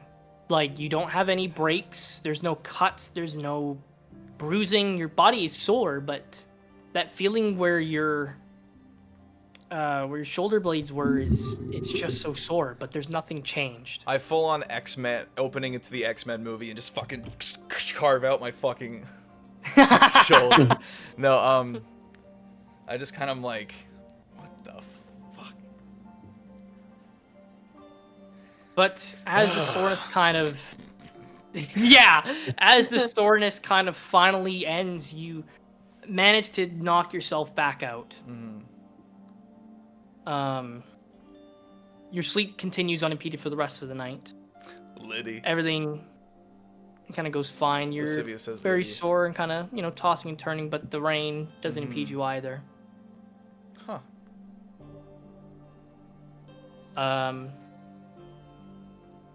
Bonelia, Me, let's go. you, as you're kind of like, I don't know if you're sitting in the bed or just kind of looking out the window to the backyard of this area, however you may be kind of spending your night while you're resting. You take like a quick minute, kind of like wander around the house, maybe get yourself something to drink. As you go back into the room, you see Ashanta sitting in the window space. Just kind of got her knee up, her arm kind of dangling over it. She's looking out towards the backyard of Michaelis' home. As she looks to you, goes, "Do you have any plans to move north soon?" Hopefully we will be after tomorrow. I hope so. This entity needs to be dealt with soon. I'd rather not miss something like this. It's not every lifetime that a creature that has lived a life longer than almost any other creature in existence dies. We What? need to be there for it. What is it? It is a man. I wish I knew more about the person. But I know that they're dying. That's all I need to know. I'll make it a priority that we leave as soon as possible. Thank you, Bonelia. You see, she kind of has her eyes out towards the stars and kind of like scanning them. Are you handling being an avatar of Death's champion well? I know it is very different than the deity you used to serve. I think I'm doing well. You see, I she hope I kind am. of. You see, she spins around and kind of like hops off of the ledge. Kind of like walks towards you. You see, she phases through the floor, kind of like how she did in the dungeon, and kind of appears behind you. She traces her finger just along your shoulder and points to your scythe. If you can do me one favor to improve as my champion, use that a little more if you can. Doesn't need to be everything, but once in a while wouldn't hurt. As she gives you just a small little smile until she kind of goes behind you and disappears. Of course, I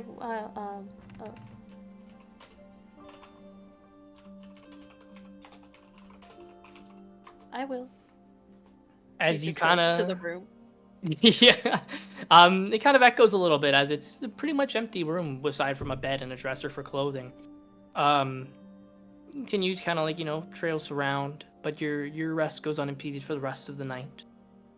Sonnet, you sleep like a goddamn baby. Hell yeah. Winner. Ding, ding, ding, As the Feels sun good. begins, as the sun begins to kind of creep through the morning, Lascivious, you're kind of hit with some sunlight kind of breaching into your eyes. Michaelis, you kind of wake up having a headache kind of from the events of the night. Mabel, as you kind of trance awake earlier than most, kind of sitting there eyeing Sonnet, making, as your usual, making sure Staring. nothing goes on. Nothing really impedes for the night, but you are a little shaken by the vision you had. As you just kind of absentmindedly kind of almost guard the room with your eyes. Mhm. It's not very often, like, when you wake up from a trance, you tend to watch just to make sure Sonnet's lycanthropy doesn't happen without his control. But this particular morning, you are actively eyeing the room around because it's a little scary. Mhm. Bonelia, as the morning kind of creeps through the window from where Ashanta was, get this moment that potentially things are kind of looking up a little bit. Ashanta has taken quite the interest in you and is asking you these great things. Asana, you kind of slowly stir awake after some time as well, having one of the best rests you've ever had. These beds were incredibly comfortable. A lot better than the beds that you stayed in where the lichens were. Mm. And as that happens, we're going to take another break. Because I'm going to ask, how are people feeling at the moment? More I- D&D, baby. Yeah. I want to have my steak, like Yeah. my supper. So Mm-hmm. I'm gonna pause. Did you I just have- I'm pausing. did you just like GK or I like literally G just enter, like D I enter? just pressed one. as on I keyboard, quote, just- as I quote, if I'll do a little screenshot. I'll do a little screenshot. Hey, message received, loud and clear. I thought you copy If it and works, paste it until works. it's yeah, that. It's so many individual messages. Yeah, you just keep on going. Click, click, click, click. Dude, it was fucking bad. It was bad. Just gotta get his attention. All right. I am recording, so Oh. Alrighty. Since Great. when? now. No, Okay, a little nice. early. We No. we return to the morning of people waking up. We are going to start with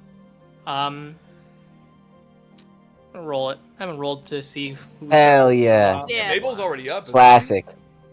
I don't give a shit about Trance and Bonelia being awake at all times. I don't give a fuck. Yeah. Lascivious we- is going through growing pains, so.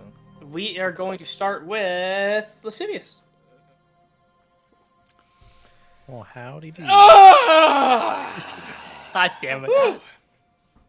Wow, what the heck? And I'm gonna check my horns just to see if I wasn't dreaming. Yep, they seem to be slightly larger. What the fuck? An inch? Okay. An inch is a lot. An inch is a lot. I'm gonna do. I guess. Tassara gave me a general like whereabouts as to where the Yeah, house she is. gave you general directions. So I think Lascivious kind of just takes a deep breath. Okay, and then he's gonna head off and reconvene with the group. For sure. Next up, we're gonna do Bonelia. Bonelia, the morning has kind of struck in.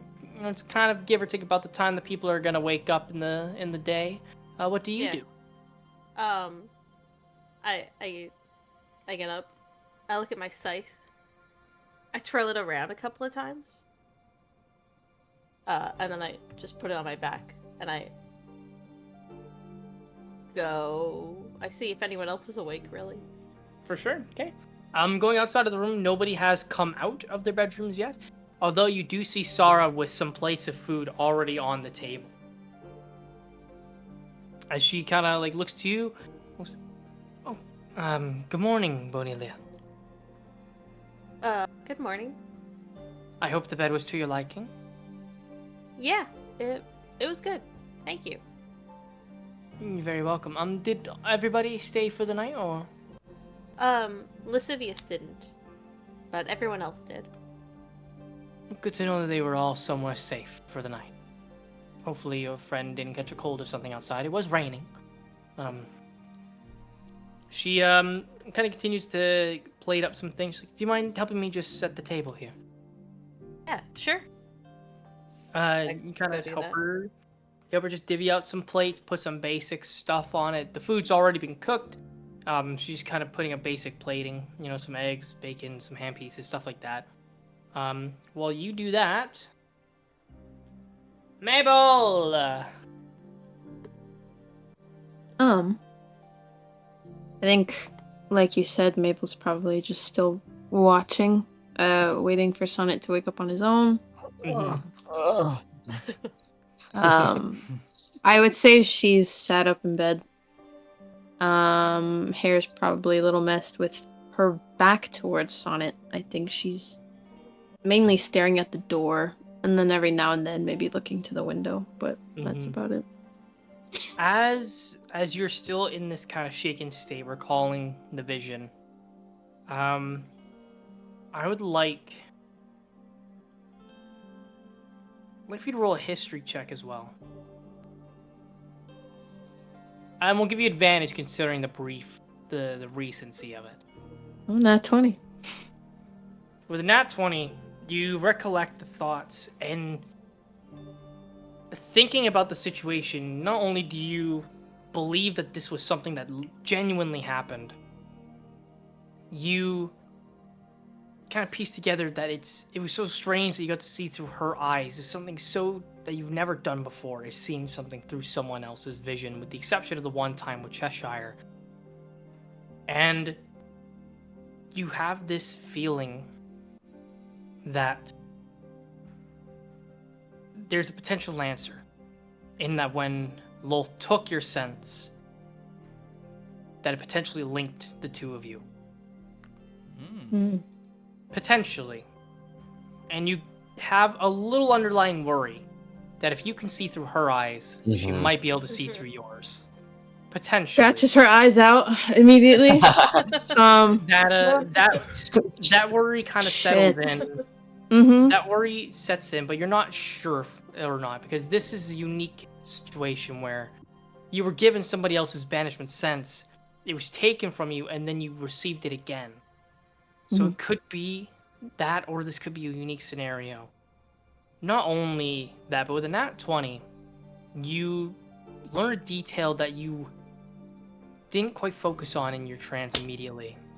Towards the end, before the figure that you could easily tell was Tekuen and his host, before they shifted their vision to the crowd of people, for a second it almost looked like Tekuen was looking at you. You don't think it's entirely possible, because surely it was looking at Lolth, but the eyes were peering, and it felt like it was staring at you in particular. As in Mabel, or whoever she was As seeing Mabel, through. you just get this That's cute. sensation like those eyes were burrowed on you and not Lolth. And you garner those two things from the recency as you kind of recollect it. And you begin to smell some of the food that's coming out from the entrance room. I don't think she moves an inch. I think especially with this history check and sliver of a possibility, this idea that she could be connected to Lolth, and like if she can see through Mabel, or like even with what you were saying about Tech, when she's not moving. She's kind of freaking, but yeah. Next up is Michaelis. You awaken out of your bed a little tired after that terrible nightmare. I'm gonna look at my sword. It's still there. Michaelis actually does that. Yeah. I'm gonna speak quietly to specify that was for Bane. Yo, the rest of you don't know Not you the well enough weird, yet. creepy dude with the smile and the fucking. He hasn't done anything to me yet that was antagonistic. He was just creepy. Fair. Maybe he's the Best. one. Who knows? Anyways, I'm just gonna pick up my sword and it's like I kind of look around for Ben, just be like, "Well, I hope you guys were serious about that proposition, because that makes it a lot more easier for you guys to get on board with it."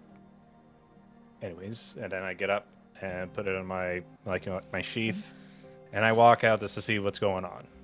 For sure. You walk out and you see Bonelia has helped Sarah set out like a basic kind of breakfast looking deal.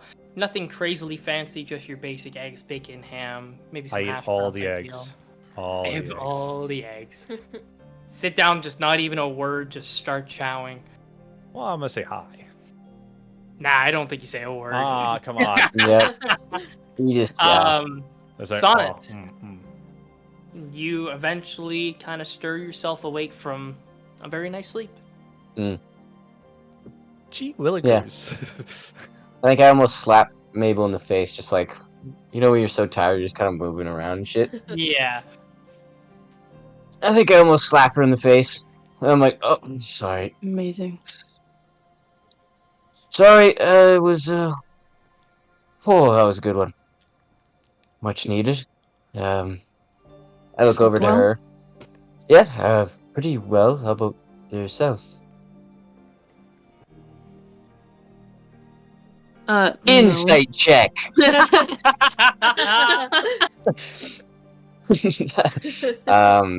That would be a 18.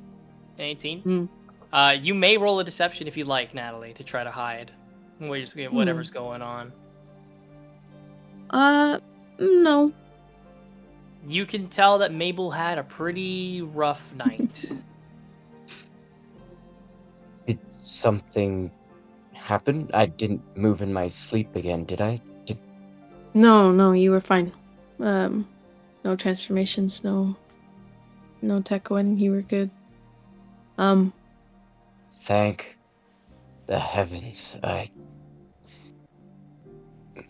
don't know. I'm starting to feel a little worn down. I get that. Yeah, my nightmares have not been, I don't know, same old, but they're,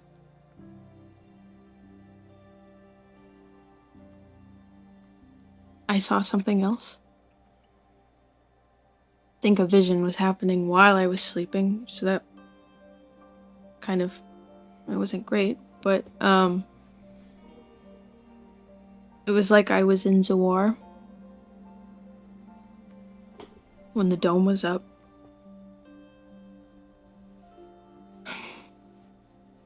And I saw it happen with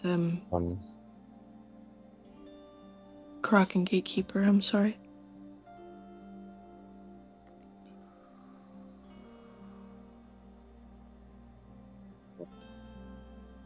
I don't know how to explain it. It Surely. was like I was there, but also it wasn't me. It was like I was seeing it through someone else. That could be a nightmare, right? Not. It felt very real. I don't think it was. They're only missing, though. I'm sorry.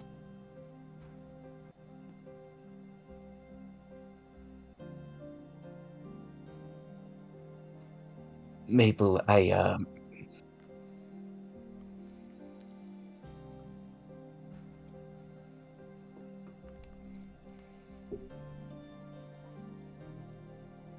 did they, say anything? They fought like hell. And they were winning. They were doing really good, and then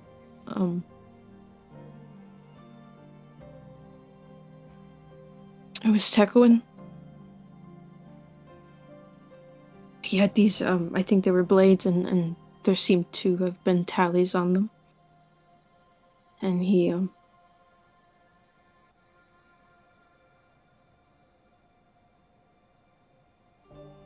I think he saw me. I don't know, it was like, it was hard to say. It was like I don't know, but it felt too real for it to not be real.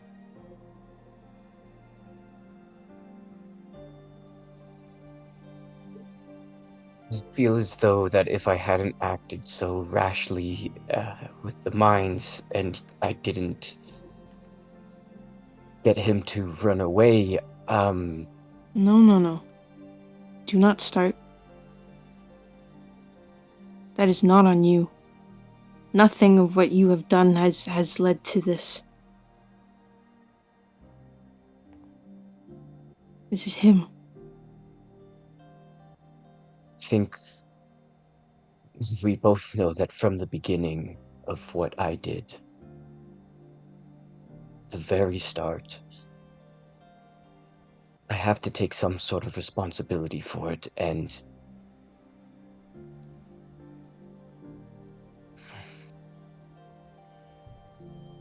these twins, the Githyanki, they're just the first step. I'm gonna make sure that he can't target any more vulnerable people, and he can't hurt those I love. Mabel, he's gonna be coming after you.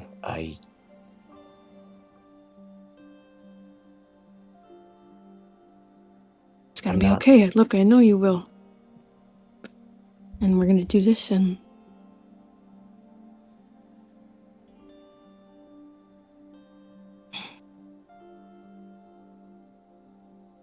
I don't know what to say other than it's not your fault.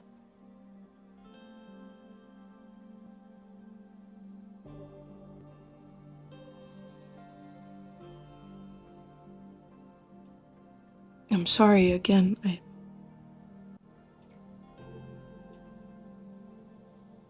It's I wish okay. more than I think it's still valuable to know that they're gone. I'll tell Eldenor and the rest when I see them. Of course.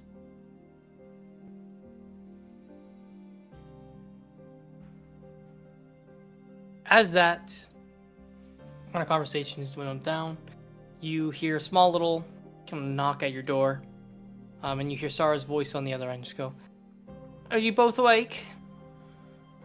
Yes, we'll be down in a few. Of course, breakfast has been made as well, so feel free to grab something to eat before you make your way towards the meeting if you're attending. Yes, thank you.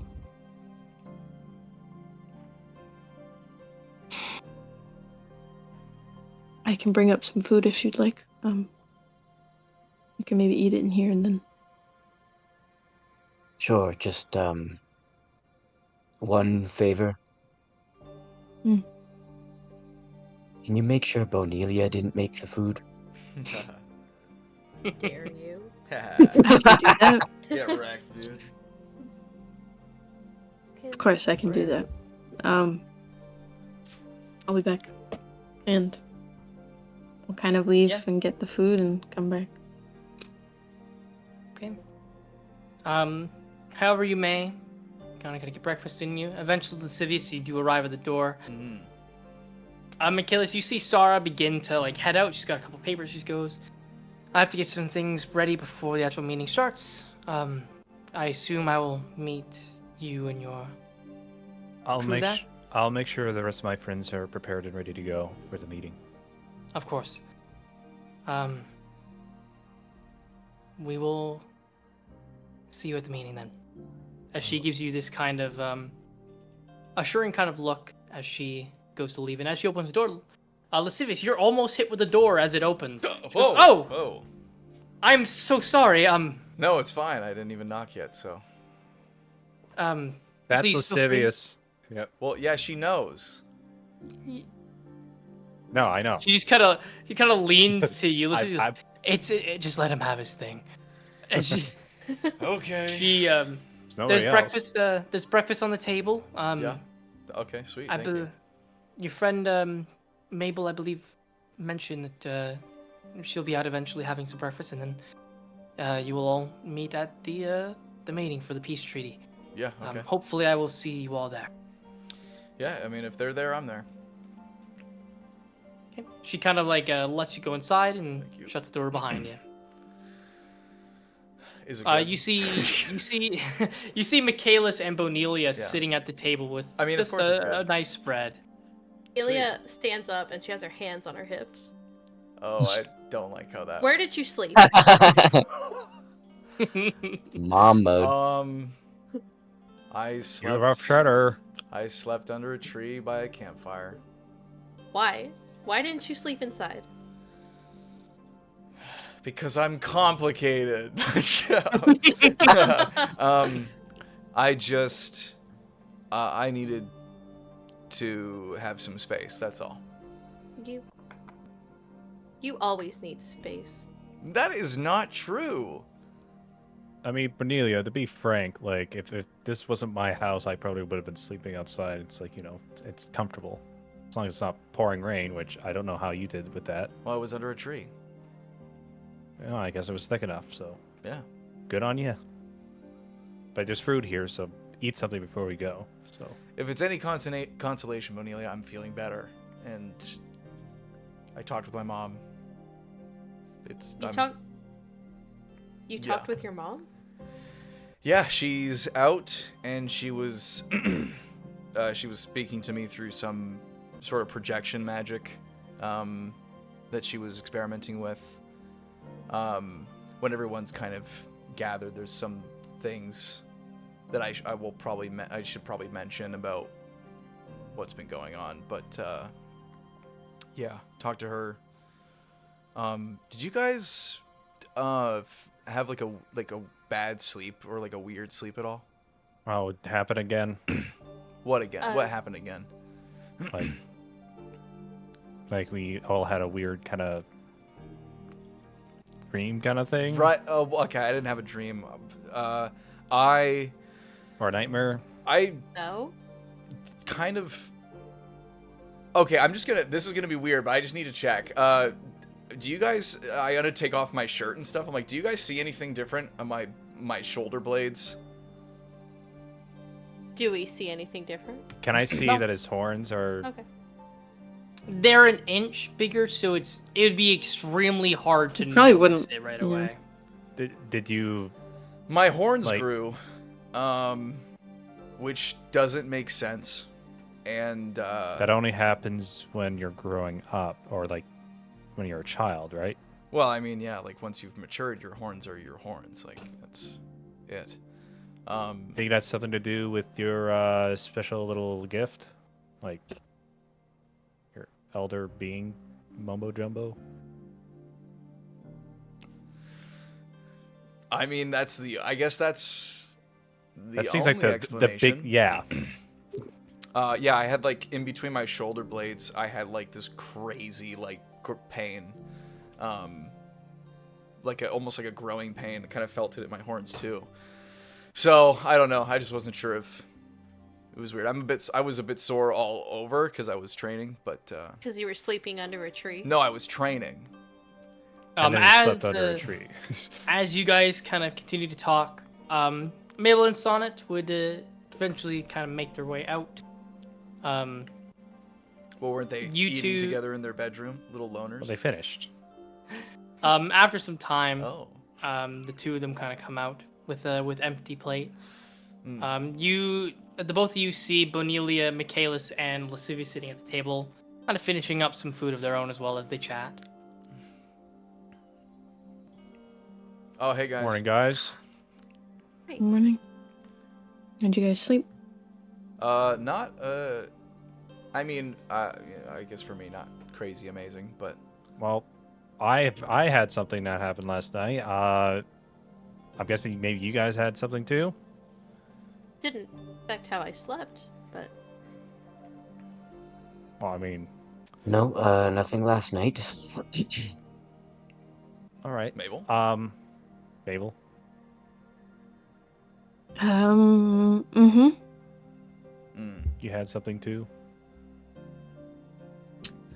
Yes.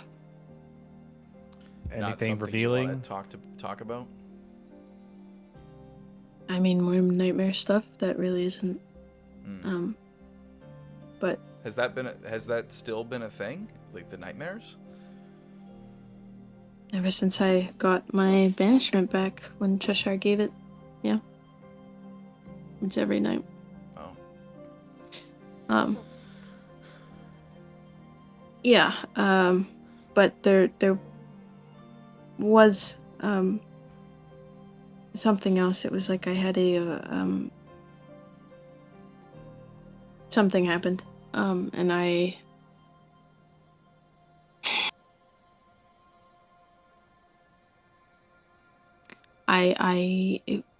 don't know how to. You could just say what it was. If you don't, then you don't have to, but...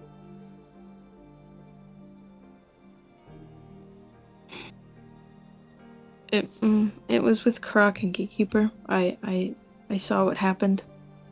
Oh. In the dome. Oh. I Like a won't vision, make you. or- I won't make you. You don't have to repeat it. We could just leave it at that, I think. Is there anything other Yeah. than that?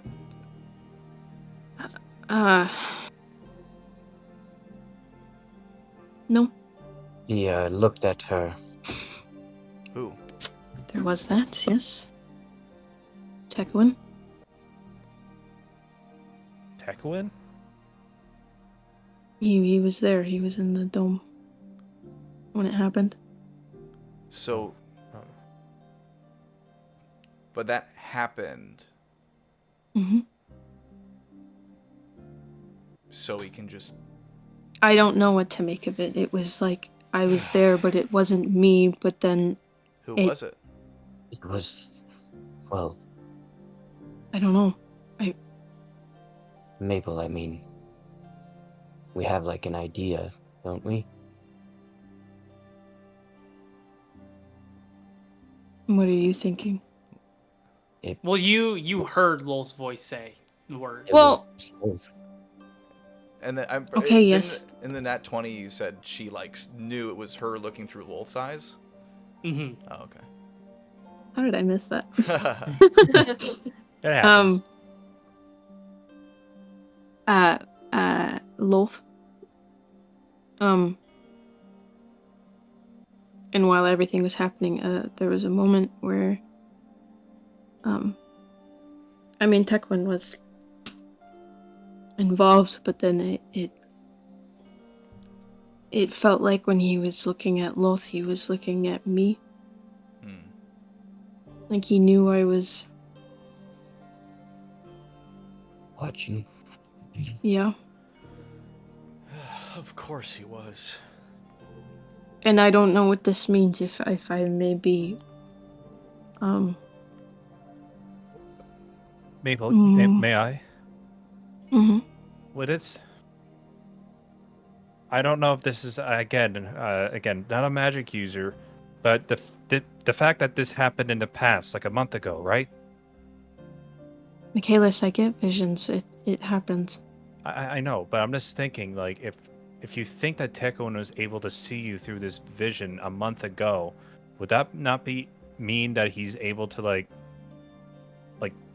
see the past and the future? Like that's why he was able to to meet us here, because he knew we would be here, because he saw you here 2 months into the future. Am I making any sense? I mean, as much as you can with what we know. It could be possible. Well, this is a demon, a deity. They're able to something do their I own should thing. iterate real quick. Yesterday I spoke with my mom last night. She's here. She's out. She's currently watching over Orlais in Lilith's place because Lilith is missing. And Great. apparently she hasn't clocked Tekwin. So it might be safe to assume that it's not just what we encountered isn't just a fluke or a How long has she been here? I think she got out, she said, like a couple days ago. And we also got Well, she Kane a wasn't- couple days ago, and you're saying she did She wasn't not. here. Like she just came out. Like she just got out and she was using projection magic to project But herself. you just to said be able she to was here a communicate. couple days ago. I meant like she's in Orlais and she sent a projection of herself to communicate to me. Okay. This is so confusing. So she is not here. She is looking over Orlais. Lilith is missing. Tekuen is not there as far as she's clocked. So it's safe to assume that Tekuen is probably in pursuit. And Well- may already be here. I mean, we kind of already knew that was... But now it's like a Mhm. solidified, like, we don't have an amount of time. We only have the fact, like you know, like... I'm just still stuck in the whole Tekuen thing. Is it still? Would it be possible? Like Sonnet, is it possible that he has some sort of like clairvoyance that he's able to look at visions in the past and future? Like I think know. there are multiple possibilities. I think that's why it's hard to narrow it down. The banishment sense itself, Lolth took that from Mabel, and we're presuming that that's what she was being able. That was her link to Lolth to see through. She's seeing a vision of the past there, but her being in the past, I think Tekwin was able to sense Mabel, just like Inside Lolth. he was able to sense Mabel's intrusion into my mind way back in Hangerstown. I think he knows it very familiar, like it's very familiar to him that he was able to see it then. I don't know if he was able to tell where she was or anything like that, but he knew that she was looking in that moment. The essence of her that was in Lolth at that time. Okay, that makes a little bit more Mabel, sense. with your nightmares, have they always been like prophetic or like real, or were they just like manifestations of things, and maybe this is just a manifestation, a nightmare? Most of the nightmares that you've had, Mabel, have not been that real. They've all been terrible and depict like locations or scary imagery, but nothing has been a full-on scenario before. Over time, when I was a kid, they've changed over time. Progressed in some ways, digressed in others, but it's not... I see everything from things to places to open plains to just many things, and I've never... These aren't places that I've been or things that I've seen in real life before. It's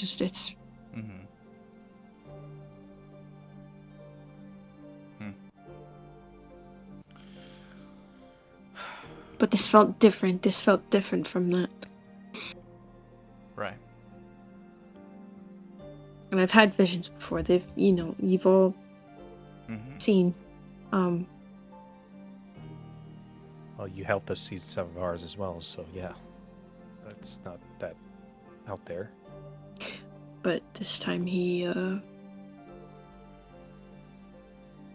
this felt real.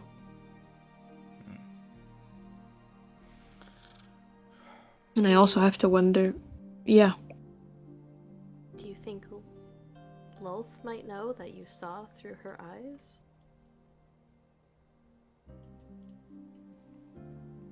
There's a chance? It was one thing seeing her eyes everywhere. Now I feel like... I feel like this could be a lot worse. If it's true. Was this voluntary? I'm gonna assume no. What was? That like this vision that you had. I'm Vision. assuming it wasn't something that you... I was trancing. It Yeah. just kind of... Well, maybe the silver lining here is that maybe maybe it only connects you. You know, like obviously you guys are connected, but maybe because it's not something that she put on you, it's in a way something you put on her because she took from you that. Because when I had her mark, she could see through me. And what if it's the same? I think it might be different because she didn't put anything on you. She took from you. And so maybe you accidentally imprinted on her. And so now you can see, but she can't. But what if it works both ways? We both have the same thing. I feel Well, like... I mean, who knows? We don't have the power to combat that, if that's the case.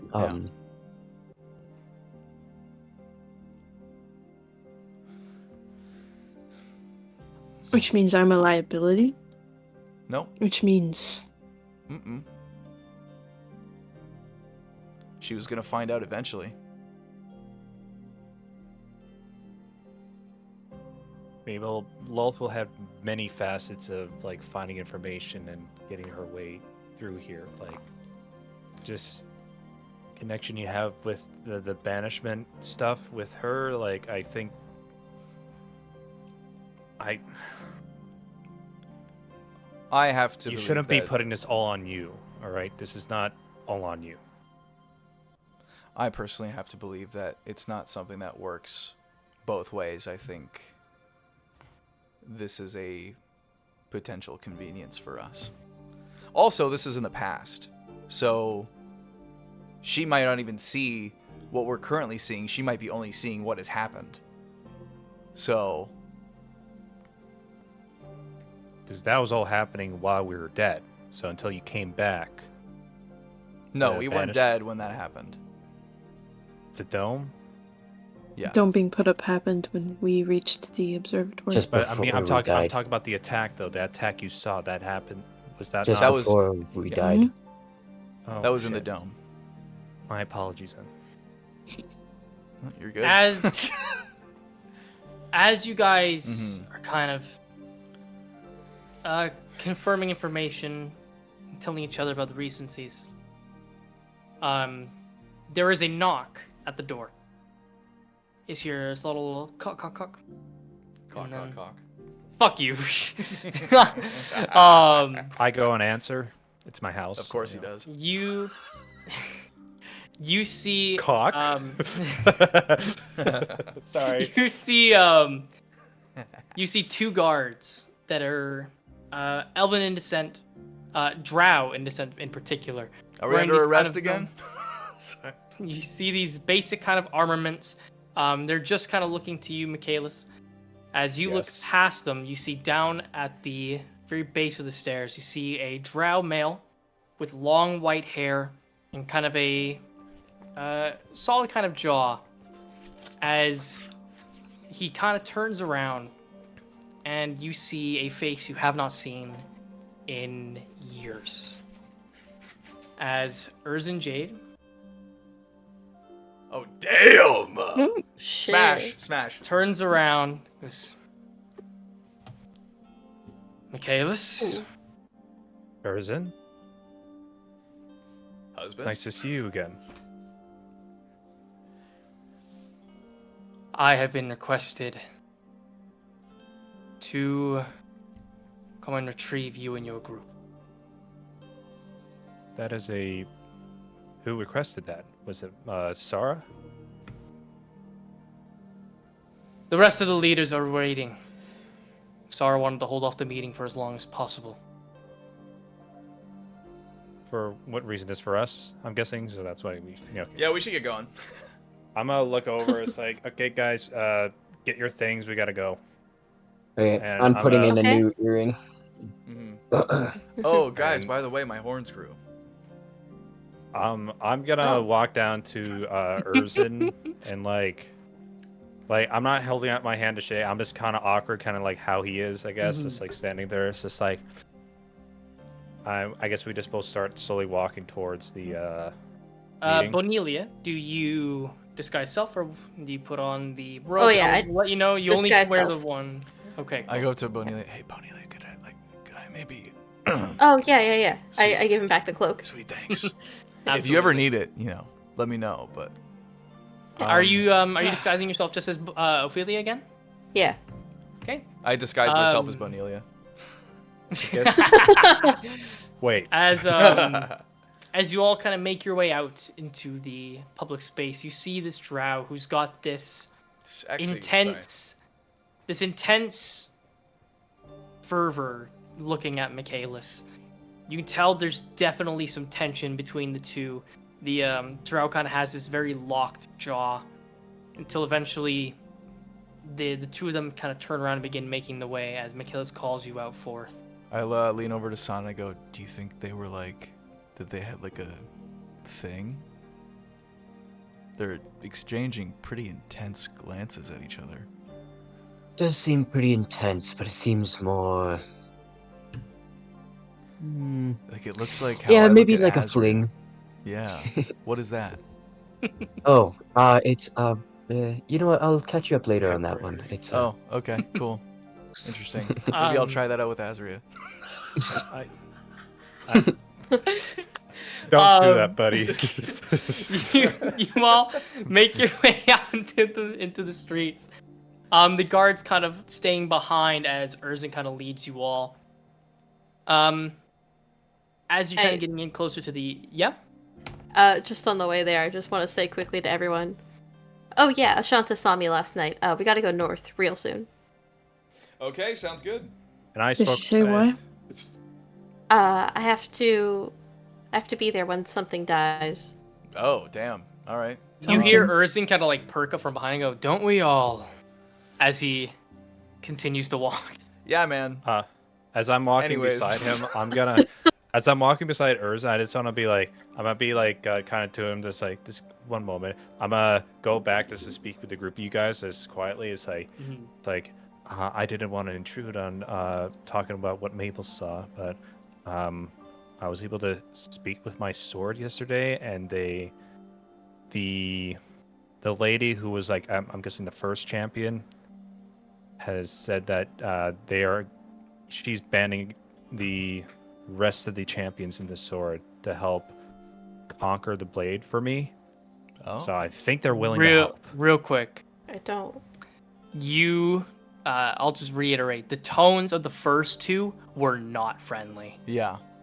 I know that. I'm just saying, the first one seems to be friendly, and since she's the oldest, I'm think it was But the they're last not one that banding was- together to help you. That is not something. Yeah, okay. just to thought it was the reword, last you're saying Sorry. that the feminine voice wants to help while the other two. Michaelis, it eldest- sounds like you were saying the wrong thing. What were you actually meaning? The eldest of them, I think, whether it's willingly or not, is gonna try and help me conquer the sword. Now, Okay. I'm that sounds cryptic to me, kind of, because that Yeah. could mean it's the same fucking thing. Right. But either way, Also, I she's- forgot seems to be mention, willing. but that pauldron looks good. That's a nice looking pauldron. Oh, yeah, sorry, I didn't. I mean, I guess you guys saw it, but it was kind of dark. Did you steal it or at night. something? No, it's actually my father's. Oh, cool. Yeah, Looks good. thank you. I do need to, and I kind of show how it's a bit loose of me. It's my father was a little bit more built than me, so this is kind of loose. but, More? Damn. Jeez. Okay. Back in the day, yeah. back I in mean- the day, Damn. keep in mind, I was just kind of say it's my father, he was human, but he was to go through what he had to. Elven blood kind of thinned me out. So I guess. As you did I go back as to you all Erzin? continue, Erzin? as you all continue to make your way, you see multiple crowds have kind of begun to form around the outside of the main building. You see people of dwarven descent, people of elven descent, people of drow, as well as orc. As you see the carriage kind of thing, you would have potentially seen it when you were visiting Port Creighton. A kind of traveling unit that is meant for Mog Rawl has been kind of painted with some imagery of her clan. You see the one that has drow guards to it have some symbols regarding some elvish runes to it. It's adorned very gorgeously with greens and silvers. The dwarven one has been built out of some very heavy metals and looks a little rough in shape, but it's real sturdy. As Erzin kind of looks to the large doors that lead to the war room, Erzin turns around. I have not formally introduced myself. My name is Erzin Jade. Lascivious Vaxis. I point. I go to Mabel. Mabel Magnolia. Sonnet. Sonnet Devlin. And then I Sound a little Scottish. and then to Bonelia, but I let her. Yeah. Mhm.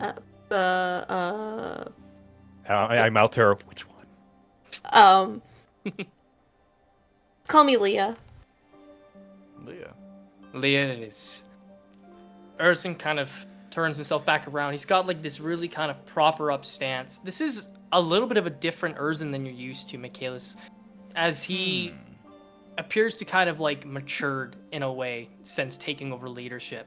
Used to be a little more anxious. Rapscallion kind of thing. And rapscallion, yes, but he's cleaned up quite a bit, it appears. He goes and he opens the door and goes, "You're all late," as he walks through the door. Oh. It's rich coming from him. Okay. This is find our place. I'm going to try and find my mother and see the how the process has been going. So, Sure.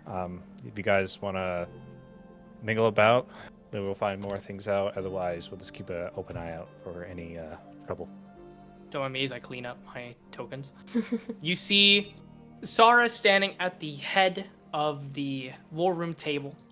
You see, sat in the chairs kind of around her are multiple figures. You see a orcish woman, of course, Magral, standing just off into a chair there. You see Erzin walk over to a chair and sit himself down. You see a dwarven man with just the longest beard and frazzled hair, wearing a sort of adornment to his head, kind of representing what seems to be royalty made out of all these different materials melted together. It's not necessarily good looking, considering looks like it was molded together with all these different materials that don't necessarily melt together well or cling to each other well. You can tell like lots of materials were spent to make it. But it's old. It is very old. The man himself also looks very old, as Jotun is sitting there. Just a clarification, it's pronounced Jotun. Jotun, yeah. My bad. You do see a elven man as well. Very long, stringy white hair, as these pointed ears that are super out, and he's got some scarring to his face. As you see a man adorned with this slightly greenish suit. Doesn't look like it was in the best condition recently. As you see Silvus. That motherfucker. Cool. Standing at a chair. Oh, I'm getting him. The Adonis of Ekrim. Green flame blade. You also see Lyric standing off in the back, just kind of having his sword, or his dagger's kind of like at the ready, just being held. Gives you all a small nod as he kind of looks to the table. Sarah kind of puts her hand out as you all join, which I shall put you all in here. Feel free to place yourselves wherever you feel you may stand. Can I whether sit? Are these two seats available? The two seats are empty and can be taken by those who choose. I'm sitting right beside Sarah and the Jotun. Okay. And I'm gonna go to Sarah and just lean over and just say, I hope it's not inappropriate for me to sit beside you. Of course not. The family sticks together. Thank you. I give a smile Oh, and I sit down and then I turn over to look to Jotun. What is he doing? Jotun is just kind of sitting there, almost picking his teeth with like this metal toothpick. Just absolutely not really caring for the appearance of this of this event. As I mean to make sure, yep. Yotun just kind of like flicks his toothpick down onto the war table as it kind of pings off, and looks to you, Michaelis, and goes, Michaelis, it's good to see you. You look healthy. And thank you. I appreciate the gesture. And I do have to say, it's great to see you again as well, Jotun. He just kind of like gives you a small nod and goes, I wouldn't exactly say it's a great meeting yet. As he kind of like taps his fingers, there's still question on your establishment after what happened. I see. I believe my mother was saying that I had to be discussed upon with the council. So I understand that. So I'll be here just to, I guess, witness that and see what becomes of it. Everybody as well sees that Silvus has these daggers pinned against Michaelis, almost looking angry at seeing him sit at the table. I have my hands on my daggers. Silvus just kind of has his elbows on the table with his hands kind of perched together. He goes, yes, it's lovely to see you, Michaelis. Just lovely. Silvus, I've seen you graced yourself with your appearance here. You see, he just kind of exhales very long. Magral also kind of like has her feet up on the ward table. She goes, yes, we're all happy to see Michaelis. I would like to get this meeting underway. As Erzin kind of puts his arms forward and goes, yes, I also would like to get things done. You mentioned that, and Star kind of looks around and goes, yes, everyone is here. Before we discuss my son, I would like to give the table a chance to express their concerns with the recent happenings around Ecrium. The table is yours. As she just kind of like gestures out, and Silvus, Magral, Erzin, and Jotun immediately start bickering over each other. It's like they can't even get a word out before one person speaks over the next. As you see Sar just immediately close her eyes in frustration. Jotun kind of like arguing over Silvus and Magral. Erzin's kind of arguing with Silvus and kind of beckoning towards Jotun as well. Till Sara kind of places her hand down and goes, silence! As the room goes quiet. Jotun, you first. Jotun looks across and goes, material distribution.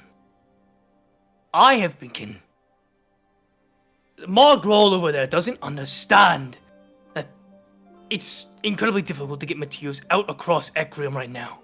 With both the necromantic threats and now this sky demon flying over my mountain. What? I don't say. I'm gonna just quickly interlude. It's like, what is the description of this sky demon, Jotun? There is a creature looking to be 100 feet wide, over 100 feet long. A giant bird-like creature looking to be made out of stone and ruins. It's been stopping my deliveries in its tracks. It appeared a little over a month ago, just before she arrived. As he then points to Sara. I kind of look over to Sara for her response to that. You see, she just kind of keeps herself silent, just hearing out the conversations. Magral kind of looks to him and goes, yes, and I still need materials. My armies are wearing thin. We're using broken armaments. Our armor needs to be repaired, and I can't have any of this happen without the materials. Sara kind of like opens, goes, Erzin? Erzin looks. I have been receiving complaints from each region about me withdrawing my drow forces. This is for the sake of my people that we retreat back into the Underdark. It is my decision as the leader of the Drow people. And it should not be judged based upon any sort of opinion, whether it be cowardice or otherwise.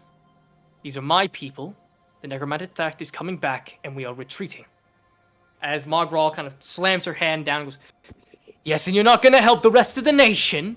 As Silvus kind of goes, yes, I'd been called coward in my time, but this is something fierce, Erzan. As Jotun also kind of like looks across. I never expected you, of all people, to withdraw when this nation needed its armies most. I'm gonna turn to Urza and just kind of try to say something. It's like Urza, like there was like an agreement that was signed long ago about you guys helping with the necromantic threat. Like you guys are specialists in this. Like you guys are well aware of how to deal with it. You guys had the least like the least amount of. Casualties. Yes, see, the like, Drow suffered the least amount of casualties, sure. But it's because we were smart. And If this is effective. if this is happening again, we want no part of it this time. Velstead wants to put forward the notion to become its own nation. We will rule through the Underdark. It will be its own nation governed by Drow. And You see- Michaela's kind of like exclaims, like, "You want to separate?" You see Erzan look to you with just absolute daggers in his eyes. Yes, Michaelis. We want to separate. To stop from being in incidents like yours.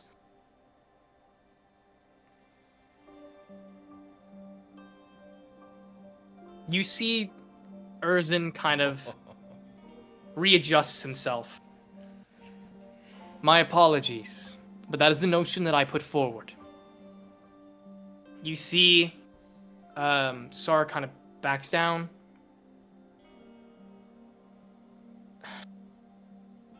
Silvus, anything that you would like to put forward? Yes, I thought that the Easondiles had a deal with the people of Port Creighton to retrieve weaponry and potential guardship, as our island is undefended right now. We haven't received shipments of armaments, weaponry, or even any guards. Our island is completely on its own. If someone were to attack our island, it would take days to get any sort of defense set up without the proper soldiers. And Margral has not been providing. As Margral kind of like puts her hand down again, I don't have materials. And Jotun kind of pipes up again and goes, and I have a demon thing above my mountain. As they continue to just argue over each other once more. Eventually Sara kind of puts her hand down and goes, everyone! We need to work together. Acrium is in a terrible and vulnerable position. We need to think things through. She looks over to Michaelis. Michaelis, do you have any recommendations on how we could potentially solve some issues here?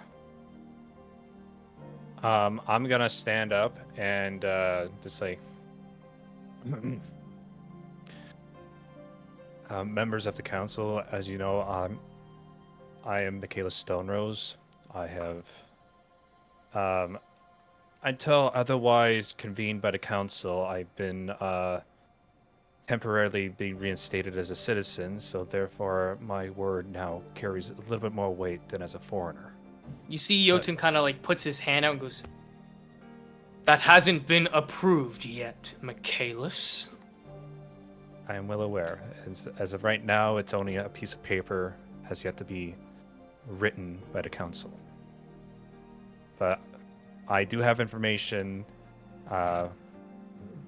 Information that is pertinent to the well-being Ecrium and to the other continents of this world.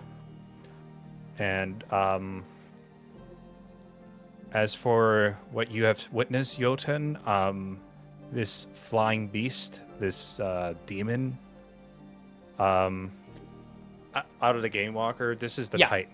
This is the Titan. The description matches what the wave had mentioned.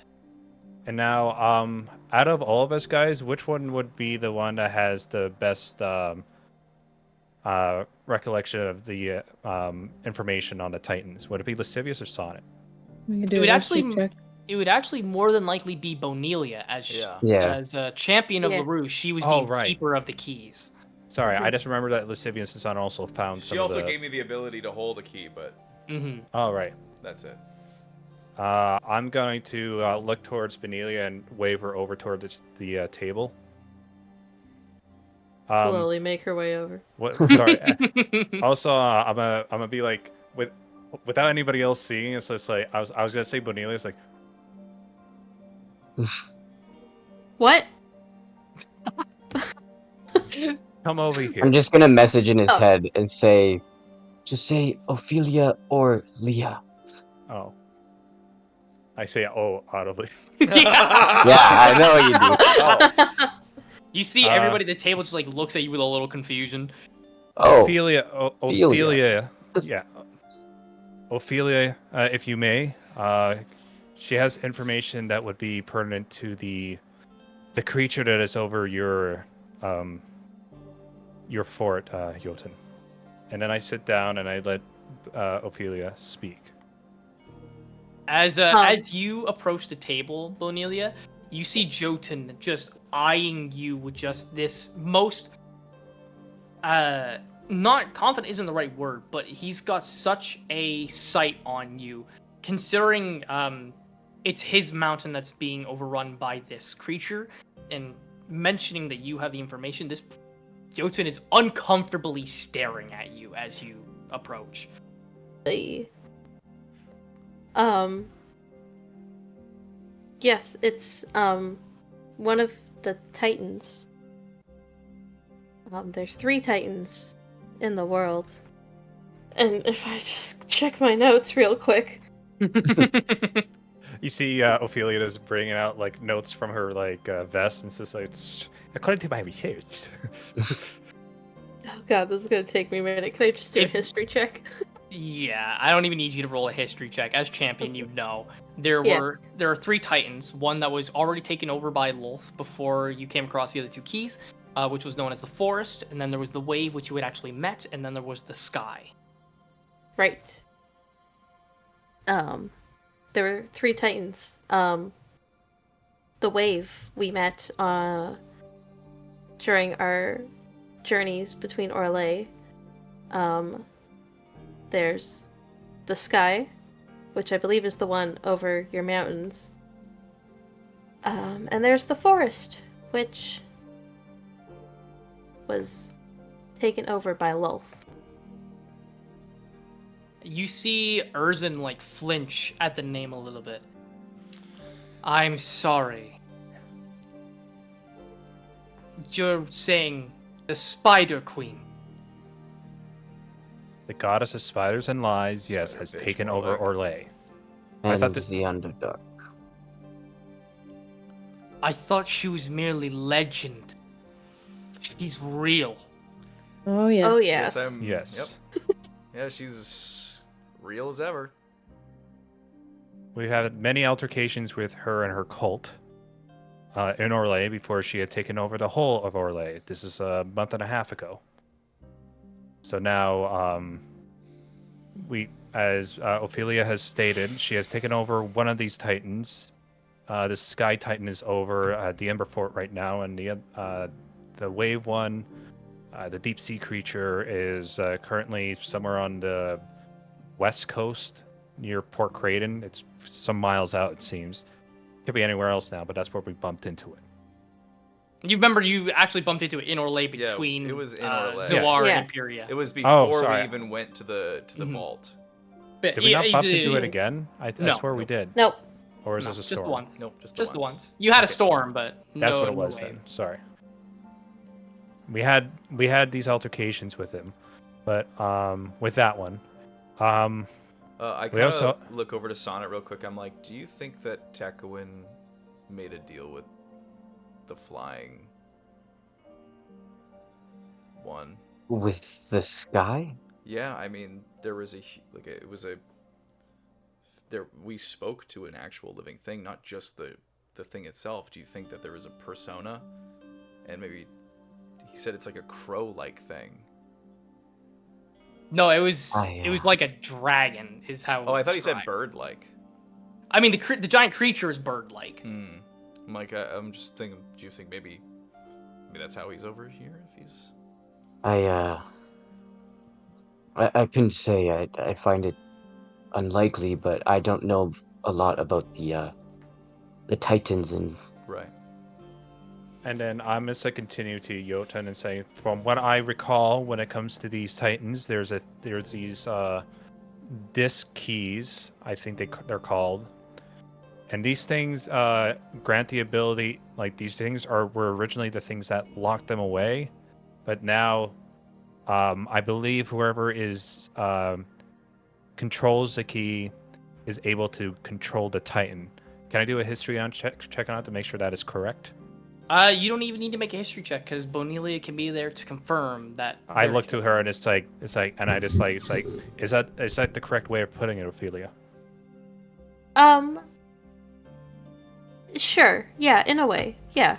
Another thing that So- should be mentioned is that Lolth probably is in control of all of them now. Because I don't have any of the keys, and Ophelia doesn't have it either. Do I still have them? No, they were On our taken bodies. upon your awakening. Yeah. Oh, oops. Delete that. So, X-nay on the key, eh? So I'm just continuing to say like, it's like, unfortunately, through simplified means, these keys are now in the possession, I believe, of Lolth.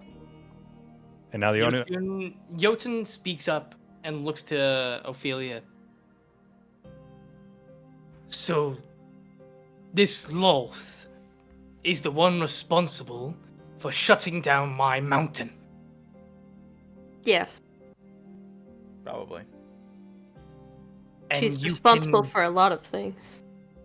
and you can regain control of this creature. if we were to get the key. Well, surely it's not flying around unmanned. No.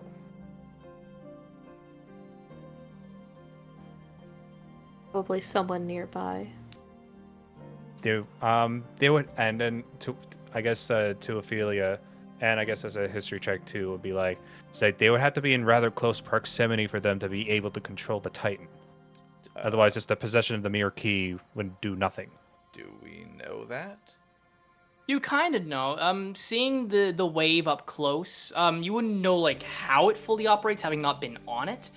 But the wave did mention that the keys were essentially ways to control the creatures. It's not like driving a vehicle per se, but it does essentially put them under a control. Yeah, it's like the artificial leash. So long as you have it and you dominate it, you have control of it. But there isn't a need for a proximity, like Michaelis is so definitely saying that Lolth has to be here if she's controlling it, which is not the case, right?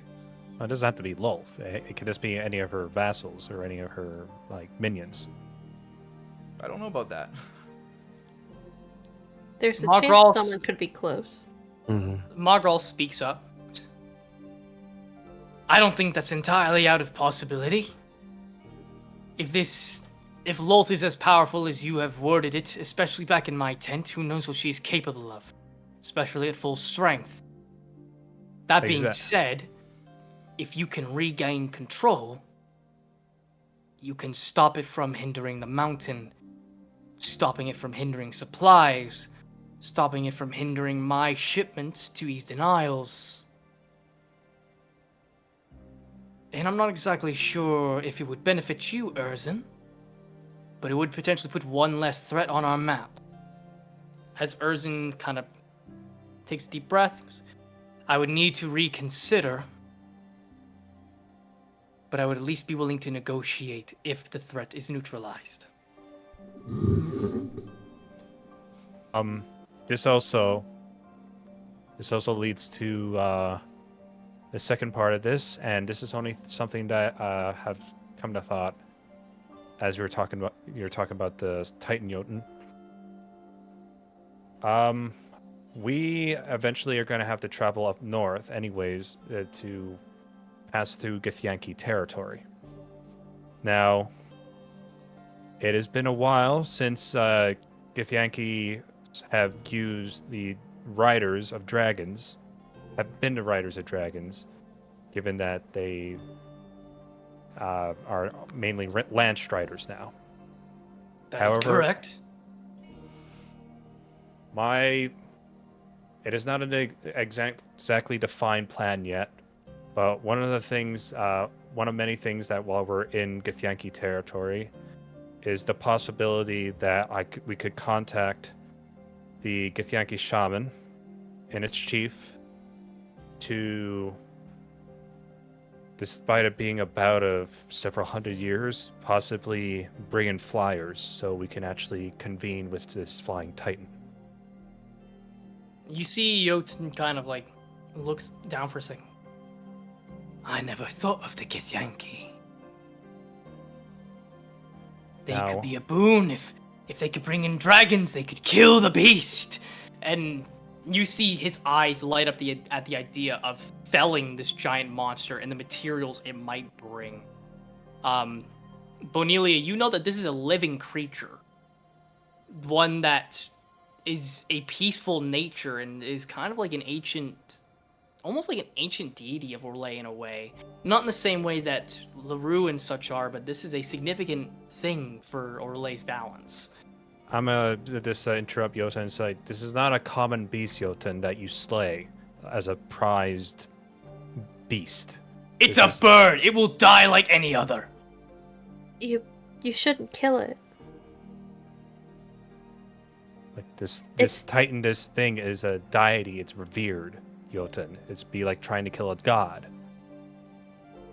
It's only acting out because it's being controlled to. It'd be the equivalent of like, and you see Michaela's pondering. It's like you can imagine if you were not yourself and something else was controlling you, that you would not want somebody to try and kill you. You would want them to save you. This Titan is that. It is benign when it is not being altered.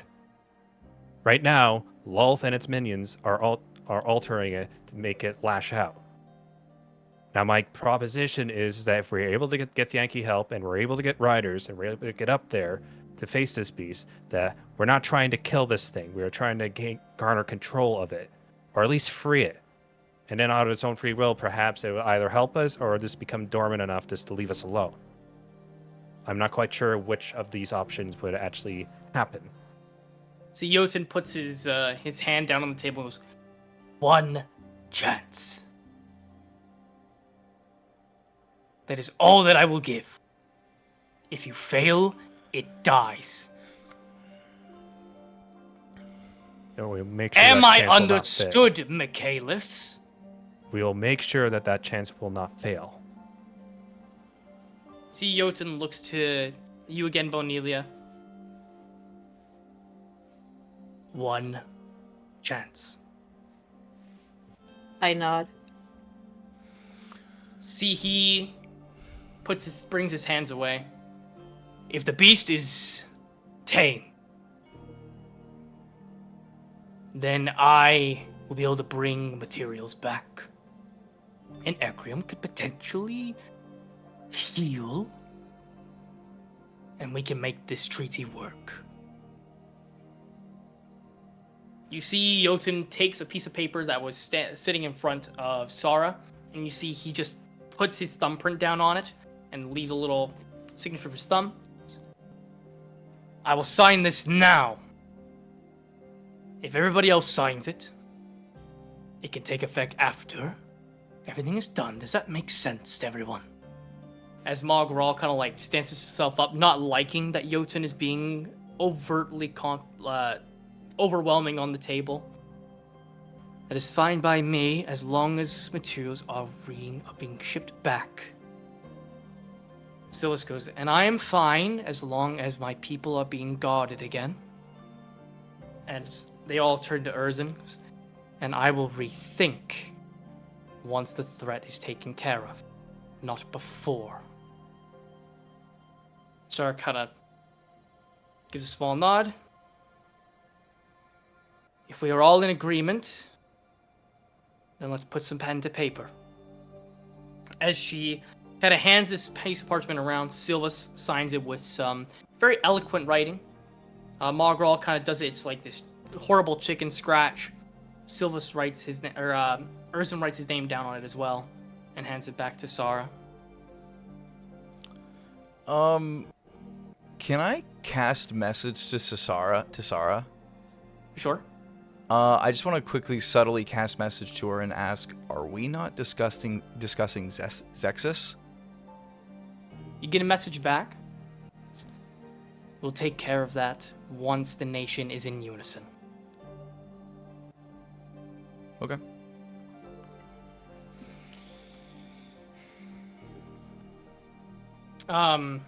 As the paper's put back to her, she puts her signature onto it and tucks it away. If that appeases everybody, then we can move. And as she says it, the door slams open. Bruh. As you see a human male begin to shamble through, his arm dangling by a single strand of flesh. Oh god. You see pieces torn as a zombified remains of Harrison. Oh, you Oh, motherfuckers! come on. You see Fuck there you. is you see there is a note stapled to his chest. As he kind of walks through, you see Jotun immediately kind of flinch upwards, like not really sure what to do. You see Silvus kind of like back away from his chair. Mogral stands up. You see Urzin immediately turn around and snap his fingers as this creature is hit with. It's not a creature, blight. it's Harrison!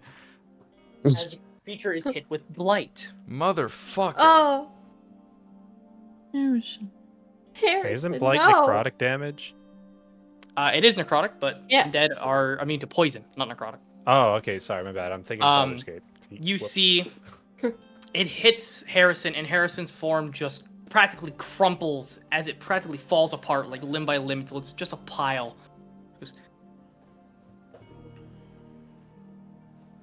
Urzin kind of takes a stance. Sarah, as Sarah kind of looks forward to the remains of what was once her lead guard and warden of the prison. I don't know. I'm gonna immediately, run outside and see if anything's off. And I'm gonna take my sword and like I had my sword out when that happened, and then I'm gonna go and I guess I saw the note that it's just laying on a pile of ash now. Yeah, it's just kind of sitting on where his chest plate would be. I'm gonna run over and just open it up and try to read it. Just when I'm outside, kind of half outside too with Lascivious, but at the same time I'm trying to Read the Read. fucking note. I'm reading it. Yeah. I'm looking. The, Just read. The note is now in the campaign notes, and if you would like to read it aloud, please. You didn't think we'd allow the gift my lord has given me to be taken away from us again so easily, did you? All of Ecrium shall fall to Zexus, Zexus. and the age of the undead will arrive as it was supposed to so many years ago. Leaders of Ecrium, heed my words, knowing I am not feigning confidence, nor am I giving you all a second chance. Retreat, surrender, or die. Those are your choices. We have made our first play on this chessboard of a nation, and you shall fall if you attempt to stop us again. We have more allies this time than last. Each piece a queen, while you all play the role of mere pawns. We expect a surrender notice in a few days with the resignation of Sarah Merrill. If not, war is upon us again. See you soon. Struxius Blight. Yes, you see the name Struxius Blight. Zexus is chosen.